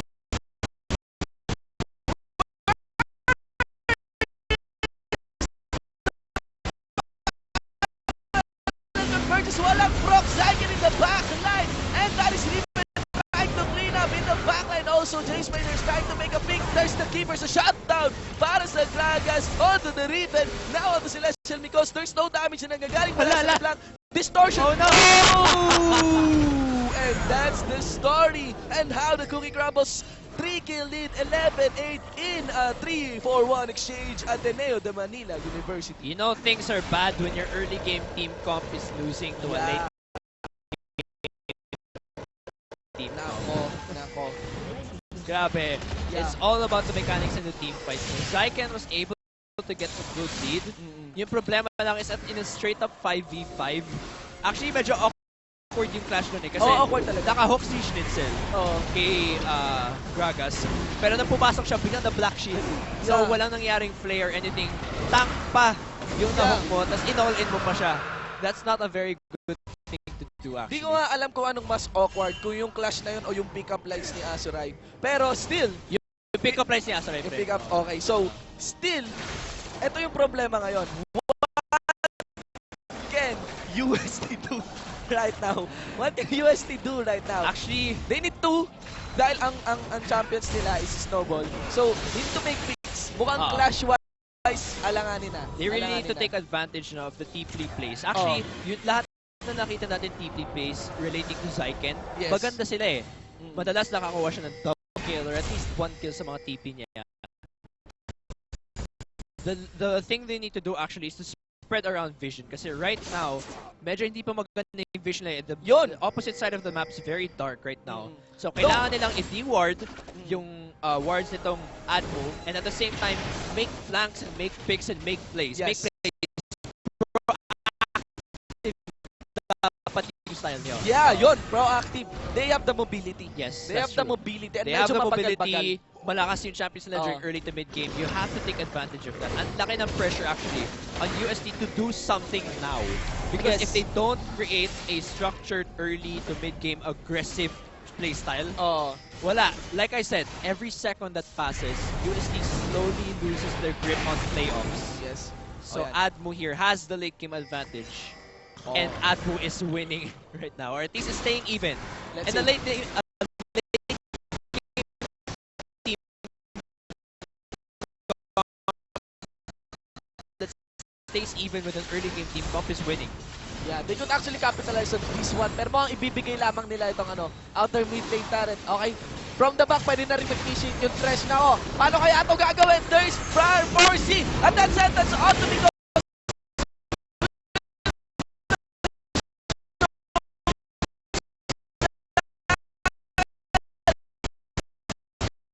Yes, that is activated. Where is the damage? Nobody gets it. Mula sa explosive gas, USD leading this one. That sentence of the Uni Zyken in the front line. The tankiness, sinusulit natin ng Manila University. But may pitch in the front line. Also, it will be a days with a double kill para sa ating Lucian. University of the Philippines. Go, Uste, mga kaibigan. Grabe. So, that clash went totally wrong the moment na all in yung Admo sa mid, nawala silang vision around the river side. Pasok si Thresh talaga. Optimal and the Look at this, explosive it's gas. so dark. Man, They only had a ward here and actually nagaling yung Thresh sa right river. Yes. So hindi nila nakita yung potential backline ambush. And hindi mo i-expect yun, yung ma-ambush siya yun, Thresh. Oo nga eh. Yun na nga eh. Yun, pero still optimal yun kasi you get sandwich eh. And siguro yun, nataranta nga, yung pagbagsak nung explosive gas, sobrang halaga nung skill na yun. And nobody got hit by that explosive Actually, gas. yun din yung isang problema dito is that you need something to reposition your team comp kapag biglang nakapasok ng Riven. So, nakita natin kanina yung Riven, ilang tao yung na-stun eh. Sa flash stun niya. So, grabe, the moment that landed, I pretty much knew that it was over. Kasi, nawala agad si Tenno. So, no. Okay. Ignite onto Jace Meister. Right? So, grabe. From what seemed like an even clash, biglang naging 4,000 o 3,000 pala yung gold lead ito coming in for UST. But we are about to leave the mid game na rin. So, yun yung 3K na lead na to, hindi ko sure. Lalo pa, napansin ko lang sa clash na yun na may mistake doon yan. Pero yung tanks, nararamdaman ko yung tankiness talaga. Namimitigate talaga yung damage dito.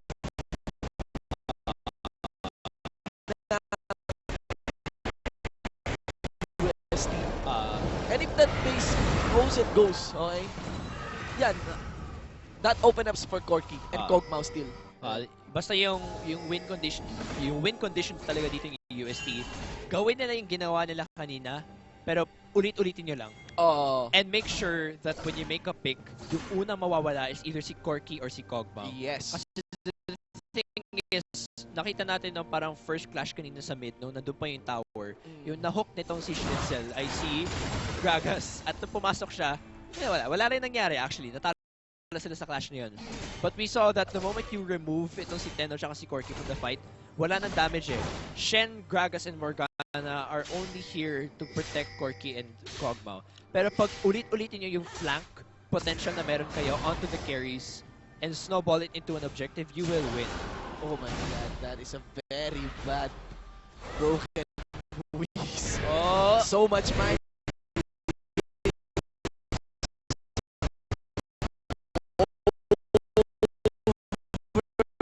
Here as Azure Eagles is steadily trying to make picks on this one.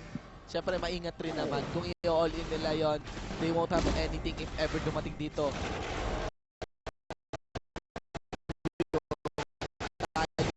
Sports. Okay?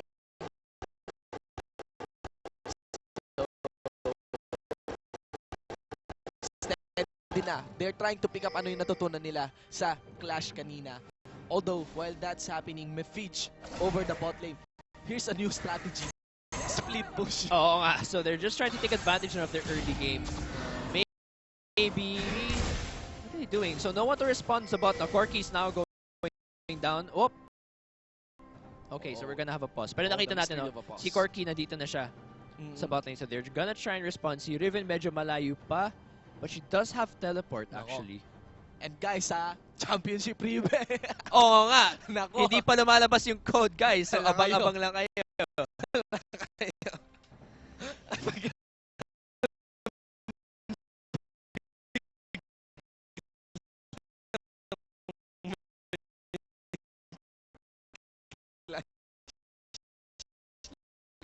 Lumabas. Oo nga eh. Doon tayo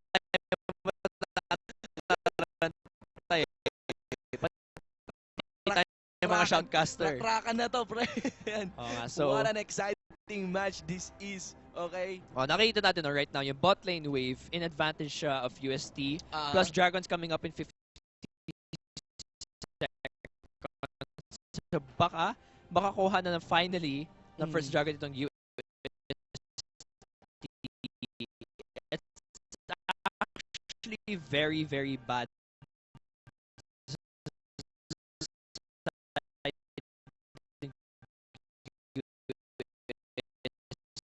Plus Lucian to.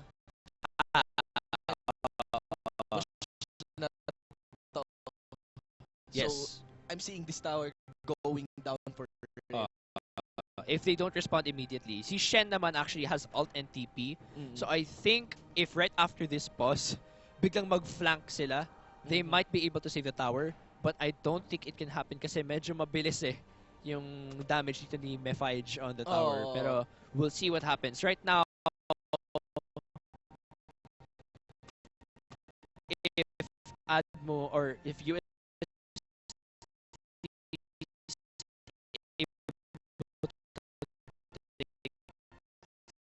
stir it down and get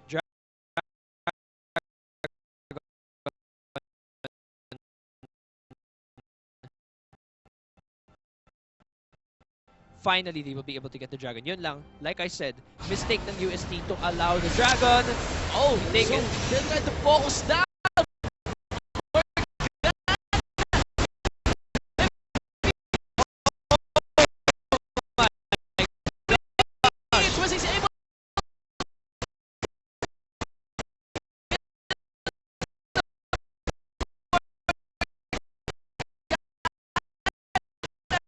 That's a last hit takedown. Kyle who is in the house. And that is a dark passage not needed as the chronoship gets activated. What did Mefij do on that one? Yun na nga. That's Sobrang exactly what aggressive. they said. Si Fupi had the TP. So they just responded immediately na save nila yung tower. They might even get this dragon here. Yeah.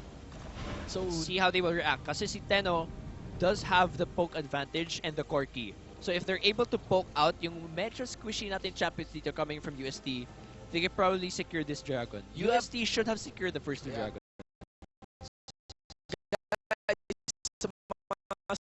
Summoners natin, sa mga viewers natin dyan, esports.garena.ph/stream, okay? Yes, You have share to it. take note. You have to take note yung nasa mind ngayon ng mga players natin right now. Okay? So sa lahat ng games kanina, compared to the other games kanina, where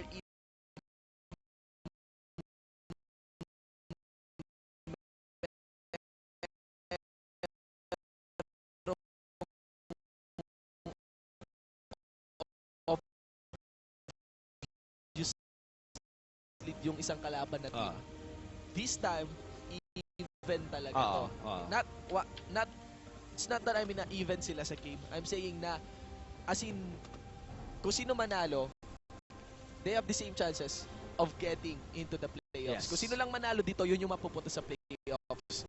Yung hindi manalo, hindi mapupunta. Yes, exactly. So, it's all or nothing. All or nothing. Game na to. Beast mode! Beast mode, mga friend. Ayan. Okay, Shoutouts so, to Kuya Jobert. Dragon Buff being taken out. Grabe yung vision ngayon ng UST. This is good. They should be investing in vision right now para makagawa sila ng flanks that they need to snowball the game. Dragon's coming up in 5 seconds at nag-massive recall sila. Everyone will rotate. Yeah. So Riven is actually on the Baron side. Yeah, she has TP. No, she does not have TP. Okay.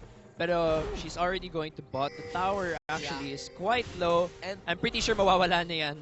Plus na-spot nila si Morgana over the red side jungle. Yeah. So they know that Ateneo is looking into taking this Dragon mid. And Whoop! so death sentence onto Uni. Walang dark passage. Will they fully on this flash? This is a choke point, but that is the flash going down. This hesitation is so real. And now, this will be a 4v5. So many skills has been laid down. No explosive gas. So, yeah, medyo orbok ang magaganap dito sa Dragon. Yeah, pero that was a very bad hook coming in from Schnitzel. This is the second time, na nag-hook siya ng Gragas tapos siya yung namatay. Yeah. That's a very bad sign. It means that Schnitzel is making the wrong decisions here, no, with who to hook. Alam kong sobrang nakaka-tempt na mag-hook na tao na hindi ka nakikita. Pero if it's not the best thing to do, don't do it. Sabi rin isang song, my mind is telling me no. Oo nga eh. My body is telling me yes. Yeah, my body is telling me yes. Intermission. Oh no! Oh, grabe.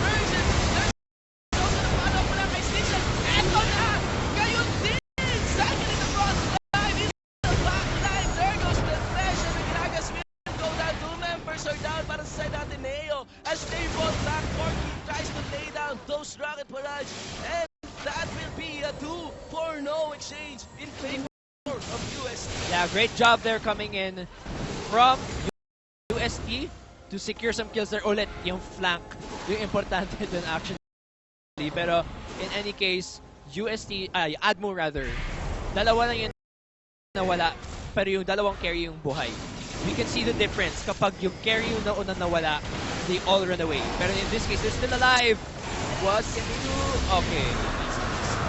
It's rather the smite getting the Dragon. No objective there. Uwian na tayo. Okay, 13-16 na bigger lead here by UST. Also a 4K gold lead. Steadily, they're trying to secure whatever lead they have. Of course, you have to take note na dalawa yung Dragon na lamang dito ng Ateneo. Kaya pala gusto rin nila yung Dragon. Yes. Yung next Dragon, movement speed. Let's see now what happens now. Pero UST, I can tell, is desperately trying to make moves now at this point. They really want to win the clashes. Yung problema lang actually is that even if they win the clashes, hindi nila ma-translate into objectives. Nawala kasi si Trash kaagad. Schnitzel really needs to think more about the hooks that he makes.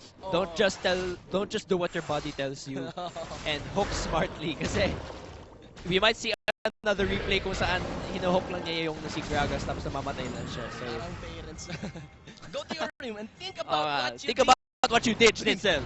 Bad boy. Think about what you did. Pero kailangan, seriously though, if you're a Thresh player, you have to know when and when not to hook. Hindi ibig sabihin na kung 100% accuracy mode ka sa hook mo, you have to hit it every single time. Playoffs to. You really have to play smart.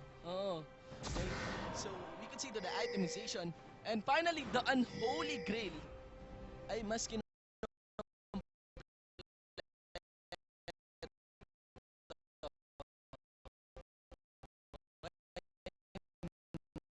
kinumpleto pa. Okay, compared to the Archangels. Yeah. Oo nga. That's actually interesting. Yung guess ko doon actually is na ibebenta niya yung Chalice and then would rush the Archangels. But in this case, medyo to prioritize siya talaga sa MR. So I guess that would help for survivability. Importante naman kasi talaga yun for this game. Tenno needs to stay alive. Yeah. Although mas may bait potential eh. And counter mo sa isang aggressive composition is play bait against yan nga sa LeBlanc. Eh, mas may bait potential ang isang Archangel eh. Yes. Kasi with the shield that it gives you. So let's see. Everyone roaming around Baron side now. And yung UST nagdi-deward na sila. Making sure they have vision priority and advantage around Baron. Actually, sobrang importante nun na kayo ang may vision advantage sa isang objective. Kasi doon kayo makakagawa ng mga outplay eh. And between these two teams, mas nag-i-scale ang Baron para sa University. Yes. Like they're a semi-juggernaut or probably a juggernaut coming na. And with the Baron, they could move as one unit and force their way over the base dito ng UST. Kasi nakita din natin, medyo may lack of wave clear eh. Itong UST. Kaya hindi nila masyado snowball into objectives yung mga team fights nila. Kasi yung talagang may wave clear lang dito actually is Riven with the Ravenous Hydra. Si LeBlanc and Lucian don't really have strong wave clear. Eh kung kumpara mo naman yun kay Kog'Maw and kay Corki na malakas naman talaga yung wave clear nila. And Baron is definitely too strong in their hands. No Blade of the Ruin kill still para sa Lucian. So, talagang tanks kung tanks. Yeah. Okay, tanks kung tanks. Although, understandable naman na hindi talaga. Kailangan talaga Blade of the Ruin King. Kasi ang advent ngayong patch is stacking health.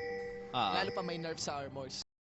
So, talagang you stack up health. And so, ang taas ng advent sa now forcing mid. And that turret's gonna go down. TP coming in actually from Zyken. And oh my gosh, Mefige! Oh my god, all in onto Mefige. Uni will fall back as here comes the tanks ng UST. The calling has been laid out. Bernardo mo action start. Dead sentence. No for some flash out. Dark binding onto R4Z. I think this is it. Pansit. Ateneo Manila University will fall back. Mula sa counter engage dito ng UST. Nakita na actually medyo wasted potential yun. Yung lack of vision around that area ng UST. Kasi si Zyken, dapat TP siya over this tower. So hindi siya naka-flank actually on the side of Admo. At hindi siya naka-abot agad actually to the fight. So that was a bit of a disadvantage. Now, Baron vision is in favor of no one. Actually, even yung vision nila eh. So this will be a highly contested objective. Whoever gets this can really snowball this game on. Take note also that UST, Tiger Esports cannot play this aggressively. I cannot play this passively. Kasi if they play passively, they just get poked out. And the backline!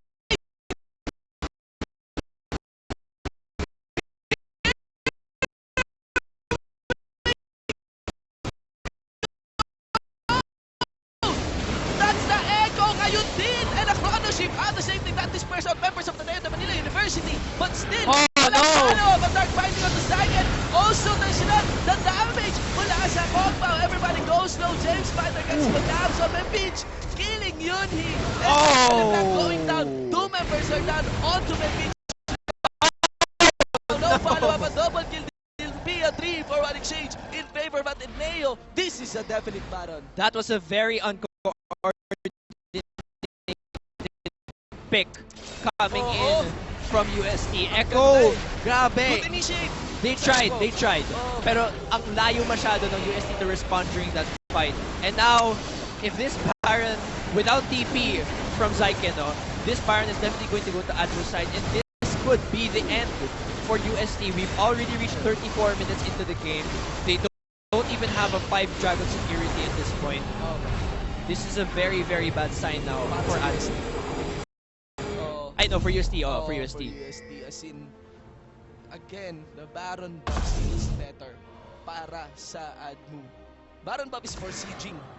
And they could just, alam mo yun, as one unit. Yes. Ride the Ateneo de Manila.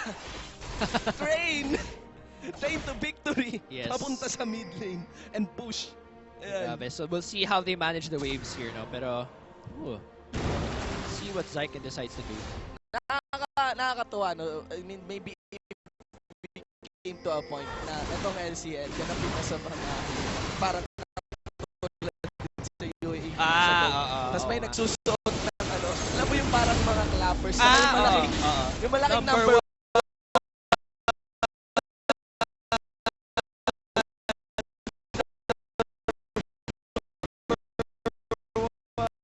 supporting for their teams. Tapos may pep squad pa. Oh no! But hold that thought. That's Gragas getting collapsed. So take note, Ateneo de Manila has the Baron buff. What are they doing? Look at that. Mepich, no damage, no blade of the Ruined King. Jace Maester tries to get the pick on the unit, but the Thresh going down, and that is Moopy. The Chen tank. Oh my god! Shut down! Oh my gosh! A flank, even with the Baron buff. The calling has been laid down, Celestial, because receiving the brunt of his double distortion. Ooh! What is happening, mga kaibigan? I don't know. As USD is stepping up against Ateneo de Manila University by bonus pa. Celestial Mikos getting collapsed on by R4ZE. Let's see if he'll be able to take a peek. Parallel convergence will zone out, but a Dark Binding gets received on, and this is the base that will be opened by Tiger Esports. Oh my gosh. Grabe yung laban na yun. What? So What USD taking that dragon. Oo. And Admo getting caught out. Yeah. Yung pinaka-pangit dun actually is that Admo was not all together for the 5v5. Yun yung isa sa mga pinaka-importante kapag may composition ka that's very reliant on your carries. Kasi yung nangyari actually kanina, we don't have the replay right now. Oo. Pero yung nangyari is all of the tanks were on this side of the map fighting the carries, and si Corky tsaka si Kog'Maw naiwan dito with Zyken, the last person you want to be beside during a clash. You don't leave your carries with Zyken. Parang X-Paw. Grabe yung hugot Pero yan, that basically yung Admo got the worst case scenario for their fight. You put all your tanks with all of the carries and left your own carries to die. Oh my god. So sad. Crazy match. Crazy match, man. I was thinking it was in the bag para sa Ateneo de Manila University. But just like that, alam mo yon, nandun ka na tapos bigla lang mawawala. For the first time na nag-hook si Schnitzel kay Gragas, maganda yung outcome. That was the first time. Okay, for that time, okay lang makinig sa shot call na body mo. Okay. If you want to hook, okay, go. Okay. My mind is telling me no. Okay. Now, if you look into the itemization here, so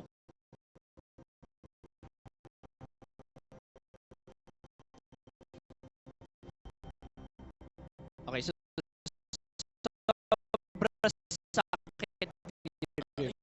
yeah, Randwich Omen, yan. So Gragas is heavily countering Lucian right now. As in, pag merong critical ang kalaban, even na kagad yun, mag-Randwich Omen ka. Yeah, that's true.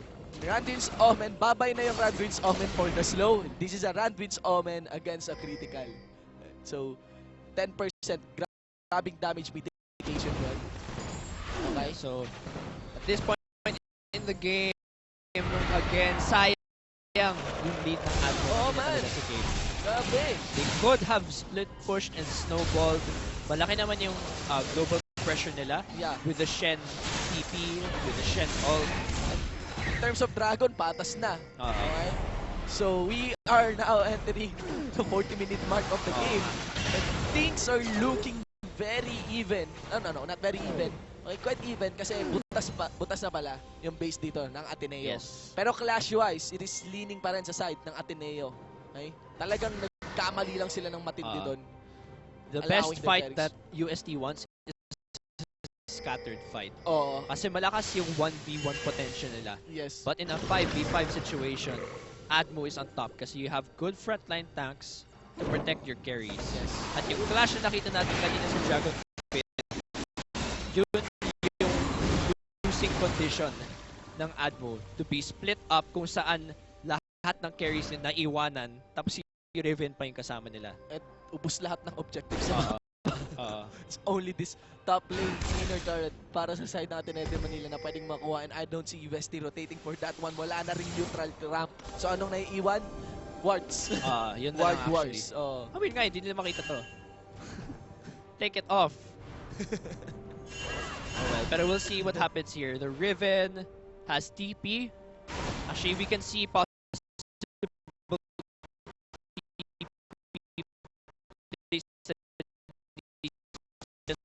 kasi maganda yung vision right now. Sort of around Baron Pit coming in from UST. Meanwhile, very, very dark map for Admo. So this is the perfect situation right now for UST. Nakabukas pa yung client nyo? Hinihintay pa rin natin ang championship Riven. Si Burrito, gigil na ang pindutin ng F na F kayo manood. Biglang may championship Riven dyan.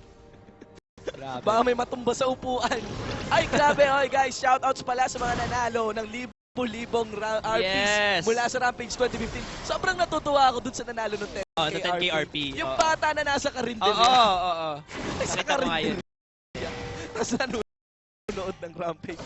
Nakalimutan ko yung caption niya eh. Saan nga pa, friends? Oo nga. Nakakatawa. Grabe, 10K RP. Sana makakain ako dun sa Carinderia. Ayan. Kahit hindi libre. Ayan. So, nobody's trying to initiate something fancy here, but it is at the Neo for getting to secure the top lane turret, and it'll be a free turret yata para sa side of UST, and yes, it is. Second destroying that one. Yeah. So 7-4 ngayon yung towers natin, and around a 5,000 gold lead already for UST. Oh my god, this looks, alam mo ang ganda para sa side to ng UST. Yung mapa, dahan-dahan nilang nakukuha. Yun talaga yung nangyayari. It's very risky na pag may lumabas, pwede ma-pick off ka agad ng UST. Actually, pwedeng gawin dito ng Admo yung parang War God style eh. Yeah. Just stick together as 5, tapos pilitin nyo lang yung team fight. Kasi in a team fight, I still have faith in Admo. Look at that. Oh, hindi nila makita. Oh man. I think it's yung line of vision or something. Medyo, I don't know, buggy. Well, wala namang ping din na ginawa dun yung Ateneo. Now, may my double gosh! lead! Kalahating life, piercing life for sa flash out, calling! Stand United gets used! 3 members with Clash on seconds gets flash on! Eto na! Will a clash come here? Dark fighting!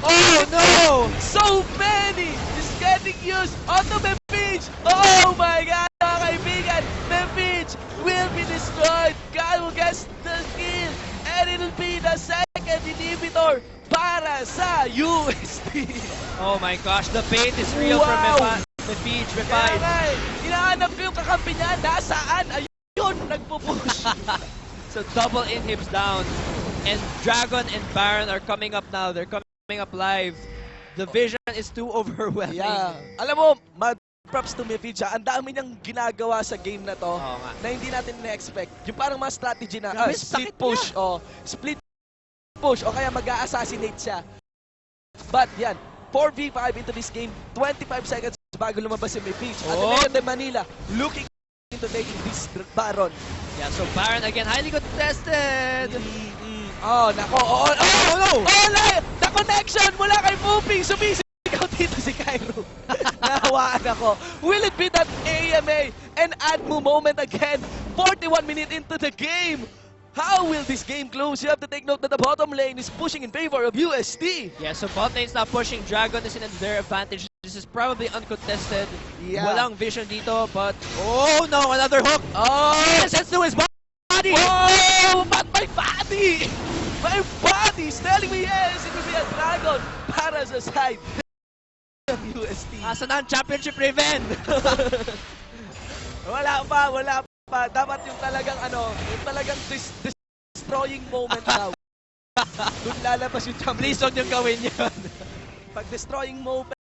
19-21, 2-kill lead here on top of a 4K gold lead by UST. Guys, this is the late game now. This is a deciding. Okay. Ito yung mga 2% ni Faker. Oo nga. Oo nga. Ganito ka-intense ngayon ang laban natin.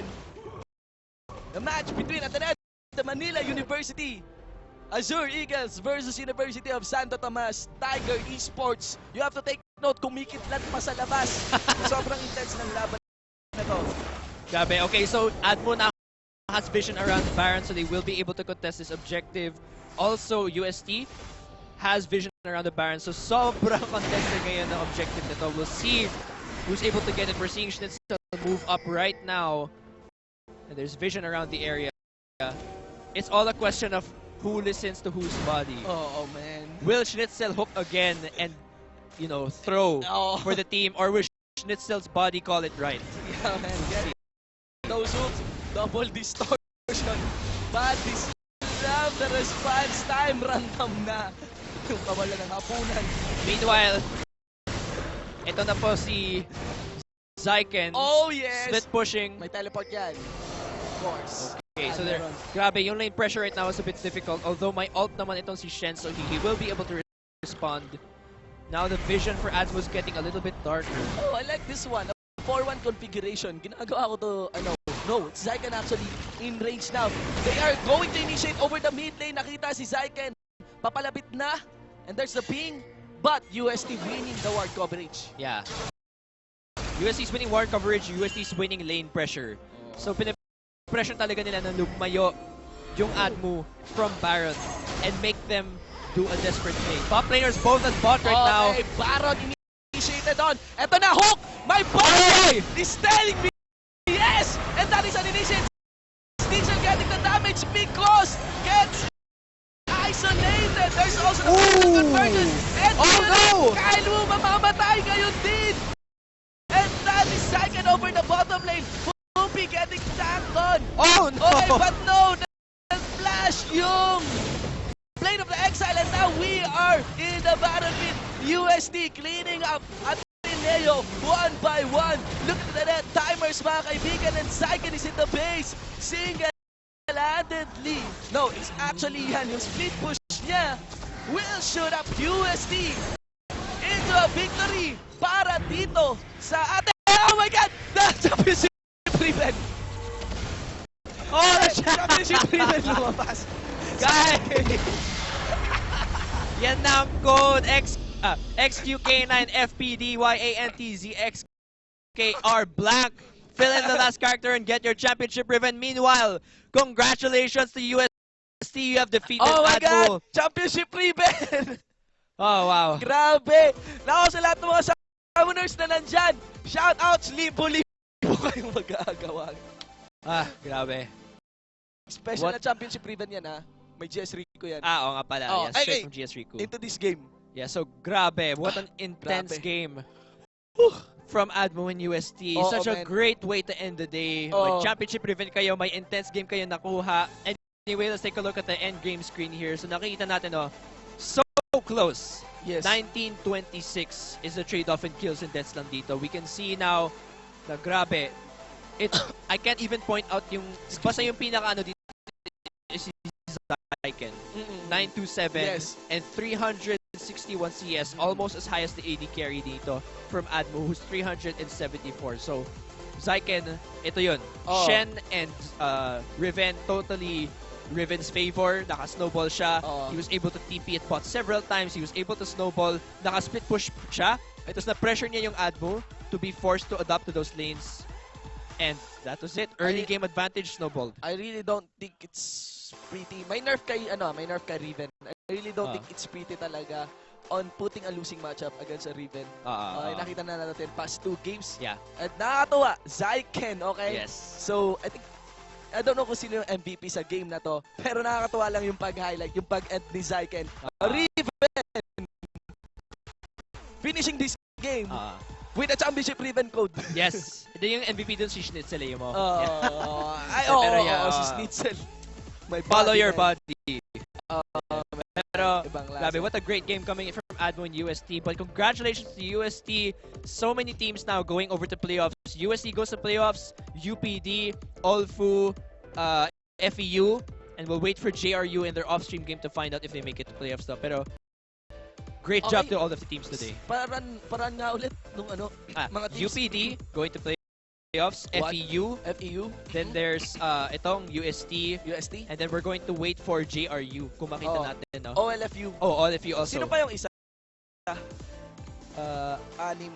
UPD, FEU, OLFU, FEU, tsaka JRU. JRU yung match nila. Hindi pa natin sure. Yeah, Sino we're not yung so pang-anim? PUP. PUP. There you go. So, PUP qualified na. Yes. Okay. Yes. So, one team na lang. Okay. We're just waiting for JRU na lang. Wow, sa off-stream game nila. So, 5 out of 6. Okay. Yes. Yan yung ating, you could say, pinakamagagaling Yes. na universities and colleges all over the Philippines. Grabe, sayang yung Atmos. So close talaga. Basta everything changed after yung Dragon Fight na nahuli sila. If they advantage of that Baron, they could have gotten the game. Kaso, the big question was, walang follow-up doon kay Mikos. As in, ang ganda sana nung setup doon ni Mikos. Kung nag-soul siya tapos may Zonya naman siya, ang tagal naman nung delay doon. Pero nasa yung follow-up, siguro in-expect nila na magte-teleport si Shen. Pero yun nga, si Zyken, the hustle is there. Yes. Sana umatras na lang si Shen.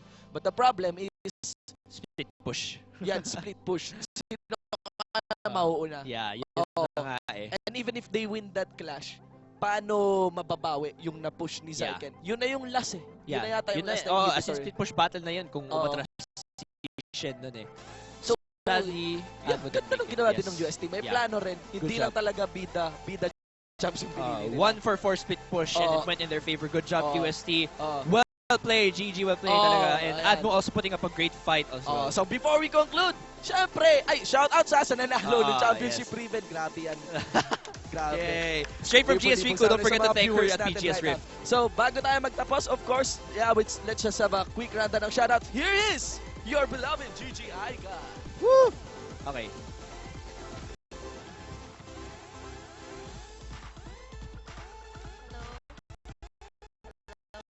Hi guys. Lapit pa yung mic. Yes. Hi guys. Alright, so time for shoutouts. Shout out to the following. Time has changed. Sad Life, Eroski, Debonair Kendra, Positive Charge, TG Freya, Mark Makilia, Clan Galaxy of Antique, Woods, Argon Gluttony, Pats, Kiss, Iloilo PGS, Woo! Knives, Don, Leonard, Apple, Ivan, and Rafael Kuroko, Ian, Pikachu, MTB Death Note, Beer, LeBlanc, Strishy Bear, Huggy Bear, Ariotoa, Short Sex, Fun Day, DJ Sad Life, Jego, Kaneki 211, Mask Man, MJ, Red Hot Chili, TXC, and a special shout out from Azurai with an I. Yes. So shoutouts there to Dixine. Hello. Yay! Alright, so shoutouts to everyone. Shoutouts from Professor Kai Rudir. May forever dito, boy. Wait, baba ka. Baba. Yeah. Hi guys. Ayun. I don't know where to start, pero I guess I just want to thank you for being with us. Kasi ito yung last game ng ating regular split. Now next week it will be different. It would be the playoffs now. So just to clear things out, will be parang mechanics ng everything. So we'll be getting one team per each group. So that's 6 groups, so 6 teams all in all. Tapos we would be having parang yung playoffs natin ngayon is like a second group stage. So i-group ulit natin sila sa 2 groups. Tapos gagawin natin is magkakaroon tayo ng round robin. So for the 3. Yes, ulit. Yes, kasi 6 teams, hindi tayo pwede mag-single eliminations kung ganun eh. So, ang gagawin natin, kaya 2 days na ngayon yung playoffs, Saturday, Sunday, it would be yung Group A on Saturday, tapos Group B on Sunday. Tapos, it would go for 2 rounds. So, meron pa tayo ulit sa second week. So, isa pang round sa second week. So, para ma-fill talaga kung sino yung magiging top team, tapos sino maglalaro sa championships. Tapos, ayun, we will be having a surprise for you dun sa championships. So, I'm actually hyped for the championships. I'm really excited dun sa championships. We have a lot of surprises for you. Then, Si Professor Cairo yun ang sabi niya yan, ako guys. na-excite na ako. Yes. Sa sarili ko na-excite ako. I would want to go to that. I would want to watch that. It's really exciting. So, yeah, keep watching the LCL. So, thank you for supporting us right now. But please, continue supporting us and tawagin nyo na yung buong barangay. Tawagin nyo na yung mga kapamilya, kaibigan, pati yung aso ng kapatid.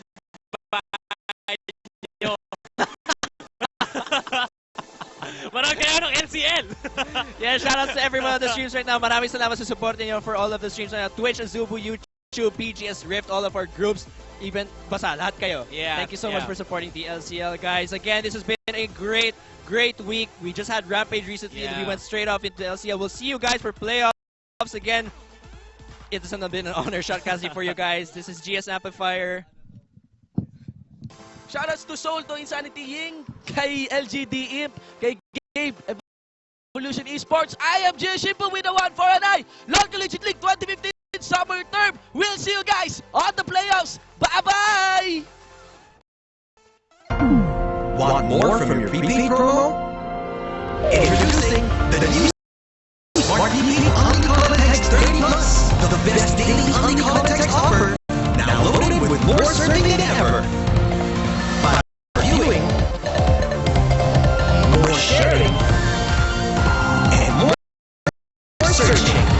Only 30 pesos. Dial *121 pound now. Internet for all my fun. May 300 MB tayo! Daming pang Facebook at Instagram! Email and videos. Stock up on data with Smart Big Bites from the country's most network. May apps and sites up to 350 pesos lang for 3 days. Hey guys! May free YouTube pa and more. That's a lot of bites of internet for all. Text Big 50 to 9999. Smart. Live more.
Hindi ko alam. Pero initiator, a ball fall! That's the ball!